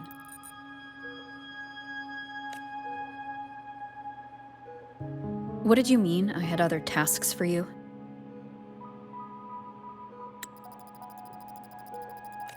That is a key topic, but not suitable for discussion here. The Space Trek Collective is backed by a number of different nations and powers. Their internal politics are of no concern to us. There are many watching eyes among the support staff. The infirmary is, after all, a public space. Why don't we take this somewhere more private? To where? I have a place in mind. Just come with me, Golden Girl.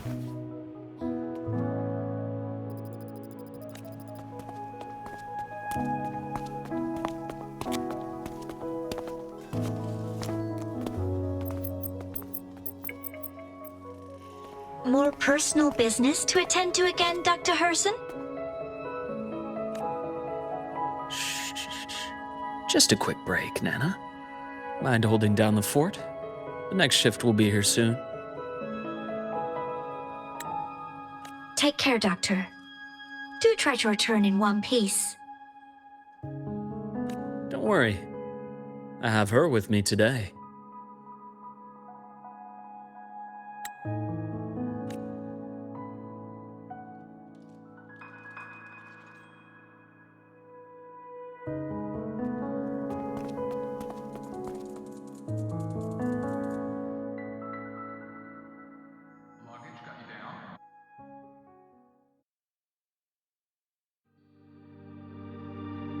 Sundermere.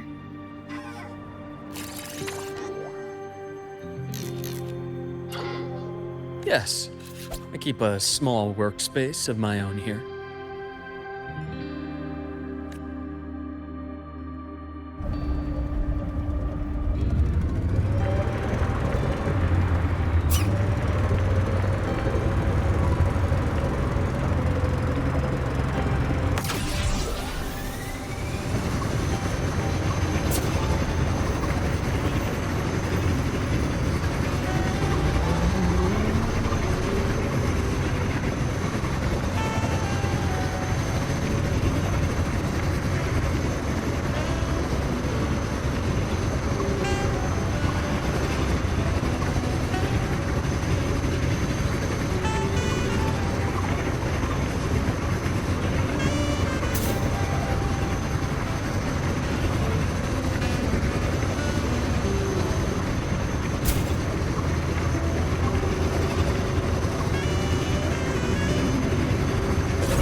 Leave them to me. Let's not waste any more time.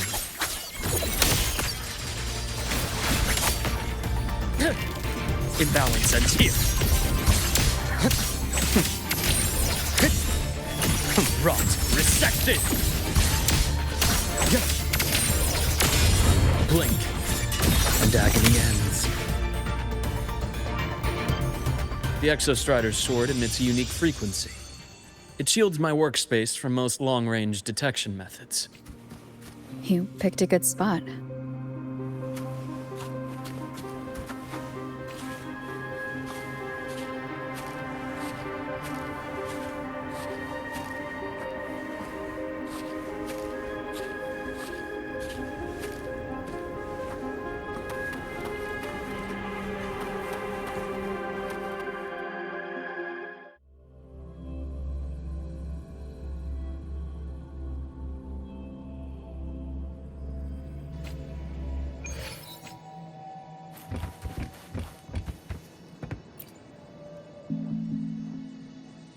Quite a stash.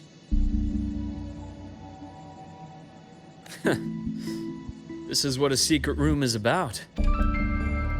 Now, where were we? Let's start with the conclusion before we get into all the details. You asked me to come to Lahai Roy to watch for any Fraxidus activity. Warren was the first Fraxidus mole you uncovered, and he certainly won't be the last. Think of the Space Trek Collective as a web of competing powers. It's as much a haven for independence as a playground for agendas.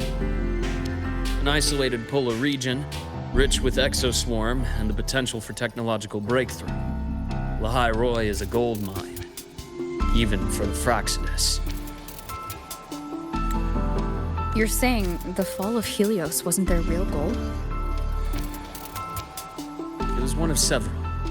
After your journey in Huanglong and Renacida, I'm sure you've come to realize their true aim. The Trinodian. Aleph 1. Correct. Given the Trinodian's unique nature, it's sure to catch their attention. Moreover, Aleph 1 is closely linked to the Strider Gate, which may be our ticket to outer space. Spying on the Fraxidus is risky. Why would I have chosen you for this task? Well, that is a bit of a long story.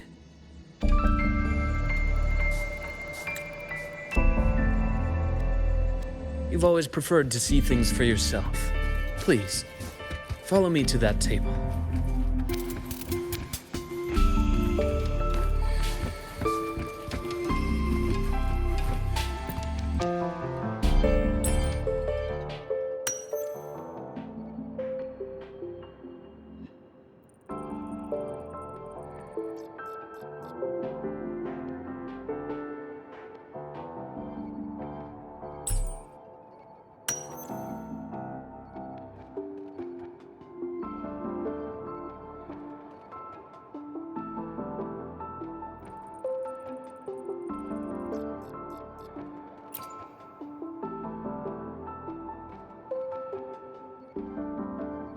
The golden serum, developed by the Naviale group. I prefer its other name, Ichor.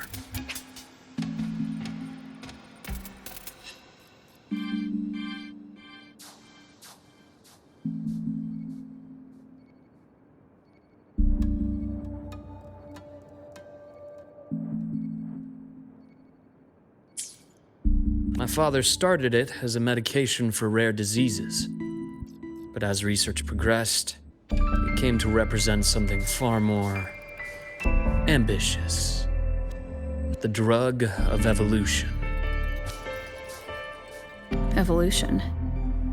Sounds like something the Fraxidus would like. Well, on paper it worked. I became its resonator, so it would be unfair to say it was entirely useless.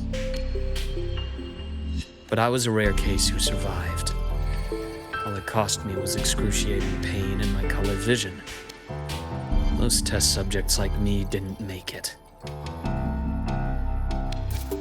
It wasn't until I met you that I realized there was more to the story. The rest is in my study, shall we?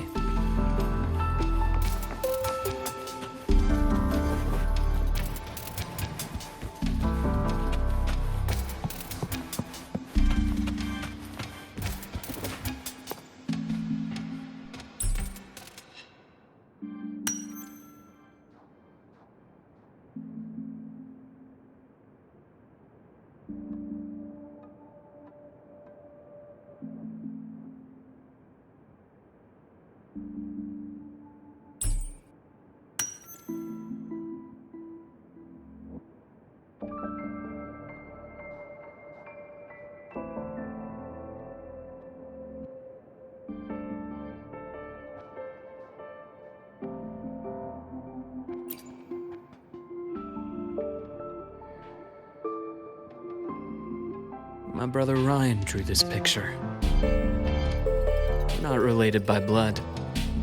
Father took us both in after his own children passed away from a rare illness long ago. Ryan never could handle pain. But he was easy to cheer up. Whenever the grown-ups would give me candy, I'd save it all for him. So that's why he always has candy with him. For a while, I tried to be the perfect son Father wanted. It never worked, so eventually I stopped trying. It only got worse from there. What Father tried to do to Ryan was unforgivable. And then came that accident. I thought what my father did was a rather mundane story. A cliché, someone trying to atone for past guilt, only to cause greater harm. Until your hints made me suspect it was someone's staged finale. So I had my father's grave exhumed. It was empty.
The entire Lola logistics carrier was already blown to smithereens by the time I recovered this page. I managed a quick glimpse before the fire consumed most of the page. It is a report from an overseer. A Fraxidus Overseer's report on its way to the new Federation? Yes. Tucked away in a Lola logistics delivery box. The recipient is Eris in the new Federation.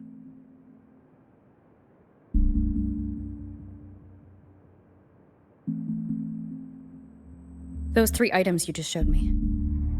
Did the Fraxidus get into Naviale's work after learning about the Icar's potential for evolution? They didn't just get into our work. They went a step further. Replacement.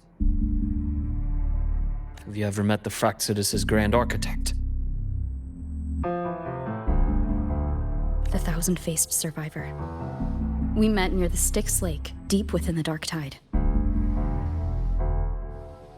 Wait. Does this mean your father was...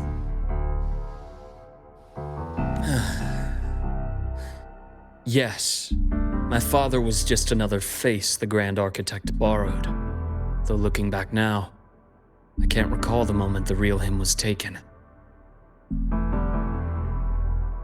I think the Grand Architect sees life and death as a game. I wouldn't be surprised if Father was even smiling in his coffin as we buried him in that downpour. So, that's your answer. Why did you choose me? Because I have a very personal reason to go after the Fraxidus. Hatred. Hatred. Even now? Now, it has become something of a habit. Continue this train of investigation and you'll see for yourself what they are. But before you do, there's something I should share. My friends in the Black Shores told me you've already had a few run-ins with certain overseers. Is that right? 3. Cristoforo, Frolova, and Scar. Plus the Grand Architect you mentioned. Ah, those names do ring a bell. Frolova is codenamed Hecate. Cristoforo? Arachnos. Intriguing, isn't it? The flair they have for their own branding.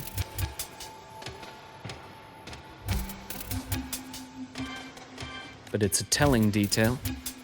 The codename can reveal its owner's style, personal tastes, and even ambitions. Think about it. A powerful resonator who causes chaos at random leaves no trail to follow. But give them a preference, a pattern. We can start to build a profile from the pieces. I've been compiling reports on the Overseers for years. Allow me to share what I've learned so far. I've reactivated your access. You'll find the door controls right over there.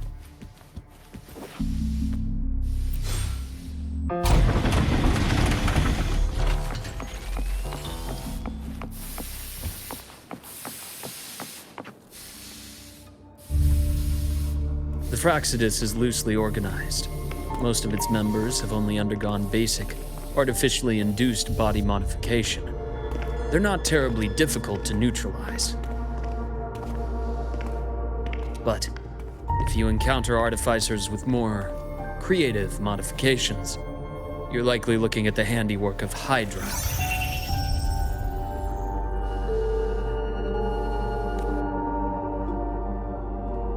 Hydra is their leading mind on human evolution and body modifications. Whoever they are, they often work in tandem with Siren. In other words, if you spot one, be on guard in case the other is lurking close by.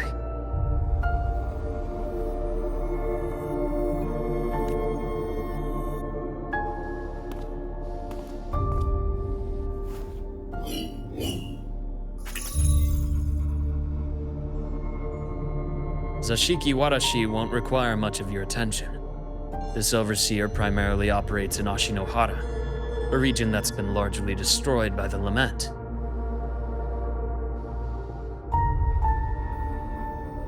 Ashinohara. I've heard of it somewhere before. The girl we had in the infirmary for a while. Chisa, I remember. The city that trapped her, Onami, is part of Ashinohara. Now, on to 2 key pieces of the puzzle. I did say the Fractsidus was a loose organization, but even the most scattered cells still need funding to function. Remember that report from earlier? It's only a matter of time before you go to the new Federation. And based on the intel I've gathered, that's their most critical base of operations. And where you'll find Eris. How critical? Do they operate in the open? Not exactly. But in a place where money talks, they must have members in the highest echelons of government and business. Key members.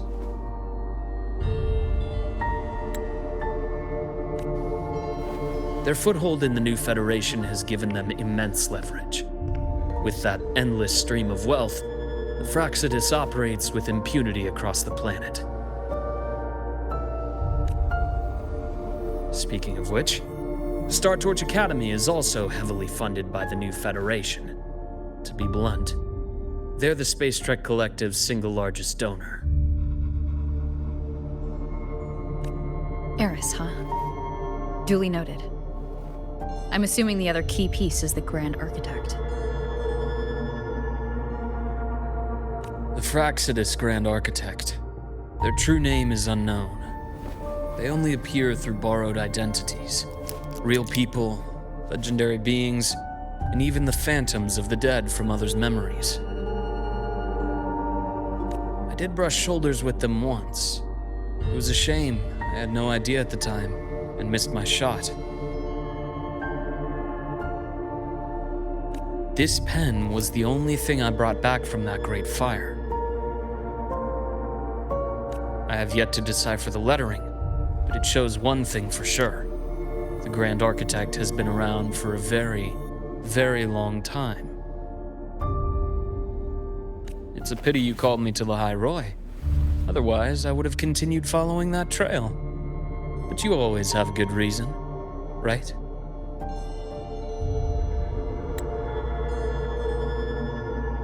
You uncovered all this by yourself?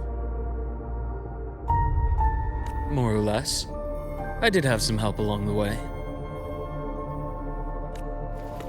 To get your hands on one of the Grand Architect's personal items, you did more than just follow a trail. You infiltrated them.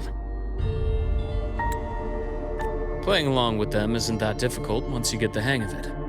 Like I said, they are a loose organization. Knowing the Fractsidus, stealing all that intel on the Overseers is risky, no matter how loose they are. Each infiltration will only be more dangerous than the last. Luuk, how can a doctor who doesn't value his own life save anyone else's?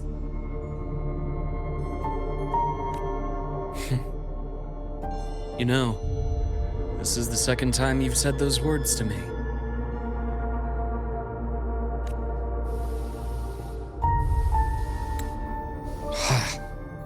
They got away again.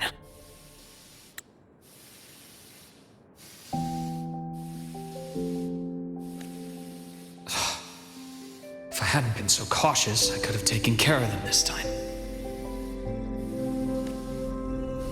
I should send today's findings to her. It's been 2 years. I suppose I'm due for a report.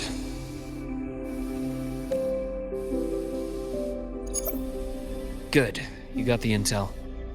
Would have been a shame if I got myself killed for nothing. You want me to go to the High Roy? Why?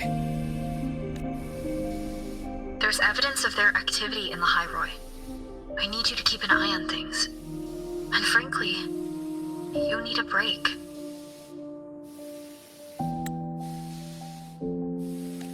now is not the right time. You've already drawn enough attention. Do we really have to wait for you to get killed to decide it's the right time? How can a doctor save anyone else's life if he doesn't value his own? Keep pushing like this, and you'll be no different from them. Not pulling any punches, are you? Trust me, that's only the warm-up.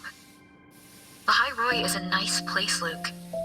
Bright, passionate students, beautiful snow.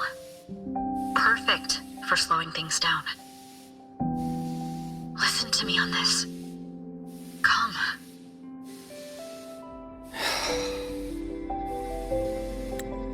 Very well. As you wish. So I've led a leisurely life in the High Roy ever since. No need to worry. I know my limits.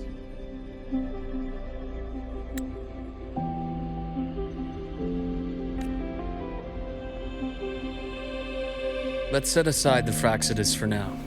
We should discuss the exostrider plan. But first, tell me what happened to you and Aemeath in the Frostlands.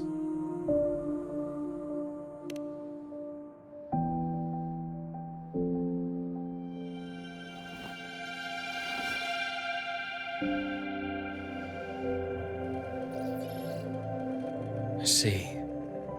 Aemeath, she... No wonder you're in such a state.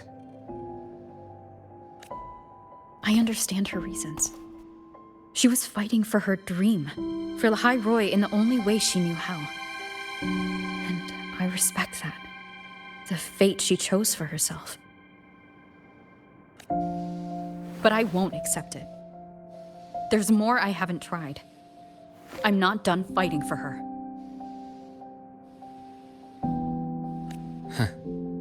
Of course. I wouldn't expect you to give up so easily. Now, about the exostrider.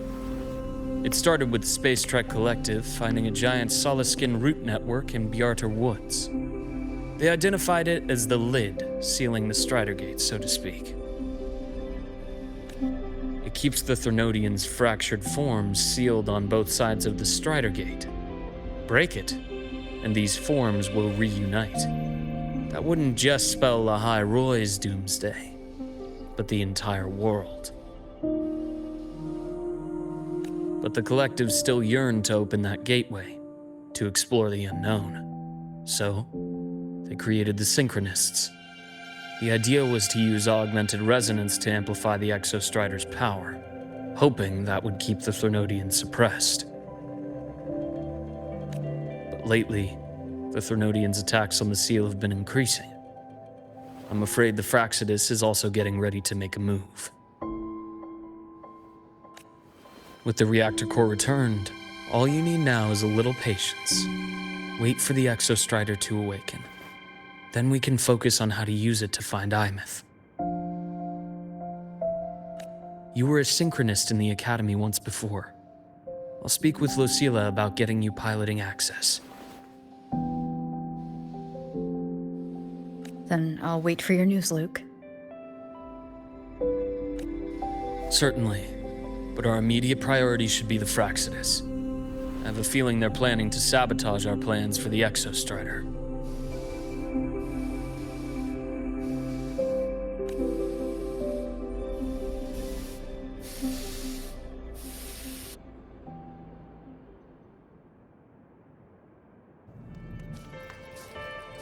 Rover said she'd like to check on the exostrider in the Frostlands before she left. Well, it could be a way to take her mind off things. Now then. Dr. Herssen, is something the matter? Must you always assume the worst, Lucilla? Can't I just call to chat? I find that highly unlikely, Doctor. Let's skip the preamble. What is it? Rover. Ah, so this is about Aemeath. She was was so tight-lipped with me about what happened in the Frostlands. Yet, she spoke to you. Sitting on our hands won't fix anything. And she was willing to open up. If a friend runs into trouble, I'll naturally step in to listen. Besides, what I have to share today benefits the Academy. It could help us get ahead of a few potential issues. Very well. Let's hear it then. Meet me at the Institute, the usual spot.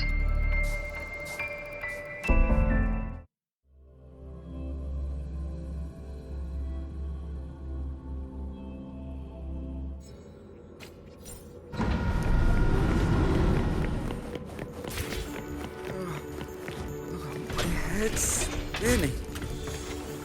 No, not now. I have to finish my thesis.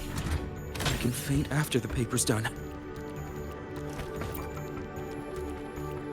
Oh, Dr. Herssen. It's good to see you. Ethan, you looked fine not long ago. What happened to you? My thesis. My spot at the... Hold on. I recall you coming by the infirmary with good news earlier. Something about an institute professor recruiting you for your top marks? Is this the price you have to pay for that? Careful. You might get talked out of the job over health issues. No, I will get that position at the Institute. I'll crawl there if I have to. I'll come back from the dead if I die first. Now you're just delirious. I know getting this opportunity wasn't easy. You can't exactly just ask for time off. Come by my office later. I'll write you a sick note. You can't run yourself like an exoswarm, thinking you'll recharge the moment the sun comes up. It's not how we humans work. Thank you, Doctor. Good things are bound to come your way. This takes me back. I always got my best sleep passed out in your infirmary.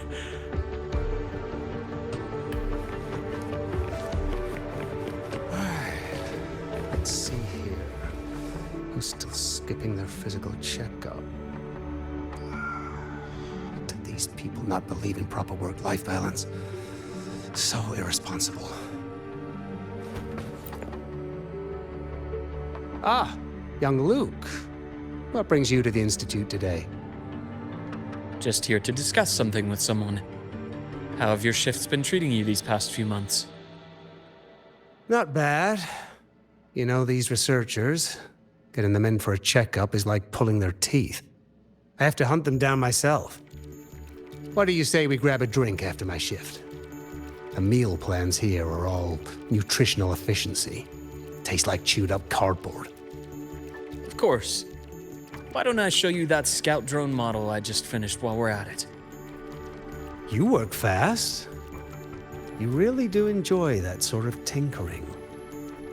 Taking things apart and putting them back together again is quite stress-relieving. It's a nice way to unwind after a day's work.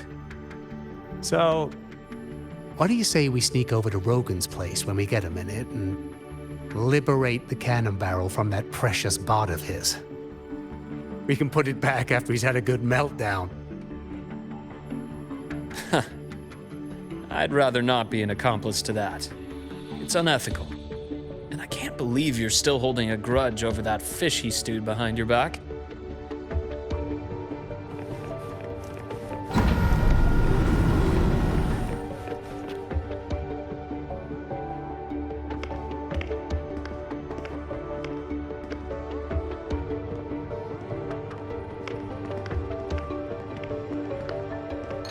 Have a seat, Doctor. Shame. I thought she would come with you.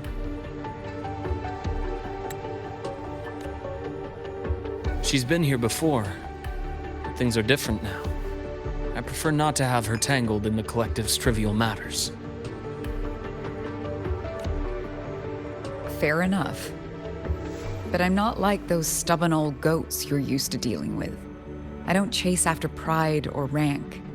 All I care about is Star Torch Academy.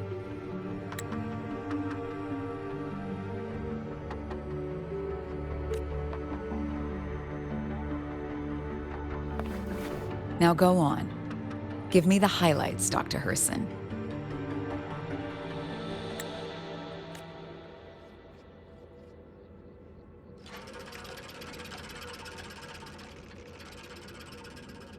The Fraxidus. I understand. I'll keep a closer watch. As for piloting the exostrider, if she is capable, that's fine by me. The Research Institute will see to the preparations. That said, we can't ignore the risks that come with opening the Strider Gate. I have someone in mind who can help. But first, let me have a quick word with her. The Threnodian concerns every one of us at Lahairoi. I'll handle the board as you've asked. You focus on her and the matters here on campus. Thank you for understanding, Lucilla. President.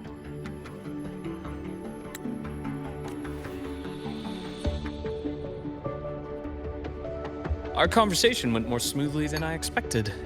I thought you might think I had a hidden agenda. As a thank you, care for some candy?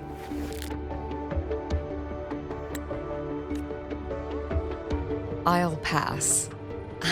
I'm well aware of your candy outreach program across campus. I've had my fill of sweets over the years.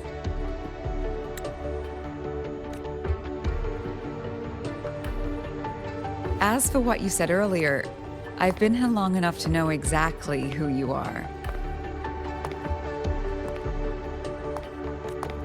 Thanks to your efforts in uncovering those moles, the Academy is safer, and we have far fewer headaches to worry about. What truly surprised us was your choice to stay all these years and become one of Lahairoi's steadfast guardians. Well, I'm just glad the President doesn't see me as some busybody. You're the right kind of busybody. The kind we're happy to have.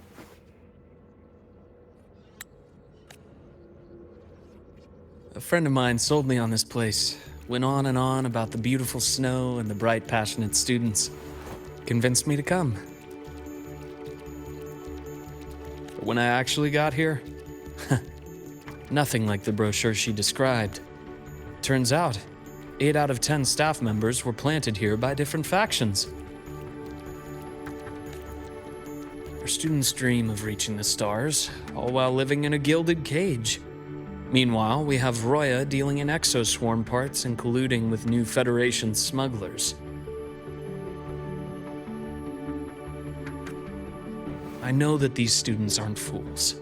They're the best minds from across the nations. If even I can see what's going on, how could they be blind to it? It's their ideals, their hope for the future that lets them endure the ugly realities of this place without becoming cynical. I only came to Lahairoi because a friend recommended it. But now... Now you've grown to like it here, right?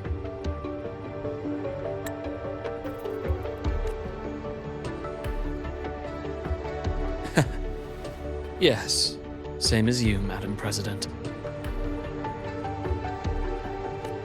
An urgent transmission from Nana. If you'll excuse me.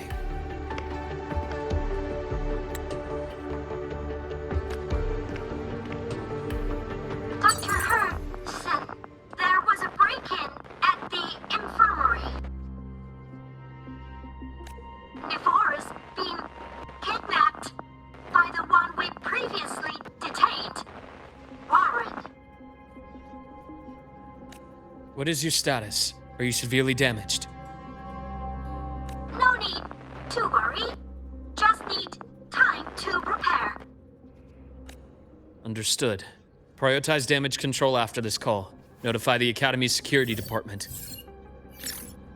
It'll take time for them to respond. I'll go after Warren. Which direction did he take her? Received message from the Academy. They're heading towards the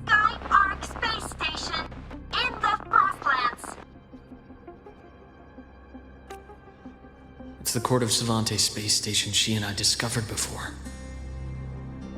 I'm on my way.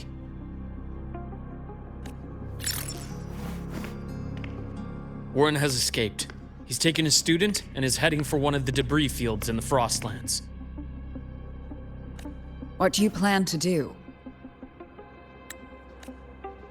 I'm going after him. I'd like you to set up a perimeter there to cut off his escape and prevent any further risks to the Academy. You want me to secure a perimeter while you go in alone to handle Warren?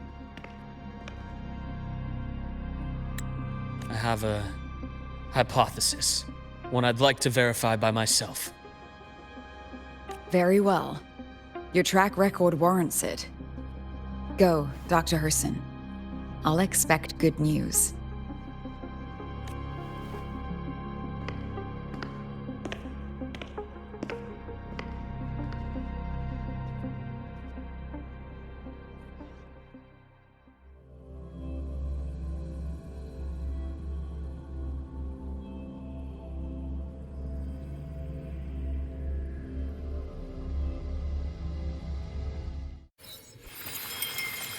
Navora.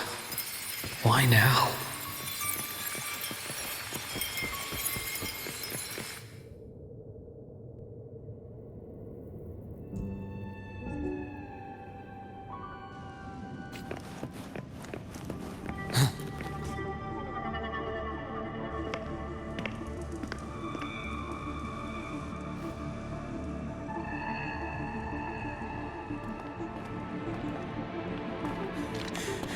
I know you've been here before.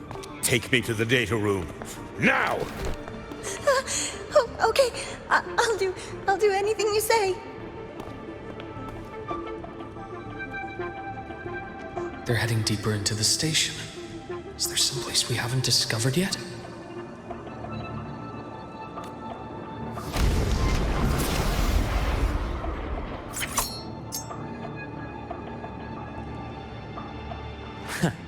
Right on schedule. Accurate.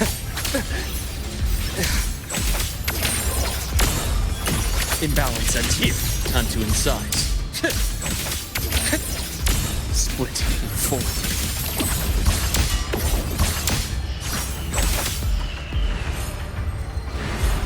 The bath's clear.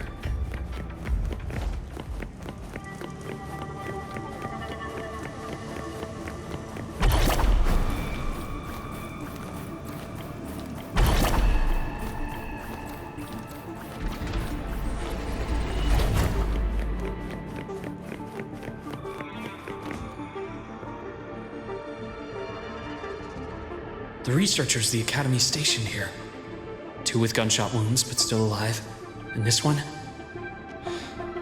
No vitals.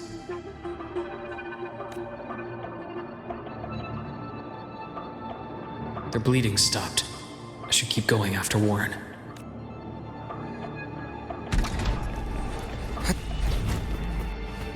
The bath's clear. Right on schedule.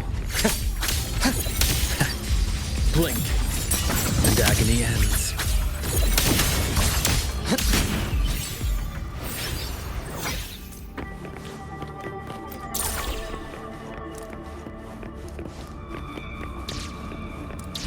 Spatial anomalies. Did someone reactivate the Sky Ark system?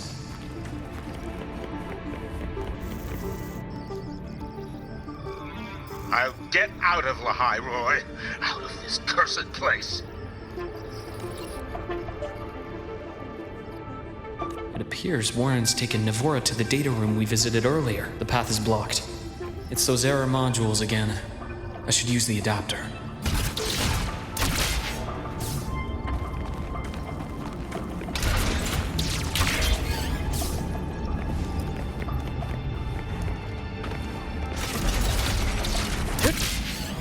It's cleared. Gotta keep moving.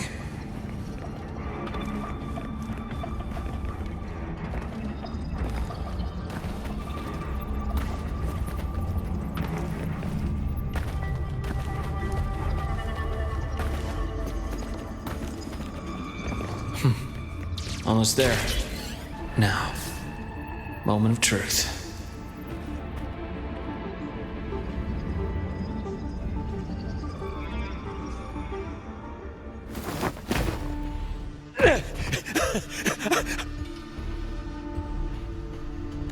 I brought the student, just like you asked. So, you... Where are you? Lahairoi was just a minor setback. I'm still useful. I still have work in the new Federation. I still...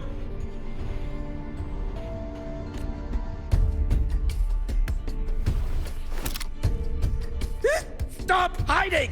Say something! You! That doctor who's always watching. You've reached a dead end, Warren. Don't you see that?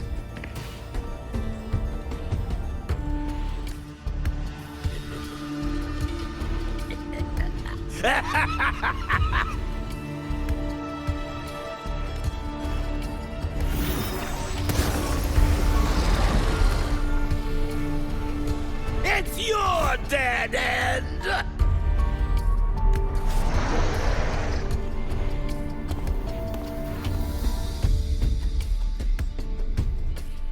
Sky Ark's data room. There must be a reason. Was that just impulse? Or perhaps...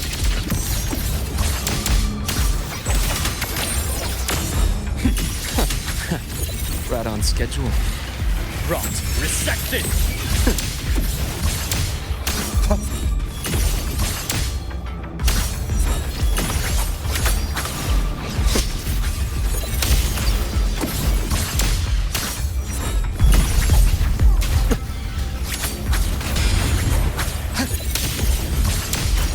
A bearable price.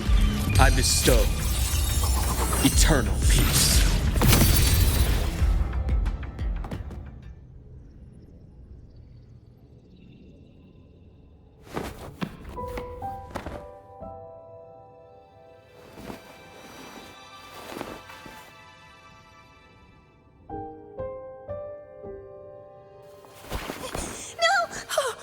Dr. Herssen!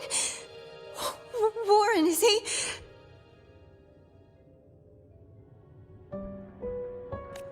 He's only unconscious. Everything's okay, Navora. How are you feeling? I'm fine. It's just that he struck me in the back of the neck. It really hurts. I'm really scared.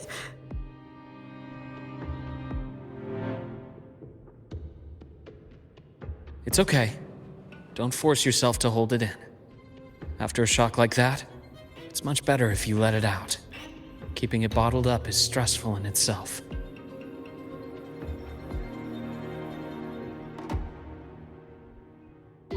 Take your time. Tell me what happened when you're ready. Okay. I'll try. I need a moment.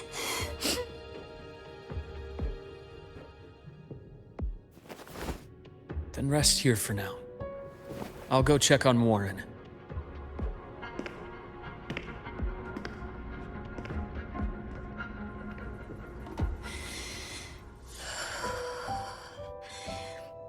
I fell asleep on the hospital bed. When I woke up and opened my eyes, Warren was pointing a gun at my head.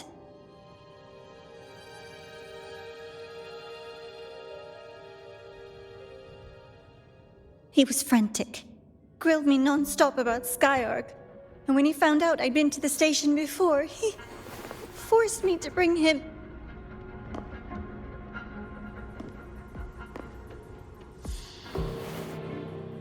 Wait! Those researchers by the door! One of them didn't make it. The other two are still alive. I see. As for what else happened, I don't really remember. That's all right. I've already formed a rough theory about his motives now. You should rest, Navora. We'll handle things from here.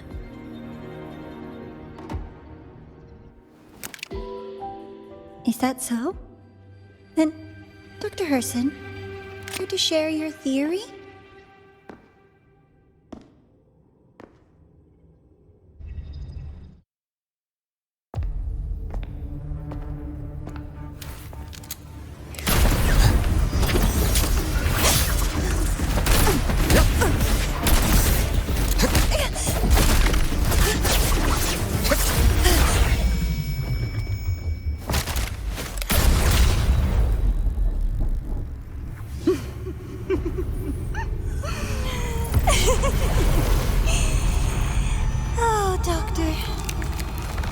So mean. Is that any way to treat a student? I'm afraid identity theft is not in the curriculum. Isn't that right, Grand Architect of the Fraxidus?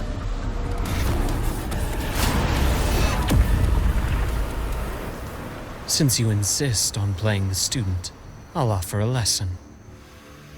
It takes two to play a game.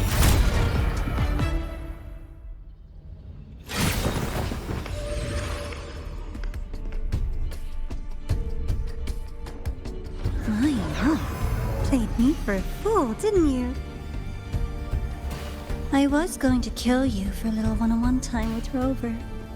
Shame.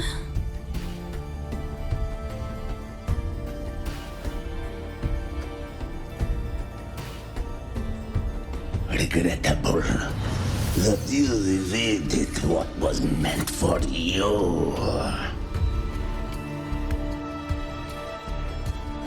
But it's okay. Uncle Warren's dead. Nice and clean. Being caught out in the open, and still he thought he could just vanish from lynae and get away with this fiasco. The naivety is remarkable.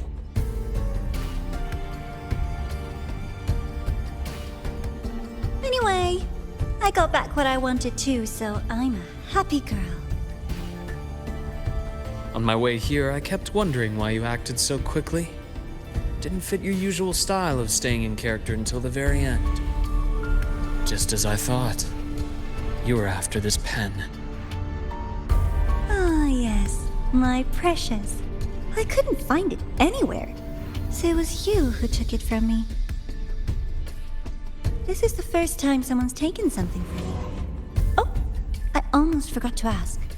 When did you begin to suspect? If you must know, my suspicions began to deepen during our last visit to the space station, when you feigned that injury.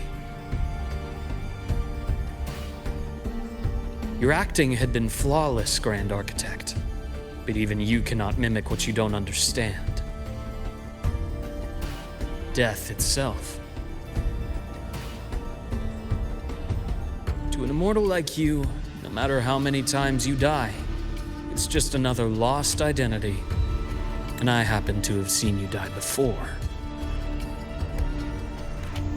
Oh? Is this why you've had your eye on me all this time? Let me think. Whoops. Can't seem to remember. My bad.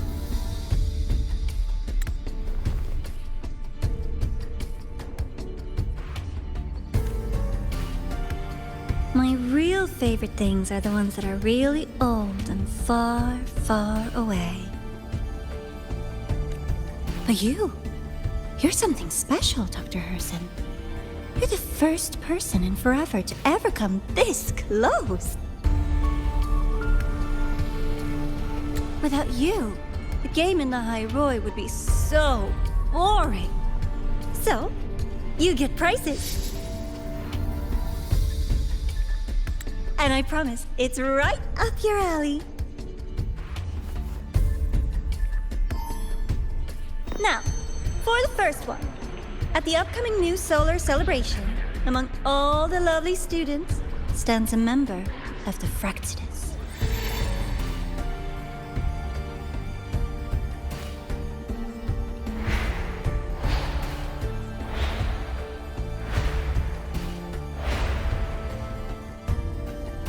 I'm so looking forward to that child's performance. Telling us this doesn't do your spy any good. But that's what makes it fun! It's a cat and mouse game. The mouse needs to know the cat is coming, or how else will it run fast enough on its little wheel?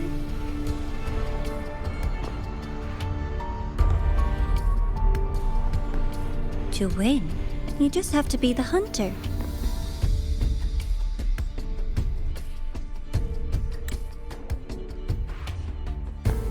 And if you do end up catching that child, that just proves they were useless anyway.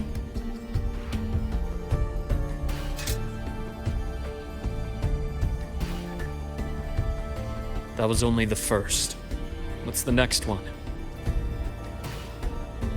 The next prize is right here in this data room. You're so smart, Dr. Herssen. I bet you've already figured it out, no? I had so much fun on this little trip to the Sky Ark. So, how did you feel seeing the etheric sea? Oh, home sweet home. Your faraway home. The one you can never, ever go back to.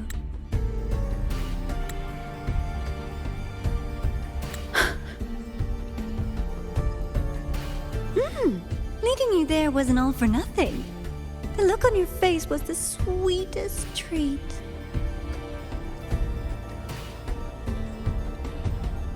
Let's be sure to have more fun like this in the future. Until next time, you two. I wish you a pleasant past, present, and future.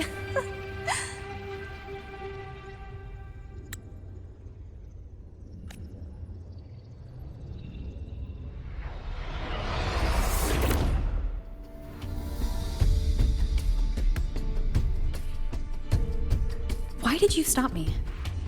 You think we couldn't have stopped her here? Yes.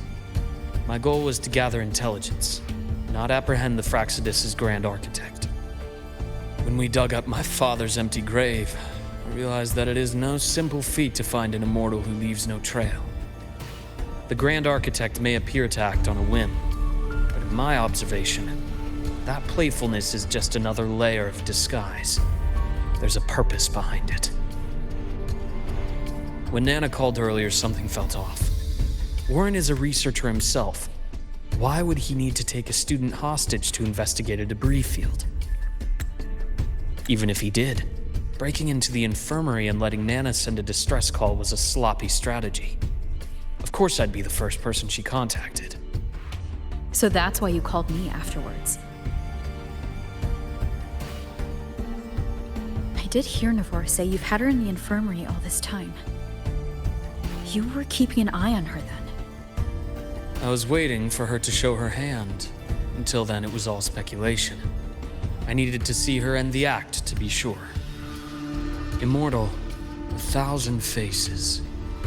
We've managed to gather quite a bit of intel on the Grand Architect. If I'm not mistaken, there should be something more important hidden in this room. Otherwise, she wouldn't have called it a prize.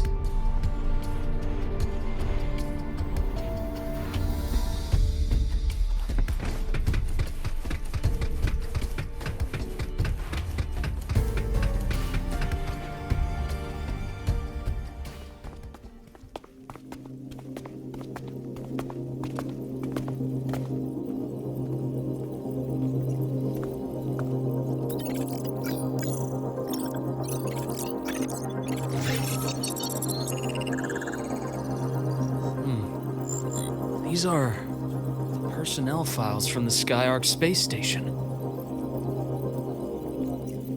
This lettering. Do you recall the lead researcher on the Etheric Sea Initiative? The one we saw in the hologram during our first visit? Professor Junshi. Yes. During his lecture, he mentioned a scholar who had just joined the project, Wei Ying, but his introduction was cut short. I've found that scholar's record in the system, and her name.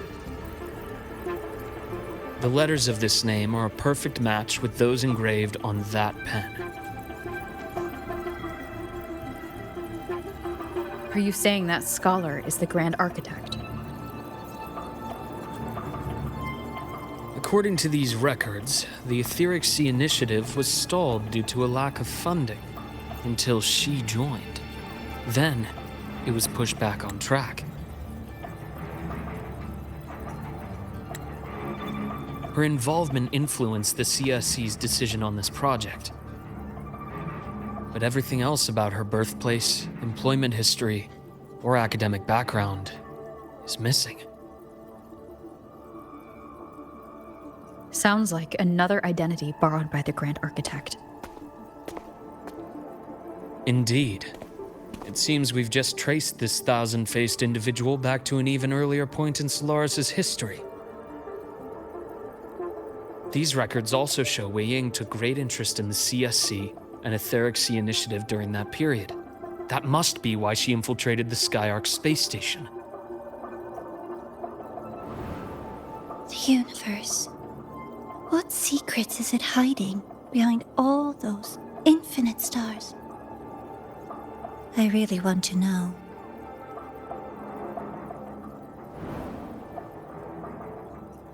And about that footage... No need to explain. The fewer people who know about your secret, the better. It just occurred to me that this wasn't a coincidence. If her goal in the past involved you, then it's something to keep in mind on your journey ahead.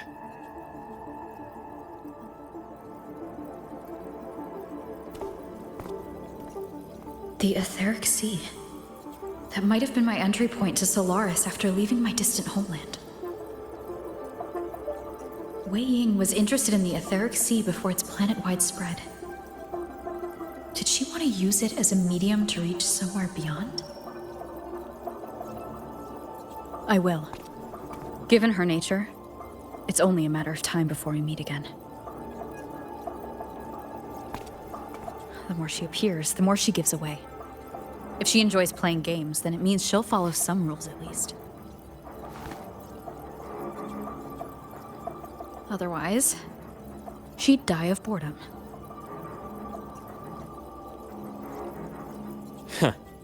Exactly. And as I've said before, sometimes style, personal taste, and ambition can be more revealing than intended. The Frostlands has more than one base in Solaris, and I'm far from the only one with a grudge or an interest in their activities. Until now, the Grand Architect has been like a reflection in water. She never appears as her own person, only by the faces of the already dead. But now, her fascination with what lies beyond all those infinite stars is a thread we can pull. We can start identifying which schemes bear her signature. And the Court of Savante, since our Grand Architect has taken interest in them before, a trip to Mengzhou may be worth a visit. The Court of Savante was active in Mengzhou? Just a rumor. They say a city was built there under their direction. There may be clues there. As for the new Federation, you'll likely end up there eventually if you plan to counter the Frostlands' operations in the future. But not now. Things are too complicated over there, and they handle resonators differently. Even with the Black Shore's backing, going in unprepared would be serious risk. I'll be cautious. Before Navora, did you find any other traces of this Grand Architect in the High Roy? Yes. There is this one thing, but it's only speculation. About how Aemeath disappeared. From what you told me, she died from overclocking trying to stop the Threnodian over a decade ago. After that incident, the Academy detected cracks on the Threnodian seal in the depths of Biarter Woods. The damage seemed intentional.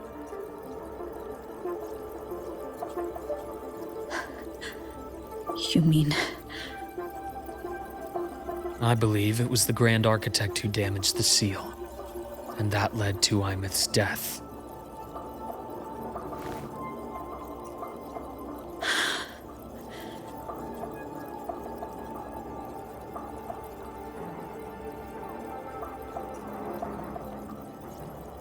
Lucilla's people will handle things here now. We should leave. To where? Let's go clear our minds.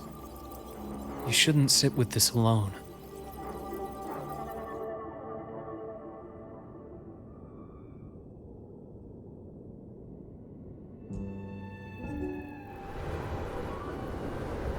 Any for your thoughts? There's too many to count. Feel like talking about it? Maybe a little.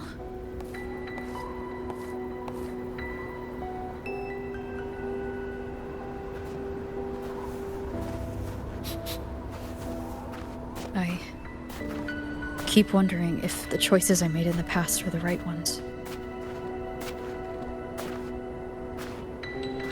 I still don't know why I chose to erase my memories.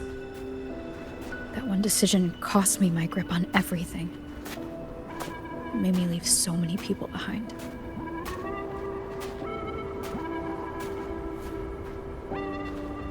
You, Aemeath, those at the Black Shores, and probably more I don't even know or remember now. I pulled everyone into my grand plan to save the world, and when it mattered most, I wasn't even there. If we can't save Aemeath, she'll just be forgotten. Left to drift in the void forever. Even if that hadn't happened, your path was always destined to diverge from most of ours. You know your lifespan is immense. Barring some accident, most of us will leave this world long before you. Death and goodbyes are a final lesson no one escapes. But for you, it's a question that lingers for an exceptionally long time. You're right. Since you already know that, you should also see that everyone else has already given their answer. You're still the same person you were before. Just as resilient, still bringing hope to others. That's why, after all these years, we're still willing to stand with you. And it's not because you're a supposed savior. It's because you've always been you. And we're not just doing this for you. We're doing it for Solaris. For the future we all chose to fight for. We chose this path ourselves. You have nothing to feel guilty for. One can only move forward by making peace with what's lost. You taught me that a long time ago.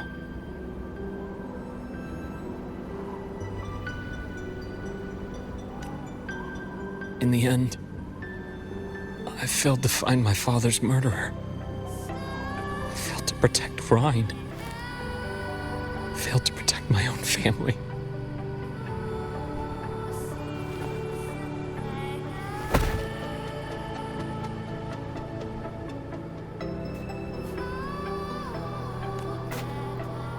But your brother is still alive. You're alive. There's still hope. You did everything you could.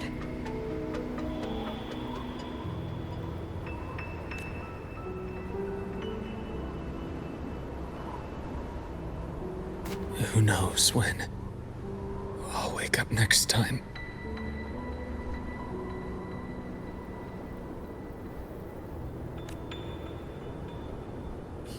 Then we'll make a promise, Luuk.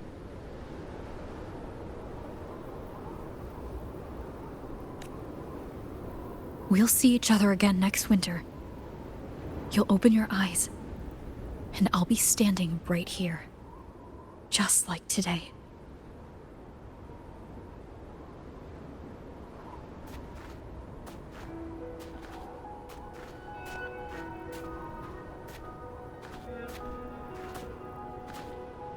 Come now. Enough with that face. Some candy?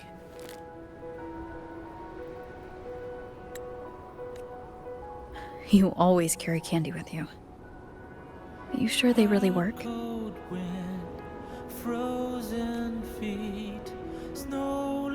As in... It'll help take the edge off and lighten the mood. Your words.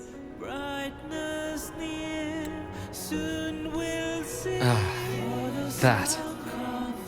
Honestly, not really. It's become more of a habit of mine. As a boy, I'd have one whenever things felt too big to handle. The sweetness was a distraction, something to look forward to. Later, after I inherited Naviale, I realized there were still so many things I couldn't control. So I'd eat them to cope, especially when I was up to my neck in trouble thanks to my business associates. Even after I left the company and set out to follow the Fraxidus' trail on my own, I'd be chewing on one while I watched those who helped me die right in front of me. Still powerless, it seems.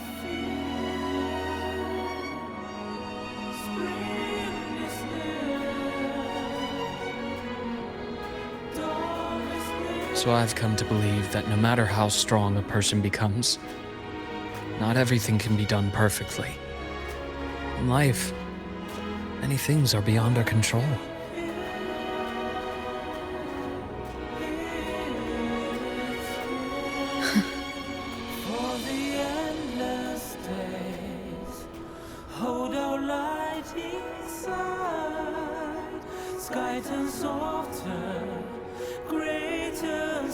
I still enjoy candy. It reminds me that meeting people is still a gift, even if I know I might lose them one day. If you let grief and anger burn you out, you become obsessed with results. You forget the joy you felt along the way. A little sweetness helps keep the numbness at bay.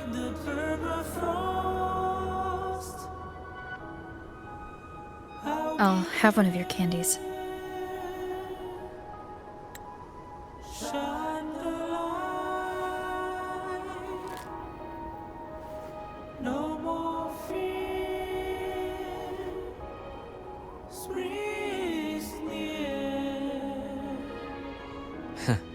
How does it taste?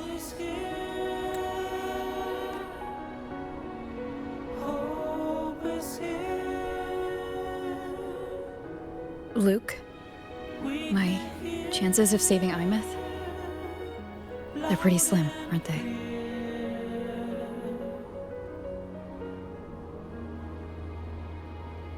They are. You'll need a miracle. But you've always been good at making those happen.